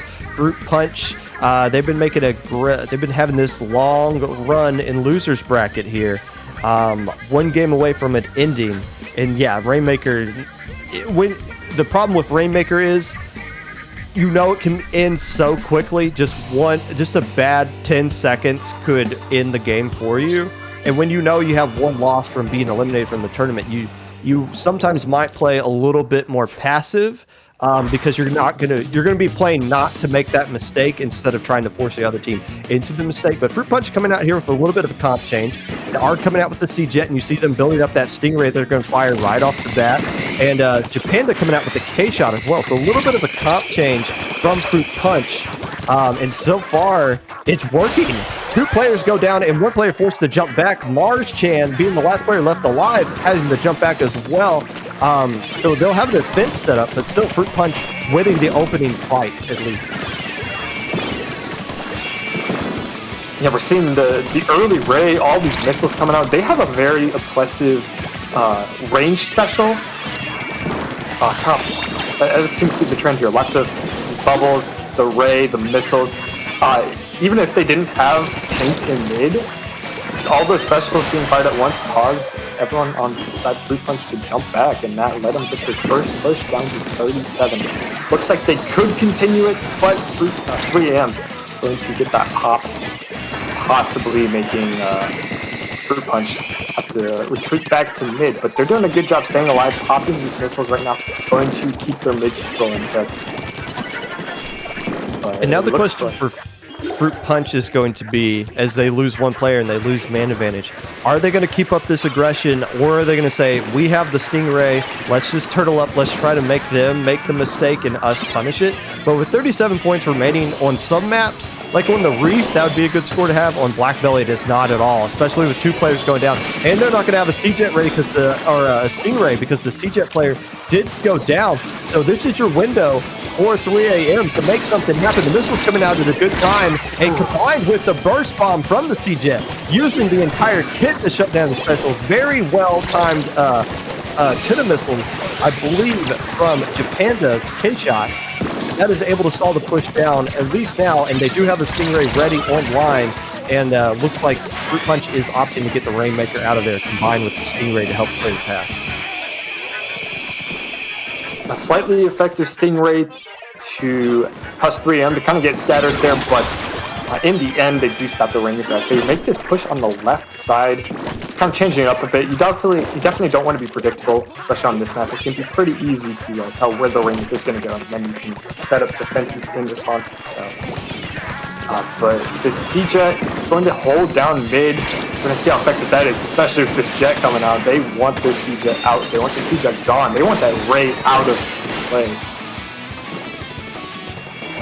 Yeah, the C-Jet doing a really good job of staying alive. 1 player does go down from the side of 3AM, and now comes the Stingray pretty early, opting to shut down the push before it can even get started, and is probably going to go off and try to charge up another Stingray just to be safe here. Bubbles ready in mid, and Fruit Punch doing a really good job of responding to each other's callouts. And it looks like, yeah, they are opting to take it this left way. I think the mindset with this is just more of a stalling technique rather than trying to add to their lead. And yeah, they're taking it into it. They're just going to keep it right there unless they get a wipe. Yeah, they're not going to be aggressive. They're just trying to bleed out the clock. If somebody in chat said, what is turtling up? You are looking at it right now. They are literally just trying to defend and hold on for 1 minute and 20 seconds. And without a Stingray on the enemy team, it might work, even though Nova's Inkjet does stop that push. Regardless, the idea is to just bleed the clock out. And now there's about 1 minute 15 left to go. And they do have the Stingray ready once 3AM picks up that Rainmaker. What I do want to mention is while they were trying to stall the clock, I did see a lot of players from 3AM weren't too worried about it. They were off getting mid control, and it looks like they're pretty close to getting mid control entirely, allowing them to perhaps make a push right here. They need to get that Ray out of the game right now. And what's unfortunate about the C-Jet's Ray is generally you have to kind of plan out your specials, use them at wise times, but the C-Jet just gets Ray so quickly, you pop it whenever. The C-Jet goes down. This is crucial, especially with Nova's Jet. We've seen it last game, going to get possibly the picks it needs to, but Fruit Punch doing a good job surviving it and stopping that Rainmaker just in time. 30 seconds left on the clock. We're going to have to see if 3AM can make one last minute push, or last 30-second push. Again, it's going to start with these missiles. They don't really have any other specials to work with, though. They're so far away from rain and armor and another Inkjet. They might get them by the time the clock runs out, and the Rainmaker will reset. So they're going to have to pop it in the next 7 seconds, and then they're going to have to grab it. And now the question is going to be, how do you survive the Stingray first, and that player coming around the second? And the missiles coming out at the same time as the Stingray are going to be extremely difficult to come across as well. Everything getting popped here at the right time. If this Inkjet can do something to save their players, and it's not going to be enough, just too many specials. And there you go. Fruit Punchers played that almost perfectly. They were very aggressive in the opening and got the huge lead, and then just bled the clock dry over the course of the next 4 minutes. It's a stressful way to play Rainmaker, but if it works, it works. And at the end, you had to fight a armor, a missiles, and a ray on Rainmaker. You can't win. I mean, I like to be an optimist here, but you cannot win that. There's no way. Finishing off this close set, Splat Zone's Wahoo. Oh. Yeah, this is... well... I mean, we're both anchors here, and we know how valuable an E-leader, something like a Hydra, something with crazy range can just control mid from your plat. But I don't think we're now. Fruit Punchers is a team that's shown to be a little bit more flexible in their comps that they pull out. So it's just going to be a question of what 3AM is going to do. But really, when you can't predict what your opponent is going to bring out, you really just got to stick to what you do best and just trying to force the other team to adapt to you. But we see both teams saying, we already know what we want to do. They're readied up extremely quickly, and we're going to be going on to this game. Somebody is going home at the end of this one. Winner moving on to face the Fukkatsu Angels for a chance to go on to grand finals. This is Splat Zones at Wahoo World. Double in-zap like we saw in game 1 coming out from the side of Fruit Punch, and that is a Neo Machine, and a lot of last-ditch effort on the side of 3AM as well as a ton of stealth jumps. Actually a ton of object shredders too on the side of Fruit Punchers, which kind of helps because there is armor and Booyah Bomb and Ink Wall that they're going to have to fight against. Top Gun, we don't see Neo Machine too often. Can you remind me? I don't quite remember what point sensor that you just saw get thrown right there, but more importantly is the Splat Bomb Rush, which they can use to cap zone. That's probably why they want to go with it over like the Kinsa version. But yeah, Fruit Punch going to take that zone down to 72 first minute of the game. Pretty close fight from mid, all things considered, second score. But I mean, we're kind of seeing the set's starting to get predictable. Both these teams are incredibly aggressive. They're going to keep throwing themselves at each other without really much consideration of the zone. We're seeing people just go past the zone, even when they're not past. They want to get those flanks. People are just constantly people are constantly picking each other. We're seeing the camera move to someone, then they get picked, and then we're going to see the camera move to them. But pretty close first minute. No team has really established full control yet. We've already seen a couple of lead changes.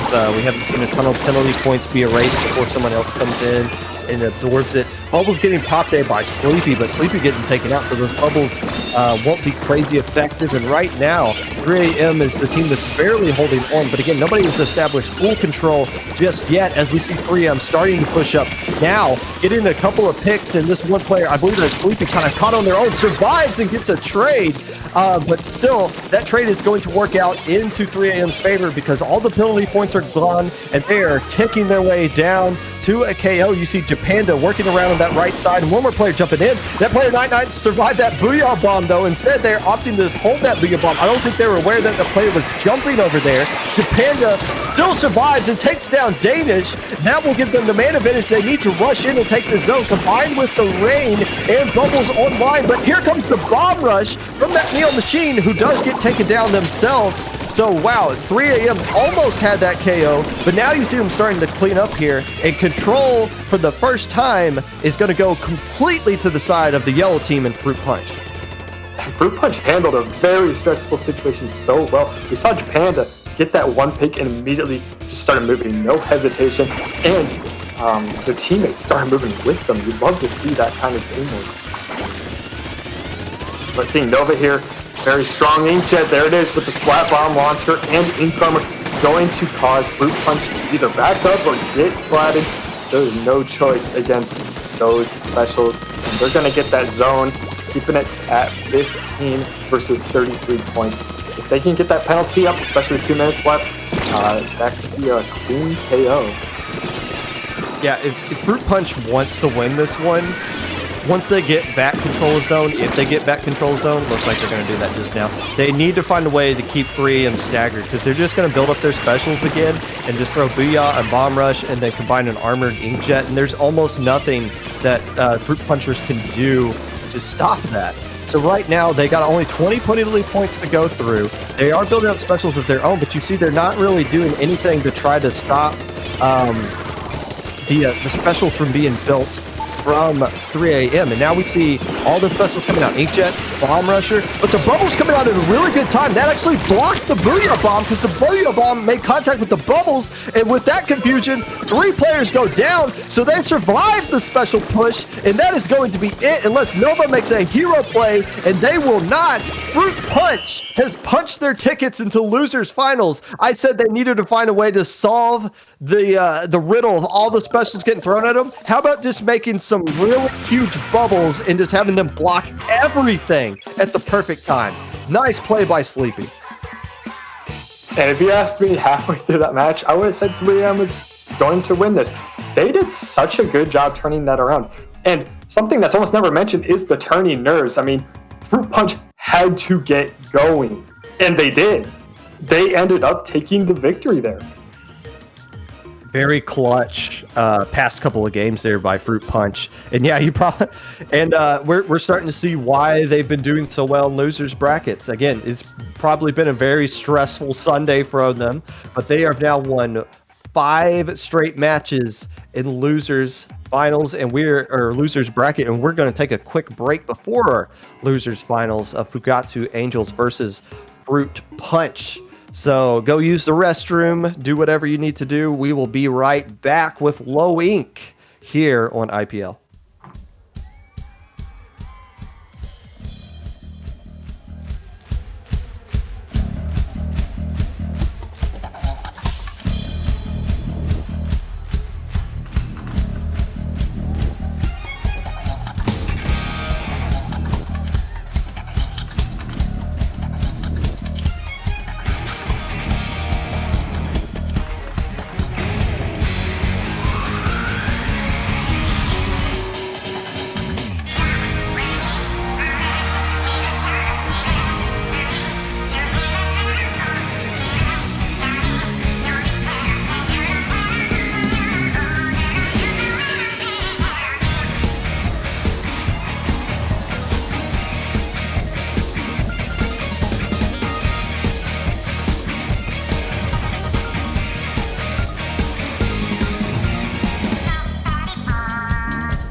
And welcome back from our commercial break. Thank you to our sponsors, apparently, who support us, whoever those companies were. We are now in losers finals of Alpha Bracket Fruit Punch taking on Fukkatsu Angels. I gotta say, saying the word Fruit Punch over and over, we got some fruit roll-ups downstairs that we got yesterday. I kinda had a craving to go down and get one, just because Fruit Punch is kind of a tasty team name, not gonna lie. It's true, and after you saw that last set, you can't help but get that craving. But I want to mention, before I forget, because I am going to forget, this is a rematch of round 1, Fruit Punch versus Fukkatsu Angels. Fukkatsu Angels beating them 3-1, but Fruit Punch punching their way through losers bracket, they could be a heck of a lot more warmed up right now, so I'm excited to see what this rematch brings to the table. Yeah, and the Angels haven't had a crazy long layover. That last match only took like 20 minutes top, so it's not like they're going to be coming in rusty here. Sometimes when a team has a little bit of a break, they come in game 1, don't play as aggressive as the team that's been constantly playing, like Fruit Punch has. They're a little bit more warmed up, but yeah, it's not uncommon for us to see when we see rematches, it goes the other way. These are not the same on the roster. Yeah, it's the same teams that played against each other 3.5 hours ago, but it's not going to be the same mentality that they brought in that game 1. Everybody's woken up now. Both teams are familiar with each other, and game 1 Clan Blitz a Piranha Pit, where coordination is going to be key. It's going to be very important for either one of these teams to come out and set the tone early and bring home the dub here. Fruit Punch being the more flexible team. We'll see what kind of comps they come out with. Fukkatsu Angels. It's going to be a question of, do they want to bring out the Baller Squiffer? Or no, is that a Hydra? Excuse me. Interesting to see. And that looks like the Squiffer is coming back out. The armor one. So double armor still with the Angels. And yeah, JPEG, we got an anchor weapon. Finally.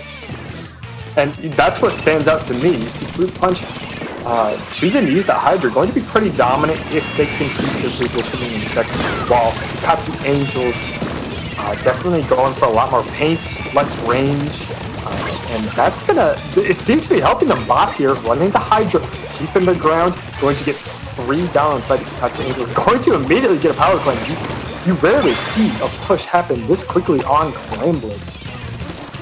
But that's going to leave. And I would like to mention, Fruit Punch doing a good job staying alive, even if all 4 people, I think, all of them went down, but they were doing a pretty good job trying to, keep that push going. They're now down to 64.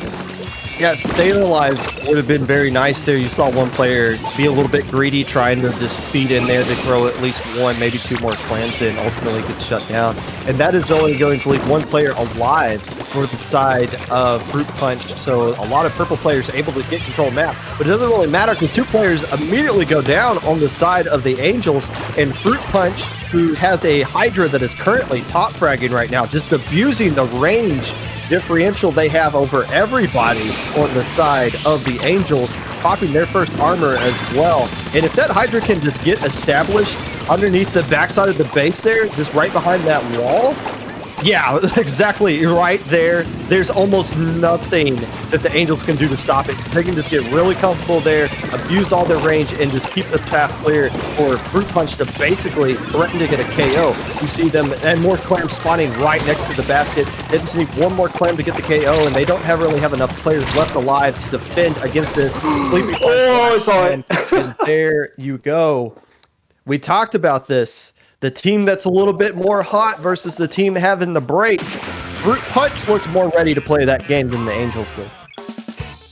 I want to mention, Bot, that Hydra had such good movement. I mean, for those who aren't too familiar with Hydra, you see a lot of run speed stacked on them, so they have a lot of movement power. And I wouldn't quite call their playstyle frontlining, but it was pretty dang close. They were holding their ground quite well, despite being the Hydra. But moving on, Splatoon. Now, I don't know if they're gonna. I don't know if they're going to bring the Hydra back out. The Hydra works out really well on that map, and especially the reason I knew where Bop was going to go is because I play Hydra myself, and I know how to abuse that weapon on that map, and Bop obviously kind of flexing that they know that as well. So I don't know if they're going to bring the Hydra back out here. Splatzone's Gobi Arena, the only mode you can legally play Gobi Arena on, because all the other 3 are awful. But we do see the question is going to be, are the Angels going to wake up from that? You know, you come into this, oh, we got a little bit of a break. Oh, we beat these guys already earlier today. This will be an easy win for us again. You got to wonder, was that just kind of the slap in the face the Angels needed to wake up? Or are we seeing a change of the tide here, and Fruit Punch is just going to keep steamrolling with all this massive momentum they've built up over their entire run of losers bracket? And we do see Fruit Punch coming out here. Bop saying, I'm just going to go back to NZAP for now. I'm good. And all of a sudden, that Squiffer now has a range advantage over everybody. But they're going to have to deal with the missiles that the Orange NZAP is throwing out as well. Yeah, and you mentioned could be a slap in the face for Fukkatsu Angels needing. And luckily for them, this is now a best of 5. They have a little bit of time to figure out Fruit Punch a little more, even if this is the second match they played against them. But Fruit Punch going to take 2 down, 3 down immediately. They don't need that Hydra. Bob still doing a good job. And you gotta appreciate moving the Hydra to Zap. Bob's doing a great job changing their playstyle. Immediately going into their quote-unquote spawn. Can't really quite get into someone's spawn as easily as this. So this is not as good as you can get. But Fukkatsu Angels maybe has an opportunity with the 10 missiles, Ink Armor, maybe retaliate, get that map until they need back, but they're still 1 down, so it's not looking likely. Yeah, Fruit Punch they're burning a lot of specials though to kind of keep control of this zone, but it is kind of working out. They are getting the picks they need. The mini player kind of caught off on their own there, does get the trade with the CDS, so it is a 2v2 situation. The Squiffer, we've seen them make some great shots earlier in the set, and with B coming down here, able to put down some paint onto the ground for the Angels, does get a pick on the zone. That alone's not enough to cap the zone, but they eventually do it themselves, but still a huge, massive lead for Fruit Punch. But if you're the Angels, this is going to be your best opportunity so far to get the lead back, because you're not going to have a ton of penalty points to work with, as you will once the zone goes back to Fruit Punch. They've already done it. They're about 65 points already onto the board, throwing out some missiles here as well. But now Fruit Punch can control the zone, and they still can't cap it back, even though they're firing some specials off on their own. Japanda raining down on the zone, putting a lot of ink, focusing objective, and puts a ton of penalty points onto the side of Fukkatsu Angels. So there you go. Even though they did a little bit of permanent damage, now they got a lot of penalty points to work with, and Fruit Punch is perfectly fine with that. Was he spread that? Didn't quite see that, but besides the point, Fruit Punch is angry. Like, Fukkatsu Angels, you guys send us 2 losers, and we had to go through the losers, but all that stress, they're taking it all out now, and they want to get that win in this rematch here. Sleepy here, going to push up, and I think that's a triple. That's a white on the side of Fukkatsu Angels, and that just in time for their penalty to go up. That's looking like game 2 is over. Yeah, this is done. There's just too much momentum with Fruit Punch right now. They got too much wind at their backs, and these last 2 games, we didn't get to see these 2 teams play earlier in the day when they first met, and the Angels won 3-1. But we talked about this. This is the difference in what momentum can do for a team. And right now, Fruit Punch just seems to be a little bit unstoppable here. It's not completely out of the question for the Angels now. They've been in this situation earlier today against the Geek Squids, down 0-2. They came back and won that set 3-2. They're going to have to do that again here if they want to keep their tournament hopes alive. But on a mode like Rainmaker, I guess this is... You had to win this one at some point if you're the Angels. This might not be the game you want to see it at, because now the question is going to be, is Fruit Punch going to use that same style they used last time they played Rainmaker, where they got a huge lead and then just tried to hold on and try to bleed out the clock? Or now that they know they have some games to work with, they could lose this one and still be fine. are they going to be a little bit more aggressive from start to finish? And from what we saw in that first match on Clan Blitz, I feel like a mode that could end as quickly as Rainmaker very well could end quickly. This could be one of the fastest KOs we've ever seen, unless Fukkatsu Angels kind of starts figuring out Fruit Punch right now. You gotta take advantage of that best of 5 that they have available, and maybe we'll see something like that Geek Squid set, where Fukkatsu Angels will do a sweep. But on a map mode like Rainmaker Muscle Forge, it can be pretty scary. I mean, it's scary for me. I can only imagine what the players are thinking right now. Yeah, there's 2 routes you can take, but there's really only one. Like if you want to make a cheeky play, you can go through the zip line basically at the roof of the enemy base. You'll get a ton of points if you do that, but it's extremely difficult to pull off. So you're basically only shut down to one option, which is up that awkward ramp. So whoever can make the deepest push up that ramp will be the team that will win this one. But like you said, this map could be over quickly. One wipe, and then you get a huge shot up that ramp. And it can be kind of difficult to come back in and stop the push if you get wiped, just because there's that little hump right there that does provide protection to the pushing team, as we see Fruit Punch being the more aggressive, going for pop, now looking for picks. Now let's get a trade there. I think if you're the Angels, you're happy with that trade just to slow this game down a little bit. Still, Fruit Punch picks up the Rainmaker. You see DXMI over here trying to get a pick with the mini. Does get a pick, but it's a trade, and it's not the Rainmaker player, but still the rest of the Angels collapse in on the Rainmaker and does get the stop there. But I don't really know if this push is quite over. There's still more players than Fruit Punch hanging around. Fruit Punch is so aggressive. I mean, there was the last player there, was that Pop, just still trying to fight and slow down Fukkatsu Angels. I've never seen such an aggressive team in low end. And they're keeping that mid control too. I mean, Fukkatsu Angels, there's really nothing you can do. They have that high ground. Even though the missiles are going to slow them down a bit, they're going to retaliate with the armor. They're still pushing. They're doing such a good job keeping up the aggression. You know, last time we saw Fruit Punch in, they opted for the C-Jet with Stingray. The comp right now in this game, as we see Fruit Punch starting to make a good push there, but 2 players going down. But the comp across the board, 6 frontline weapons and 2 midline weapons. This is both teams coming out here ready for a boxing match, basically. And there's a lot of orange on the map as they're waiting for the Rainmaker to reset into the favor of the Angels. Popping some specials to work with, looking to get some picks. But yeah, this is, I just noticed there is no Squiffer, double in-zap, and a lot of paint-heavy weapons too. So we're gonna see a lot of specials get popped off, a lot of kills go around as well. But so far, Fruit Punch has been the team that has been able to get all of the push going off here. They haven't gotten a crazy score just yet, and one player does go down. Rainmaker is going to just try to add to their lead a little bit, and they do add 1 point. But the problem is right now, Fruit Punch is the only team getting some substantial points getting pushed off here. And there's really no strategy with the Rainmaker, but I don't think there needs to be. Every time they have it, they just push it as far as they can.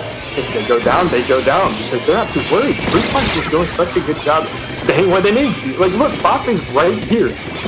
Bop is still here, just being annoying, and it's working. They're doing such a good job extending that 2v1 in time for their team to come in. Going to possibly get a KO. Oh, it was so close. But now this is really desperation time right here. Okay, that was step 1, was just getting the Rainmaker out. You just want the game to be extended with 2 minutes left to go here. I don't know if you want to try to force something right there. Japanda doing a good job of punishing that little bit of overextension by the Rainmaker. But now you got 1 minute and 50 seconds left. You haven't even touched the Rainmaker yet. And Fruit Punch, we talked about this. This is the difference. They were turtling up last time they're in this situation. Now that they have the opportunity to lose a game and still be alive, you see them being aggressive with the Rainmaker. I like this switch in mentality, and it's working out so far. They're bleeding the clock out with aggression, and they're still looking for the KO, JPEG. Combined with these bubbles by Sleepy, they don't quite get it, but that is twice they've gone from mid to the pedestal. Fruit Punch in complete control of this set right now. Is there a visual glitch happening? Because I only see one score here on the top of the screen. Yeah, it's only remaining 2 on the side of Fruit. Yes, no, that is correct, because the Angels have not touched the Rainmaker at all. They got control of mid at one point, but the Rainmaker was resetting. But other than that, they have literally not touched the Rainmaker. Okay, this is a 5-minute just bloodbath. Now, still, again, one white is all it takes. Just one bad 5 seconds is all it takes for the Angels to win this game, believe it or not. And they do take down Sleepy. You do see Lumen working around the right side here. Bop just trying to keep control of their trench, trying to take care of one player, but that is a nice pick by Chris, and 2 players go down for Fruit Punch. And if you're the Angels, it's now or never. You see Japanda realizing, look, we can give up a lot of ground here. We just need to make sure they don't get completely all the way up to the pedestal. And the Angels, with 5 seconds remaining, get acquainted with the Rainmaker, finally. But now here comes the question of, can you shut down all of these flanks that are going to be thrown in, going directly at the Rainmaker? And they cannot. Fruit Punch, just too strong, wins the rematch by a sweep, and they are going to grand finals. Oh, that game was so fast. I actually lost track of who was actually like picking up the Rainmaker and stuff. I mean, to be fair, when look at the team tags, they all look similar. So yes, honestly, yeah. That match, I thought that match was a lot closer this whole time. Fruit Punch did such a good job just making the pushes they needed to the point where they just could defend for that last half of the game, and that led them to grand finals. We're going to be watching Fruit Punch versus Ink Reapers. And we're gonna take a break. I think Fruit Punch would appreciate that a little bit as well.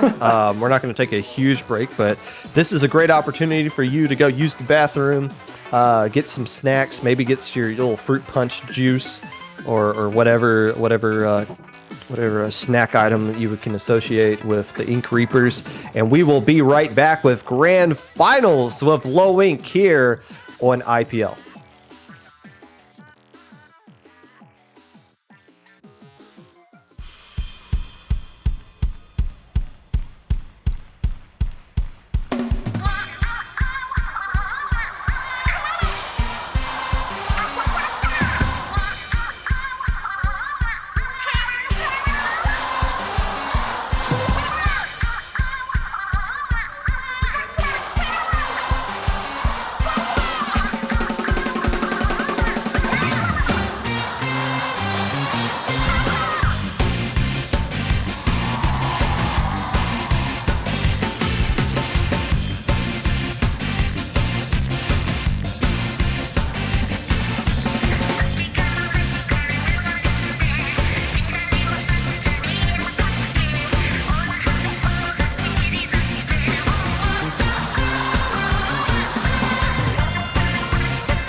is starting this dynamo, just trying to keep as much aim control as possible.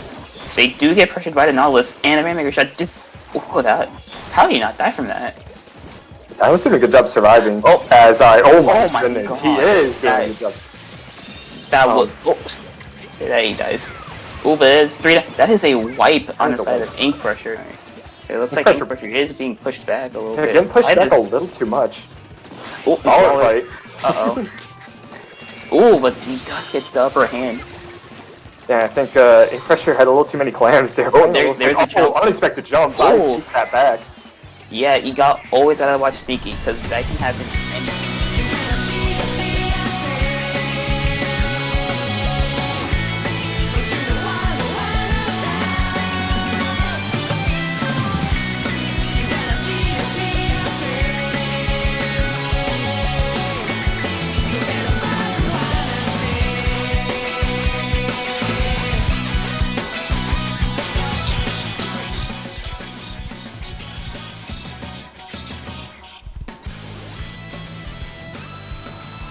Hello, friends, and welcome back to Low Ink May 2021 Grand Finals. It's going to be Fruit Punch taking on the Ink Reapers. Fruit Punch from the loser side of the bracket, Ink Reapers from the winner side of the bracket here in Grand Finals. Make your predictions now with all those channel points. What else are you going to use those channel points for other than gambling them away? Do it now.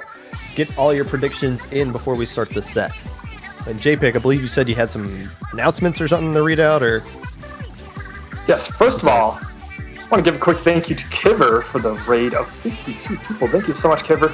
Second of all, we have a donation to the prize pool. The current prize pool is up to $80 thanks to Little Pet Frog. Thank you, Froggy, for donating to the prize pool and supporting Low Ink. And aside from those two announcements, let's get into Grand Finals. Ink Reapers versus Fruit Punch. We just saw Fruit Punch last set with an extremely dominant comp. This is the most aggressive team I've ever seen in Low Ink history. Yeah, Fruit Punch. Now this is the problem Fruit Punch faces now, and this is what Citrus kind of ran into last month. Usually what we see is the team who has to play the entirety of losers bracket. They come into Grand Finals with a lot of momentum, but not a lot of energy left in the tank because they haven't had a true break yet, versus Ink Reapers, who basically took off the last hour while we waited for the losers bracket to catch up to get here to this Grand Final. So what we usually see is the team from losers bracket get a huge quick win in game one, and then the team from winners bracket turns it around and wins all the other games after that. So don't be surprised if we see that kind of situation happen again. Because keep in mind, Ink Reapers just need to win 4 games and this tournament's over. Fruit Punch has to win 8, and it's going to be very difficult for to do over the course of this entire set because you just don't know how much they have left mentally in the tank. And you're sitting there at home saying, "Was playing a video game. Who cares?" Yeah, but playing the video game at your mental peak is something that's very difficult to do over a long stretch of time. And Fruit Punch it's been a very stressful trip to get up to this point that they're at versus where the Ink Reapers are. So that's the uphill battle Fruit Punch has to go through, but it's definitely not out of the realm of possibility. We've seen bracket resets and teams win it before off of a bracket reset, most recently last 2 months ago in March. So still a situation for anybody's game, but if you're Ink Reapers, you are currently in the better position at the start of this set. But not to ignore the Fruit Punch. I mean, last set, they made a pretty handy 3-0 with such a dominant comp playstyle. They made pretty quick work, so I don't think we're close to starting to lose steam, but, you know, it's still very much a possibility. And speaking from experience, Grand Finals is very stressful. You have to keep that in mind. These 8 players are probably playing one of the most important games of Splatoon in a good while. Look at that. Nothing but last-ditch effort and Object Shredder on the side of Fruit Punch. They did a little bit of a scouting report. They realized how annoying those ink walls were from the K-Gal player of Ink Reapers in the last set. And like, let's get a little bit of Object Shredder to help make sure those ink walls aren't crazy like they were. But here we go. A Knight Kwame says, I'm not asleep at all. I'm ready to go. Gets a nice double there. Throws a Booyah Bomb to kind of cut off the players stuck in the bunker so they can't fall down to retreat, forcing them to jump out of there. And here comes the first lockout in the favor of Ink Reapers. And they do have some specials to follow up with it as well, mainly that armor from the Dynamo player, Oliver, who looked really great last time we saw him on stream as well. And Oliver seems to be very much a fan favorite, and I see why. I mean, you can see him up there doing such a good job providing supporting fire for their teammates. But looks like... Did he go down? I couldn't tell. But looks like Fruit Punch up here, probably one of their stronger players, going to push in and get that zone. And now it's time for them to start pushing up and getting that lead they need. Pushing up into their streets, not quite. They seem to be hesitant to push forward, keeping that zone in check as the bomb rush on the side of Ink Reapers is on it. Retaliating with bubbles, with the Booyah Bomb behind the bubbles. Lots of specials going out. It's hard to keep track of all of them. You know, this is a map where it's kind of difficult to get consistent points as long as players are still live on the board. But if you get a wipe and you create a lockout, you can bleed a ton of points off of the board, and that's kind of what Ink Reapers are doing right now. You do see some missiles coming out here just to kind of stall a little bit so to buy Fruit Punch some time to get back into zone. And look around the back door. Hello! There's some bubbles from Sleepy getting a nice double there and establishing control to Fruit Punch. And now they're going to get their first opportunity to get some legit points on the board. Penalty points already taken away. Japanda almost going down there to Kwame. Wisely backs off and stays alive just to make sure that they do get the lead here, and it looks like they will do just that. Even though Ink Reapers are starting to spawn back in, Fruit Punchers starting to push up into the enemy base. Kwame taking the fight and does not win it. Bop survives, I think with the help of Ink Armor, staying alive and takes down Flash as well. Fruit Punch starting to land their punches now, and I don't think there is a way. There is one K-Gal player left on the left court, but Bop responding quickly. They do die to the K-Gal player, but the player jumping in goes down as well for the side of Ink Reapers, and everyone is starting to respond to this left side of this map here, and it looks like there are more Reapers than Fruit Punchers alive at the moment, and that should give control of the zone back to Ink Reapers, but it doesn't matter. Fruit Punch getting a huge push going off there. Something I always noticed about the Ink Reapers is they have such an iconic playstyle. I mean, we see this ink wall on the side of this 52 and Oliver's Dynamo. If you can look at this team, you know what they're gonna pull out here. I mean, Japan having a hard time against this wall. Witty here knows exactly how to play this weapon. Doing such a good job staying alive for that long. It took 3 people to take him down. Yeah, Witty's been extremely difficult extremely difficult player to splat, as we've seen at any one stream. And now, Ink Reaper's very close to getting the lead. Steamino and Bop there, able to get the kill, but it looks like Missile's able to follow up and take down Flash. And all of a sudden, Fruit Punchers get control of both zones just long enough to cap it. I don't think they'll be able to hold on to it, but they do apply a ton of penalty points and save their lead with 1 minute left to go. Witty throwing off the Booyah Bomb just to kind of clear out the enemy street. And now it's just going to be a question of do they got another lockout in them to hold on to win this game? And you know, if you're around to see Ink Reapers past sets, you know the one way to beat them is to get rid of that Dynamo. And that Dynamo is out, so it's time for Fruit Punch to get moving, get these zones in check. And looks like they have, but only one down inside of Ink Reapers. They're going to have to play their heart out to keep people out. Witty going down. Huge break. Especially if these fellows come back. Witty's been seeming to be the smartest player on the lobby that we've seen them play in. But yeah, with all these trades coming out here, make that 2 players going down on the side of Ink Reapers. And we kind of talked about this. This wasn't the dominant win that Fruit Punchers were looking for. It's the win nonetheless, and it gets them up 1-0 on their way to try to create a bracket reset in this first best of 7 sets here in Grand Finals. Nice performance by Fruit Punch. A very good coordination. You saw them responding to each other's callouts. You saw them creating double teams and using specials very effectively to get a win there. Yeah, absolutely. And Fruit Punch, I mean, they're just keeping up the momentum. They're doing such a good job. I mean, we talked about running out of steam. I feel like Fruit Punch is just gotten so good. And one of the most important things I always say to lower level teams is the best team is the one that can adapt so quickly. And Fruit Punch is just adapting so quickly to every playstyle they've seen in this tournament as they went through losers bracket. Because I'd like to remind everyone, they got knocked down to losers in round 1, and they are now here in Grand Finals. This game 2 will be the true test. And keep in mind, we're not saying Fruit Punch has run out of steam. We're just saying it's likely. We've seen it happen before, not in game 1, but if they have to, keep in mind, they have to win 7 more games to win this one. Ink Reapers only have to win 4.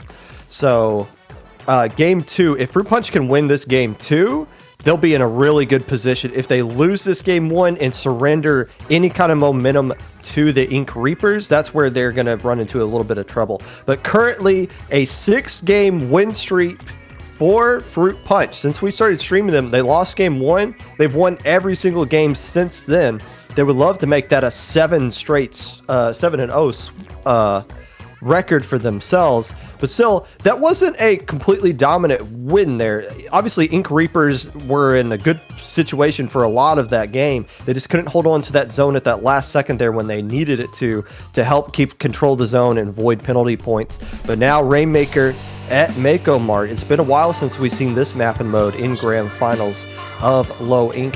And Fruit Punch is not going to bring out the C-Jet they used the first time. Sticking with the Dynamo is Ink Reapers. In fact, no real comp change on the side of Ink Reapers at all. The Ink Reapers, as I said, very iconic playstyle. I don't expect them to change weapons this whole set. I mean, they haven't done it for most of this tournament. So I think what we see here is what we're gonna get for Grand Finals, and I am not complaining because what we've seen from them so far has been very talented. But I've seen some flank attempts from Fruit Punch here. But Ink Reaper is doing such a good job responding to it. You can tell the communication is very strong here. Witty going to take out one and another one taken down on the right side. So it's about time to get pushing. They're going to take the left side. Very smart as they need Fruit Punches in their spawn when to make a faster push in theory. And Witty frontlining going to be a very good choice to defend the Ranger as we've seen them making very smart plays.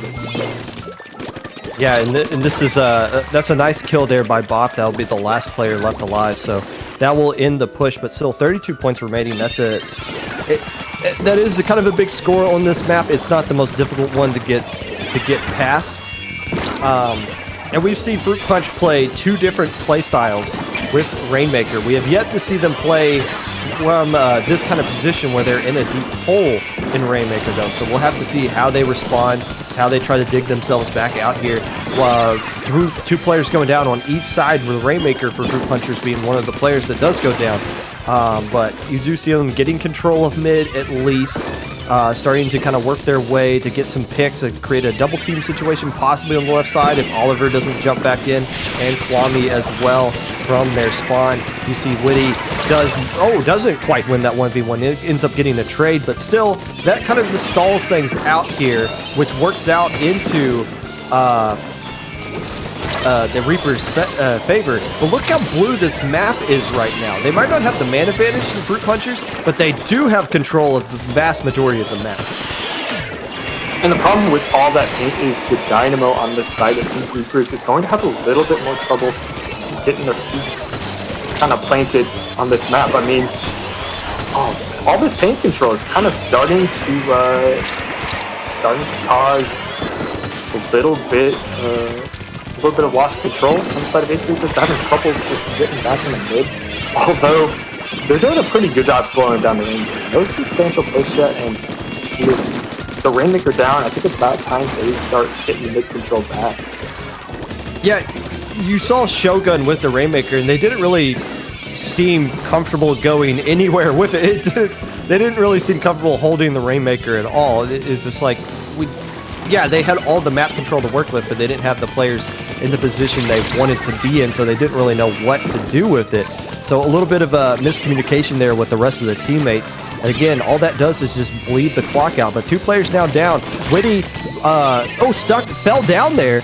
So this is an opportunity for the Rainmaker to escape and get past Witty, even though Oliver on the Dynamo's waiting on the opposite side of that bridge there. Okay, we're starting to see Oliver does go down, as well as the Rainmaker. Booyah Bomb coming in.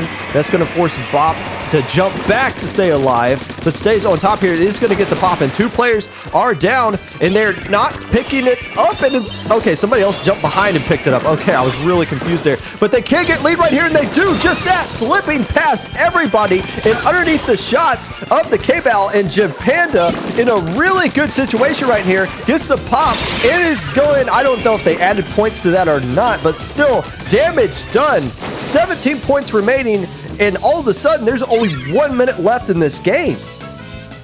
And I was about to mention, I'm getting a little worried about Fruit Punch. I mean, they're such a fast team, but for them to be hesitant to push forward, I take it all back. I mean, they got down to 17 on a map where it's pretty difficult to get to the Rainmaker pedestal.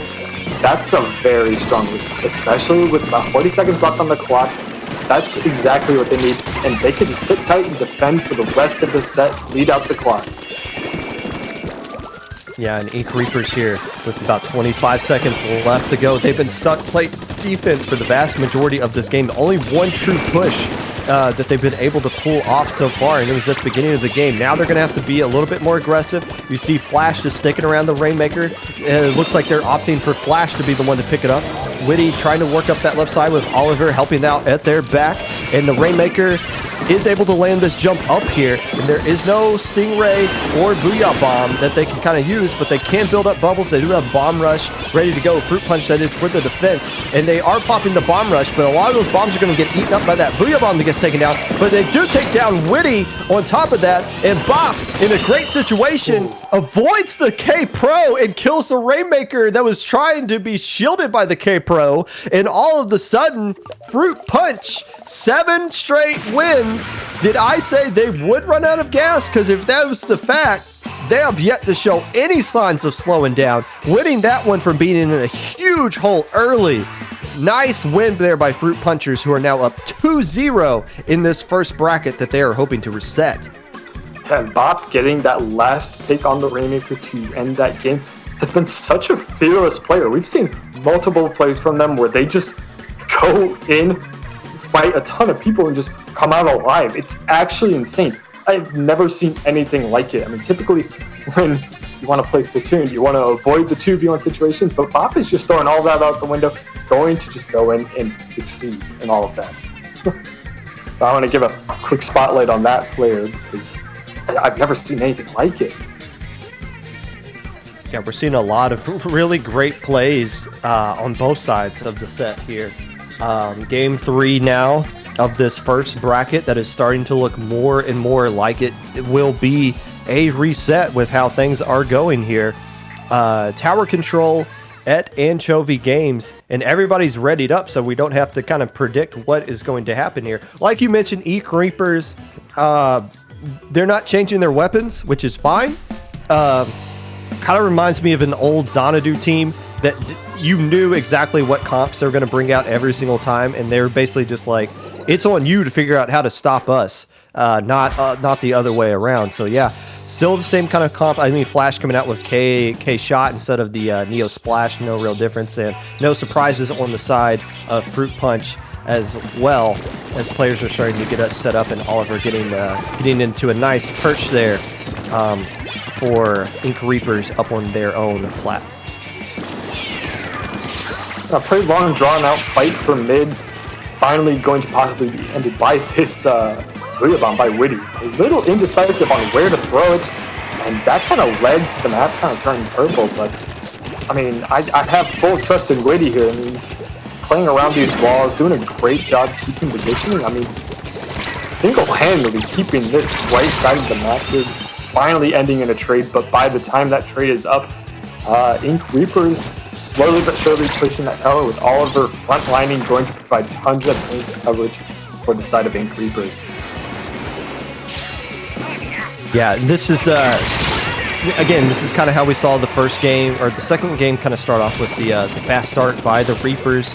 And they should get across this first checkpoint. Again, not the most difficult one in the world to get across, but 2 players going down. Make that 3 for the side of Fruit Punch. And that last player, the Inzap, rushing the tower. I don't think they realize there's more other players stuffed alive, and somehow gets a pick and still isn't dead, and gets a trade as well. That's a heck of a play by Shogun, I believe that was. Going into a 1v3 and taking 2 players down with you is a great situation, and more importantly, that keeps Ink Reapers from getting to that second checkpoint, because it looked like they were going to go there uncontested. So a heck of a play by Shogun to stall this down and put the tower back into mid. But despite that, Ink Reapers doing such a good job keeping that mid coverage in check. And it looks like Fruit Punch. Well, we're going to see a repeat of what happened at the start of this game. Everyone's just going to start fighting from mid. But Bubble is going to kind of go up on the lift there, going to allow Sleepy just to walk right into this spawn. It's always just some random jank that goes on in this game. You gotta love Splatoon. Let's see here. Looks like Fruit Punch is now starting to get their first push going here, but 2 players going down and getting suckered into a little bit of a flank on the left side there. That will keep this push from continuing. So Fruit Punchers halfway through this game struggling to get anything going, although they are trying yet again. If Sleepy can get up this wall and get a nice bubble pop on a couple of these players, doesn't look like they'll do just that, but it will at least give them control of, well, ultimately nothing, as they ended up going down, and Shogun being the last player left alive, forced to retreat, we think, unless they want to go back in and try to make another hero play. Instead is backing up to the plat, holding on to those missiles, but not a huge score for the Ink Reapers, although that is a nice pick right there. But as long as the clock is bleeding out, and you're getting these opportunities to try to get to the second checkpoint, I think you're feeling kind of fine. But watch out for Japan to behind them.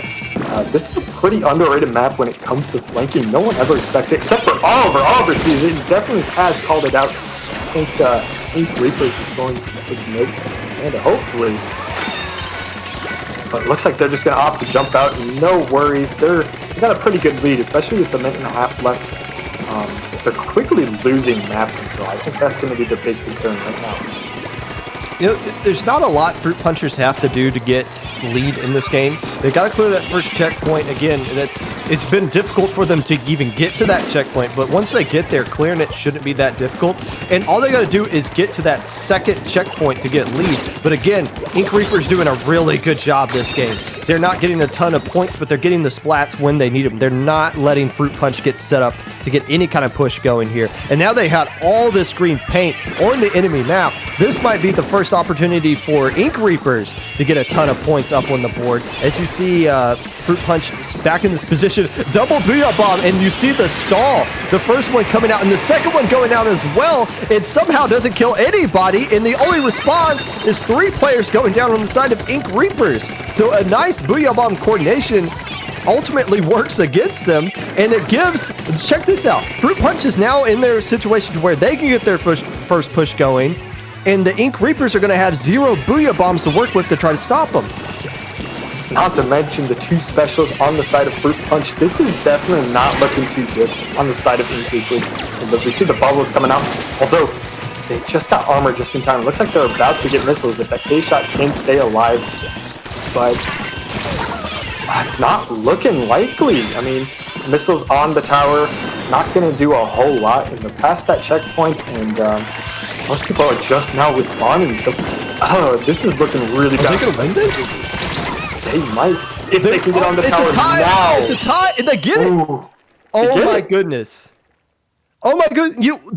They lost that game. The reason they couldn't get the win there is they didn't have any specials to hold on at the very end. They used all of their specials to try to add to the lead right there, and it just backfired on them, and then it set the stage for Fruit Punch to get everything they needed to get the win there. And my goodness, one more game will force a bracket reset. I don't think we've ever seen a bracket reset in a 4-0 sweep before, but Fruit Punch, the 8-0 record they have now with 8 straight wins, is starting to look like they can't lose even when the odds are stacked against them in any of these games. That's twice, 2 games in a row they've come back from big holes, and they have still found ways to get wins at the very end. A little bit of a misplay by the Ink Reapers, but still, it's Fruit Punch that's the team that's capitalizing off the mistakes that are being presented to them. Now we got another Clan Blitz game, this one at the Reef.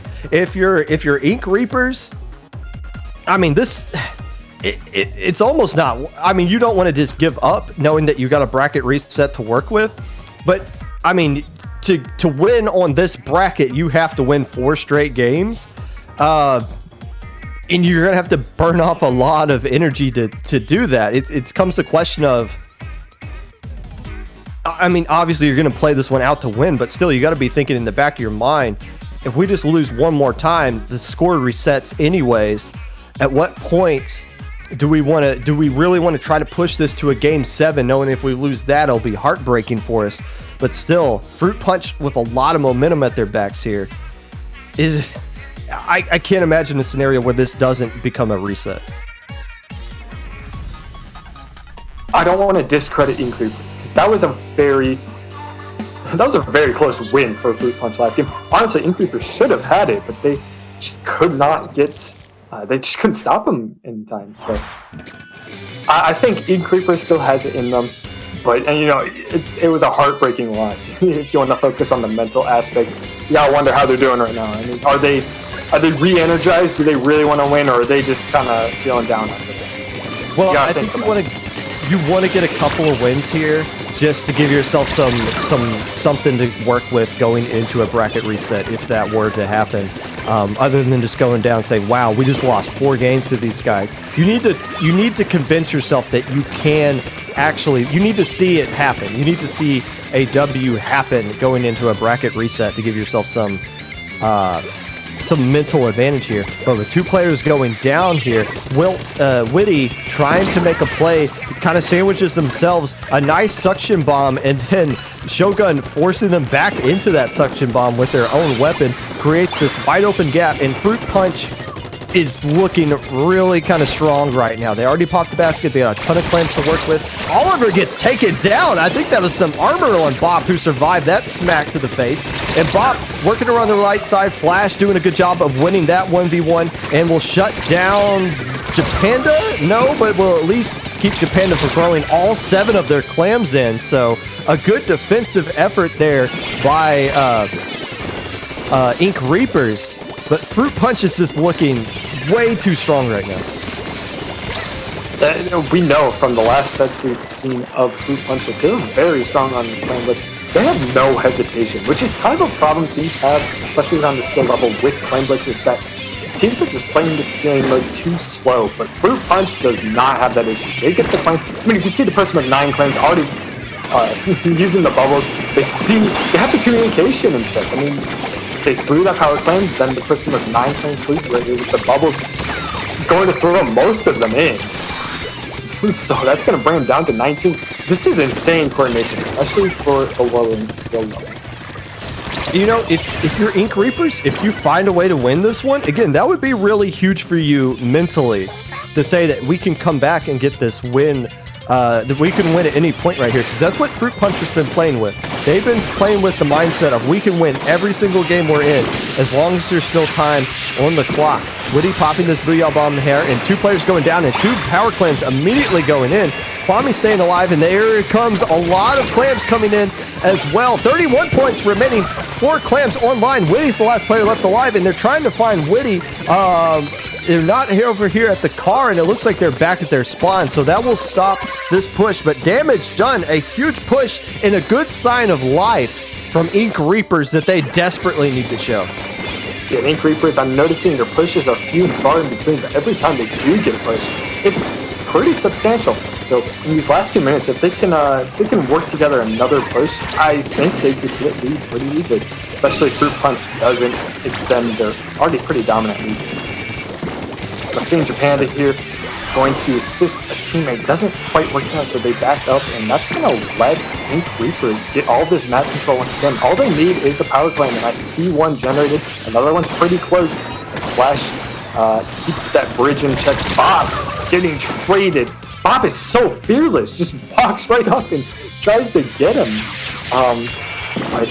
All that map control slowly getting lost, and looks like Ink Reapers oh, I take that back.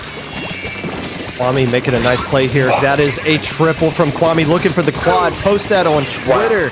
And there you go. All the penalty points are now gone. Just a few more points away, and they do get the lead with 15 clams remaining. Just 15 points remaining, and they don't have any more clams to get the KO right here, but they do have the man advantage. Somebody is going back to get some clams, and now they just need one more player just going around. They're hunting for that one clam. Somebody's got it, and they are going in for the basket, and they do get the KO. Maybe staves off a bracket reset a little bit longer, but I'm telling you, that is so huge mentally. Now the Ink Reapers know, no matter how bad of a lead the other team has against us, we can still come back and win that. Ink Reapers desperately needed to get that win. Even if it doesn't save a bracket reset, this win will do a lot for them down the road mentally over the course of this whole grand finals. And you seem to have made this like idea of like teams getting angry. And I like it because you could tell after that first push, they were angry. They were playing so much more aggressive, getting the picks they needed. They had the paint control. They got the clams in time, and they edged out that win the win in the end. And if they can keep up this anger, as you call it, that's going to be huge. Well, at some point, you have to kind of show some pride in yourself. You say, we're the team that won winner's bracket. We're coming in, we beat all these teams we faced against. We're a Div 7 team that I just checked. They lost. It's not like they're stomping their way through Div 7. They're 2-1 currently in their group. So it's not even, they're not even in the top spot to make the playoffs in their own group. So, but at some point you got to say, we're on stream here. We've had leads against these guys. We've had 2 games we should have won. At some point, you got to show some pride and take over a game. And we saw Kwame do it right at the right time, getting a triple and an assist, basically by themselves. No real teammate help, just kind of see fight, take fight, win fight. And that kind of put the team in the situation here where they get that win. It might not be enough to save the bracket reset because they need to win 3 straight games in a row. But again, angry, yeah, I mean, we see some anger there, but you got to show some pride at some point. And we saw some pride on display in the last half of that game by Ink Reapers. And now it's going to be up to the Fruit Punchers to respond with Splat Zone Hotel coming up. Again, one more win for Fruit Punch, and we will force the bracket reset. If Ink Reapers take over control of this set and win 3 more, we'll be going home a little bit early. But now I guess the question is going to be, do you really do Dynamo on this map? Can you do that, really? What always stands out to me on this map is range always seems to win. And what I think about is Japan does dualies. That's kind of what I think about. Weapons like that have great paint and range at the same time. And Bob going to the C-Jet. Didn't we see Bob use C-Jet on Rainmaker? I may be mistaken. Okay. Yes. Just no hesitation, going to use the way. I've said this before. I mean, normally you have to be very careful on when to use your specials. C-Jet, no. You use that ray when you get it. I mean, you get it so often, so... C-Jet works really well in this map because you can just stand on your side and basically ray across the entire zone. And we see Oliver. This was my question: is can you run Dynamo? I don't know enough about Dynamo to know, but I wouldn't think this is a great map for Dynamo unless I'm completely mistaken off of that. But another thing is Sleepy moving to the 96 gal with armor. They've been using bubbles and the foil squeezer really well. But I think they looked at their comp and realized somebody needs to give us armor here with Bop doing the C-Jet. So that's probably why they switched over to the Gal. But regardless, Fruit Puncher's getting this early lead. And Bop in the enemy... wait, is that the enemy base they're in? Or is that their own... I think that's their own base that Witty is in there. Yeah. Okay. I was very confused. The C-Jet... going a little backwards here. Yeah. Speaking of which, Flashy taking 2 down, maybe 3, not quite, but gonna go down, leaving the zone capped for Ink Reapers as they get the points. Oliver here in the prime spot. I mean, you questioned Dynamo's effectiveness, but I feel like if they're on the zone, they're gonna do a great job keeping that zone in place. And a not too effective rate going on the zone. They have plenty of paint coverage just to swim around it, but Panda and he's going to go in together. The coordination is key, especially with those missiles coming in. And the rain. Going to that's Shogun, I think. Shogun, yes. You know, with all the rays that they're going to be popping out, you would think they would pop some missiles to go with them, because it's kind of the classic special combos you see. Yeah, no way you're going to survive a 96 gal along with some help raining down. And plus, they usually been wearing object shredder, those fruit punchers. Pretty much everyone but Japanda. But here you go. The lead is currently on the side of Ink Reapers. You see Kwame trying to get some picks there, but too much armor on Sleepy, who's now starting to work their way on Oliver on the backside. 2 players going down. That Ray assisted with some of the shots that Sleepy was able to fall off onto Oliver. Gets the kill there, and there's a lot of green on the side of right down mid there. And Kwame's trying to chase out a player who's working to get in their base, and it's looking like Fruit Punch is going to get the lead here. And I don't know if they're going to try to go for zone or try to clear out all these players coming in, but they do get a double, and they will jump into the zone. And a 1-point lead now for Fruit Punch, and a ton of penalty points that Ink Reapers have to go through. However, as soon as they get rid of all of their penalty points, they'll get lead right back. Let's see an armor pop off. And a Booyah Bomb on standby on the side of Ink Reapers. Fruit Punch kind of popping some early missiles and an armor right here. But that Booyah Bomb's going to slow them down, letting them hold on to the zone just a little longer. Not quite. They're going to take the zone. Wait here. Somehow surviving that rate. Very impressive movement. The player does not die. It just does not. But in the end, they get that zone back right on time.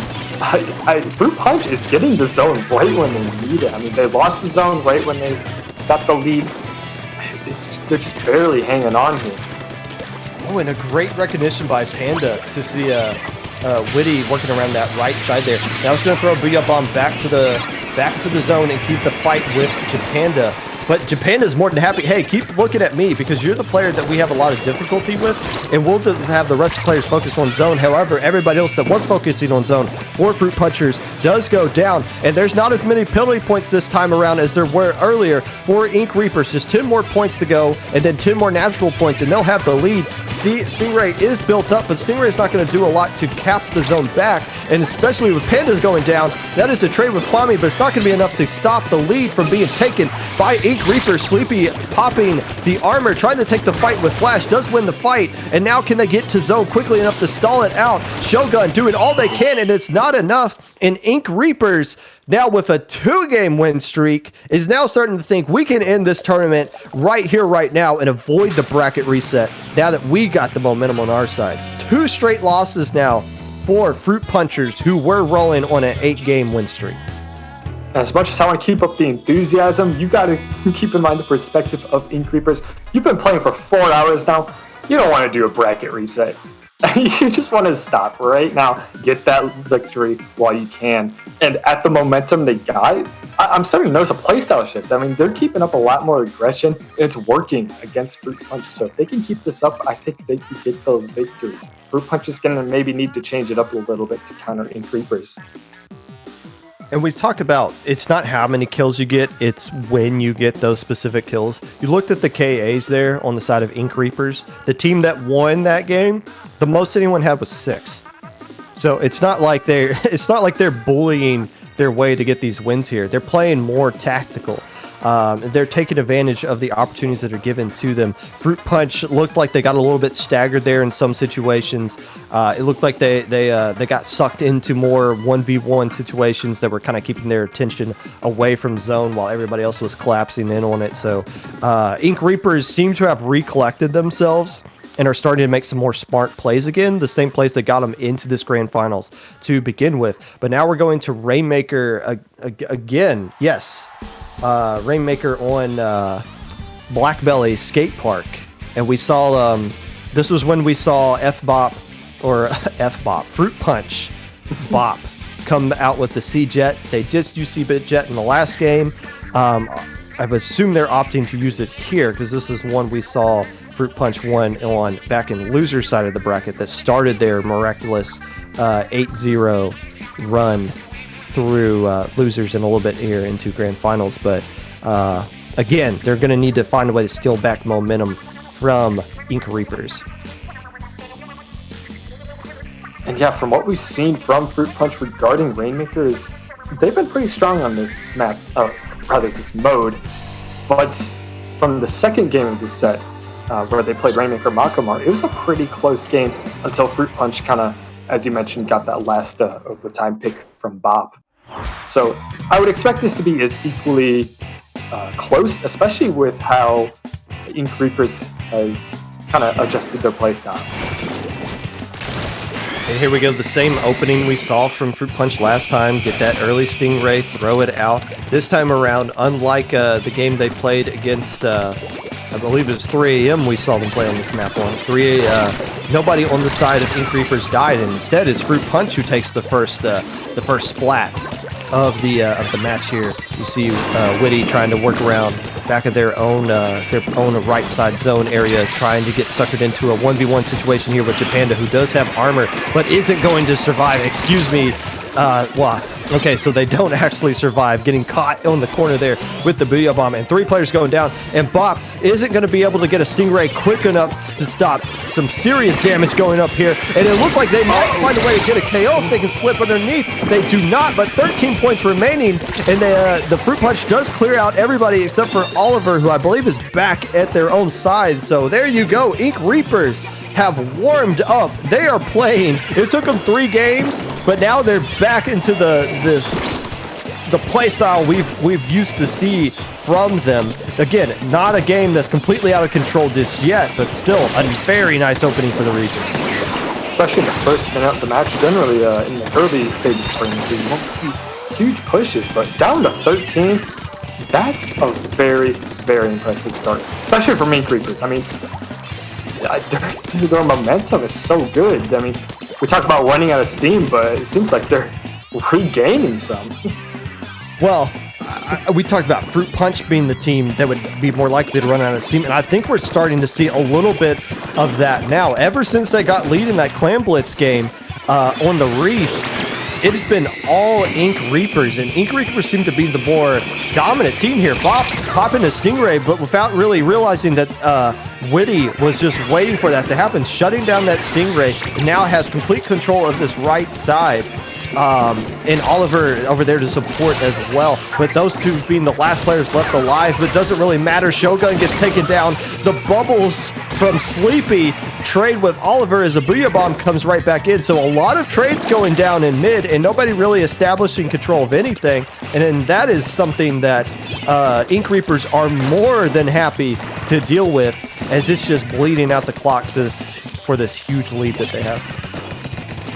That's really what it comes down to on Rainmaker. I mean, it's less about the points, it's more about the clock. I mean, they have to push, they being Fruit Punch, have to push all the way down to 13 in 2 minutes. And I would argue, yes, defending is way easier on Rainmaker. So Ink Reapers could just sit tight, keep their specials, make sure the Rainmaker's staying in mid, keep the paint control up. They don't really have to push anymore. But, I mean, they have a Booyah Bomb ready. They have a lot of their other specials pretty close to at least another Booyah Bomb. So it's looking like their defense is going to stay pretty strong. Yes, and you know, they're doing a really good job of killing Bop with that C-Jet. Yeah, 4 Stingrays is a decent number, but they're not getting a lot of kills, and that's just because they keep putting Bop down. So they can't have these rays that they have to use to create some offense here. They're not getting fired when they need them to. And we do see an opportunity here for Fruit Punch. You see Shogun with the Rainmaker. Oliver does go down on the side of Reapers. Toxic Mist coming down here just kind of slow down this push and buy time for the rest of the teammates to jump back in. But here comes the Stingray. It is going to be online if they can survive this Inkjet. But no, they cannot. The Inkjet exhaust is a little bit too much combined with everything else, and that is a wipe. And another minute goes by with only 50 seconds left to go. This is again, not out of the realm of possibility that Fruit Punch can win this one, but it's looking to be all Ink Reapers for the first 4 minutes, 15 seconds here. I mean, look at their specials. 3 specials, 2 Booyahs, and I believe that's an armor.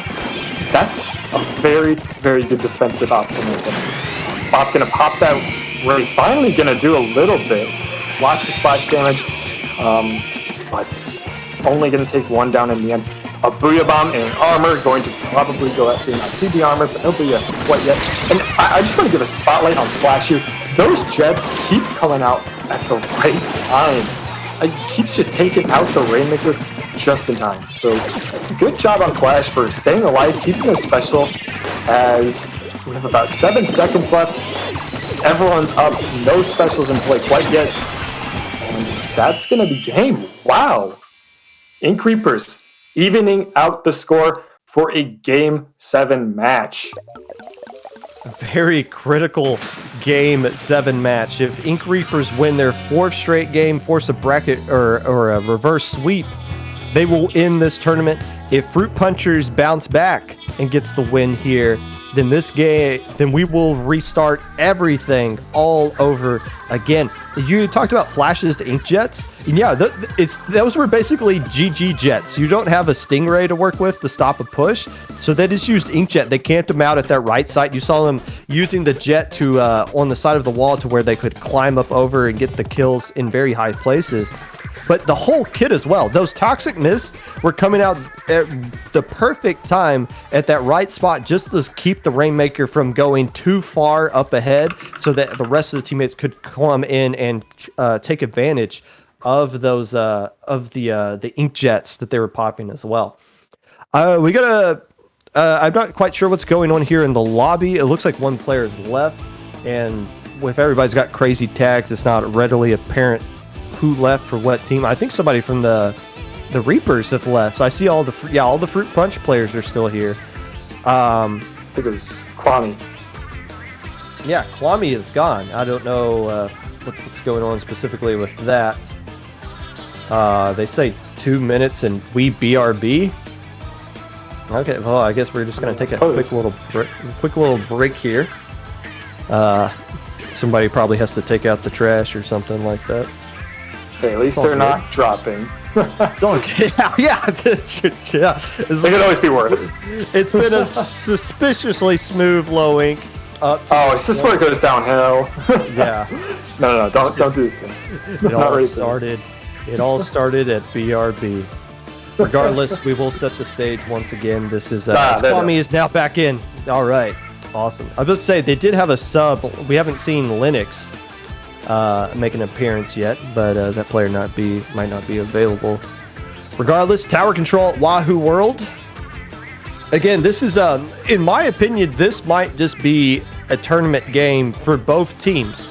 Think about how hard it'll be mentally for Ink Reapers to come back, knowing that if you win this one, it's over. But if you lose, you're facing like another 45 minutes of competitive Splatoon, and that's just such a drain on your mind versus Fruit Punch, who quite honestly, we don't really know what they have left. I mean, they've just lost 3 straight, and they haven't. Those last 3 games haven't been even remotely competitive. In fact, if you think back the last 5 games, the Ink Reapers have seemed like the better team. Fruit Punch got some nice wins at the end of Game 2 and Game 3, but Ink Reapers have been the most consistent team across the entire course of this set. Even Game 1 wasn't an easy win for Fruit Punch. Yeah. I mean, it's just hard to keep track of. I mean, Ink Reapers won the last 3 games. Fruit Punch won the first 3 games. I mean, it hasn't been very staggered. It was either one team being dominant or the other. So it could be anyone's game right now, especially Game 7. Tower control at Wahoo World. This first checkpoint is insanely difficult to get across. You're right there, right out in the open. No surprise comp changes coming out from either side. They're going to die with the best weapons they got. It's going to come down to who clears that checkpoint 1 first. And if both teams clear that first checkpoint, it's going to be a wild showdown. down to the end, excuse me there. Missiles coming out very early from the side.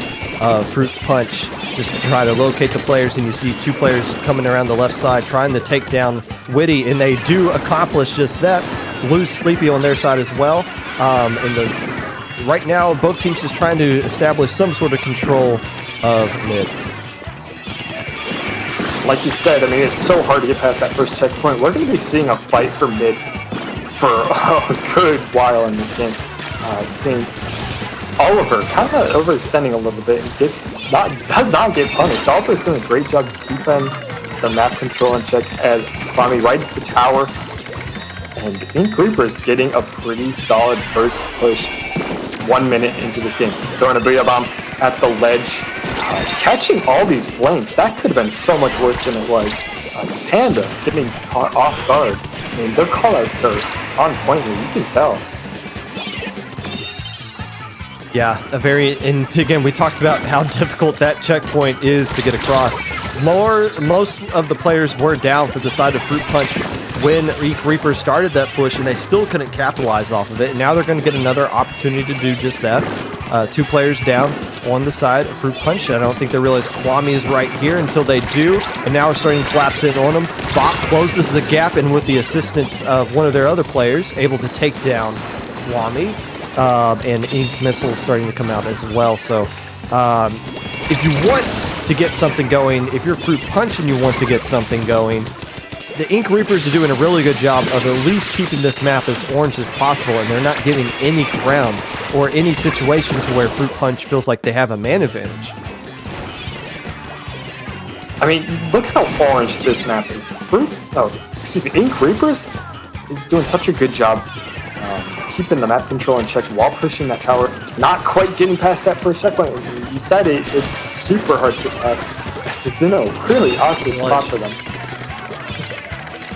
Yeah, just a clutch defense right there. You saw them throw a suction bomb just to kind of keep a player off the tower a little bit longer for the rest of the teams to hop in and create a pincer on that tower there. So then here we go. Oh, two players go down on the side of Ink Reapers. Oliver's the last player left alive, gets taken down themselves, and this is going to be an opportunity. I think they're going to get past this checkpoint right here because Splash is the only player left alive. Built up missiles and fires them out, but the missiles coming out a little bit too late, and all of a sudden, off of just one good 15 seconds, the Fruit Punchers are in a really good situation here. 3 players on their side do go down, but damage done. Again, clearing that checkpoint is pretty huge. And oh, they're popping missiles really early right here. It'd be nice to save them, even though they know the K-Shot is going to get their missiles ready pretty soon.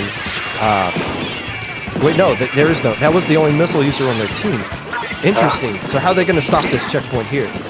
Yeah, especially with Booyah Bomb and 10 missiles going out, that's going to scatter the enemy team quite a bit, allowing Ink Reapers to hopefully, finally, possibly get past this tower, or this checkpoint. It's not looking like they will. Yes, no? Oh, they should. Yeah, that's a delayed wipe. They're going to get there. We go. Not only that, they're going to get lead right here. It's looking really good. I mean, it was looking pretty bleak for them earlier, but they might get past the second checkpoint, which is in a much better spot for them. It looks like it's going to spiral out of control on the side of Fruit Punch. They're going to need to really figure something out now. They need specials now. They need paint now. They need to get moving.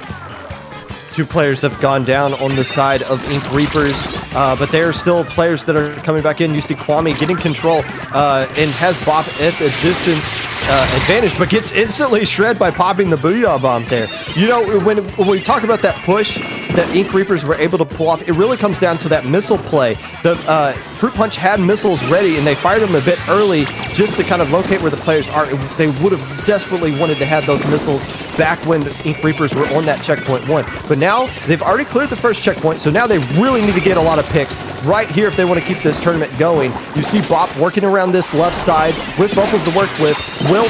Witty popping the Booyah Bomb. It can't really throw it at the tower. Instead, has to throw it at their feet to keep themselves alive. But as long as Witty holds down this position right here on the right side, it's a really good situation for the Ink Reapers if they want to hold on and end this tournament. Right now, it's a 2v2 situation.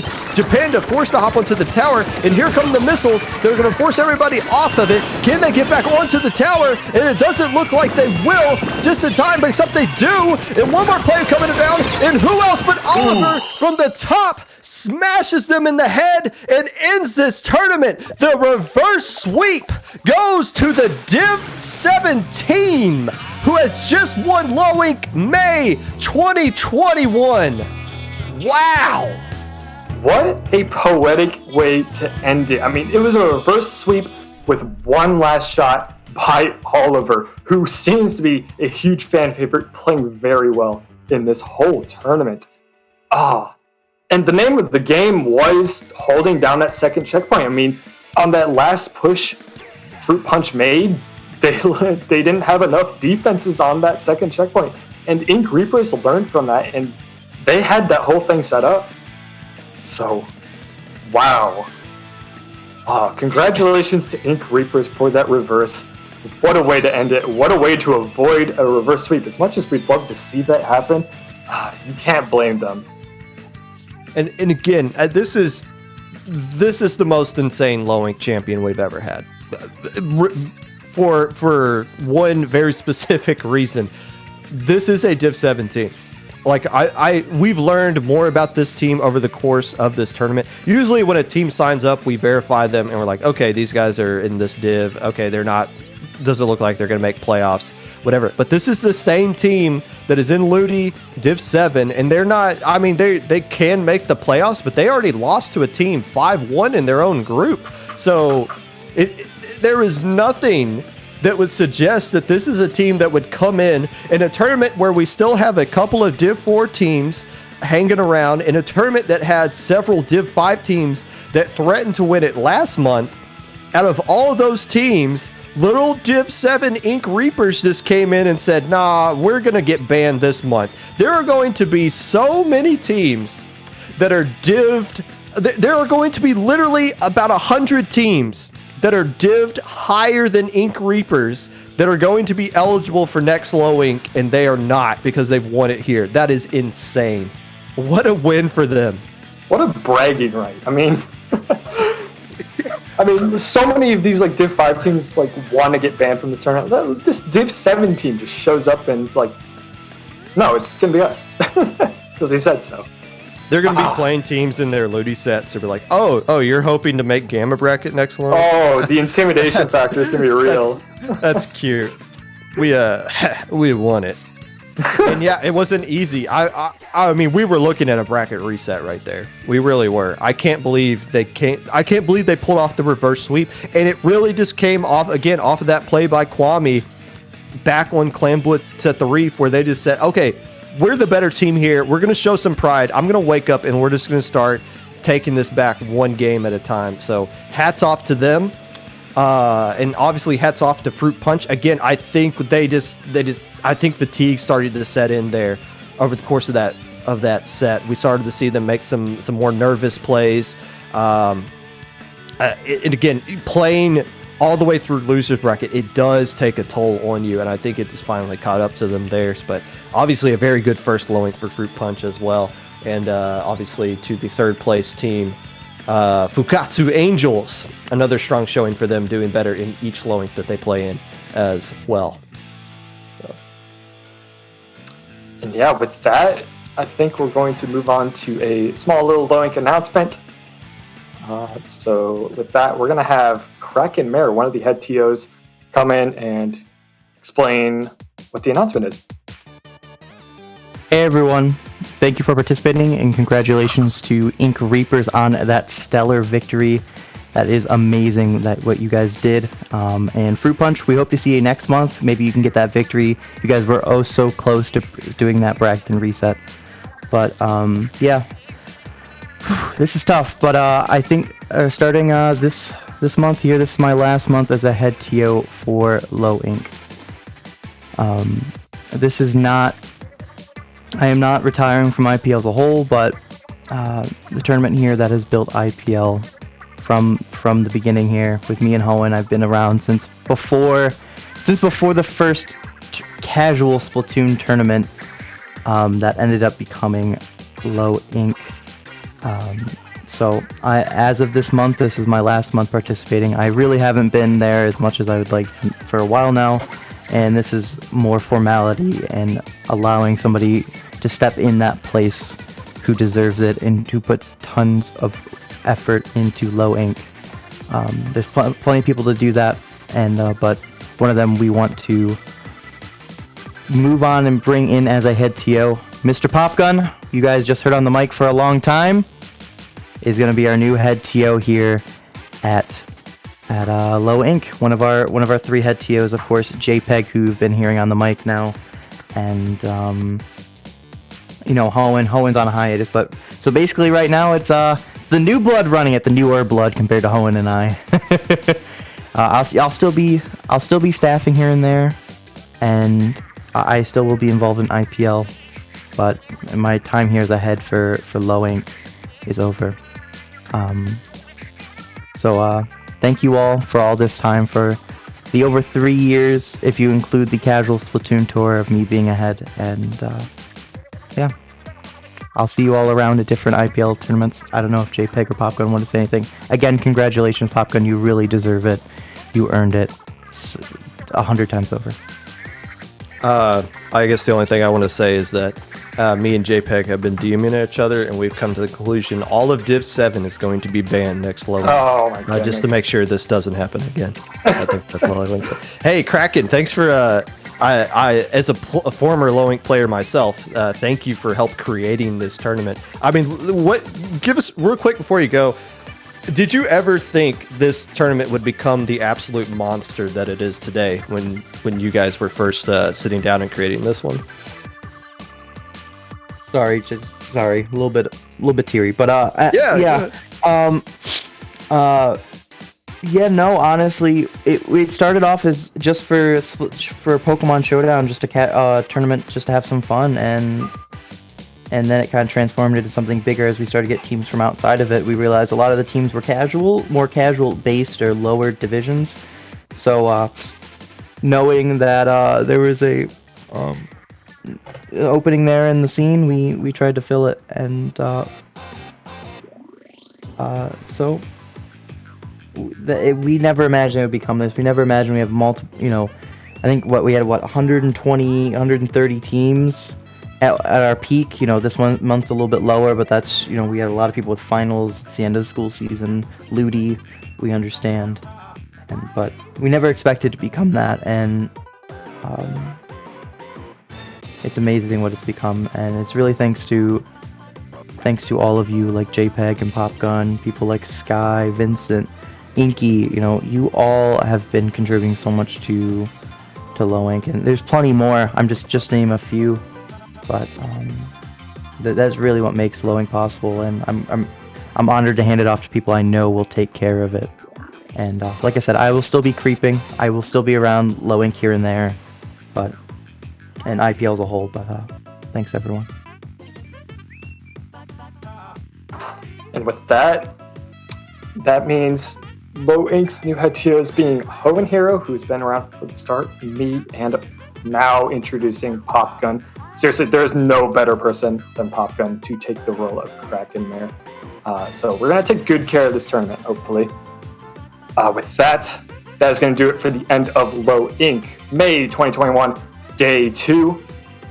And we're going to sign off. We'll see you around next month.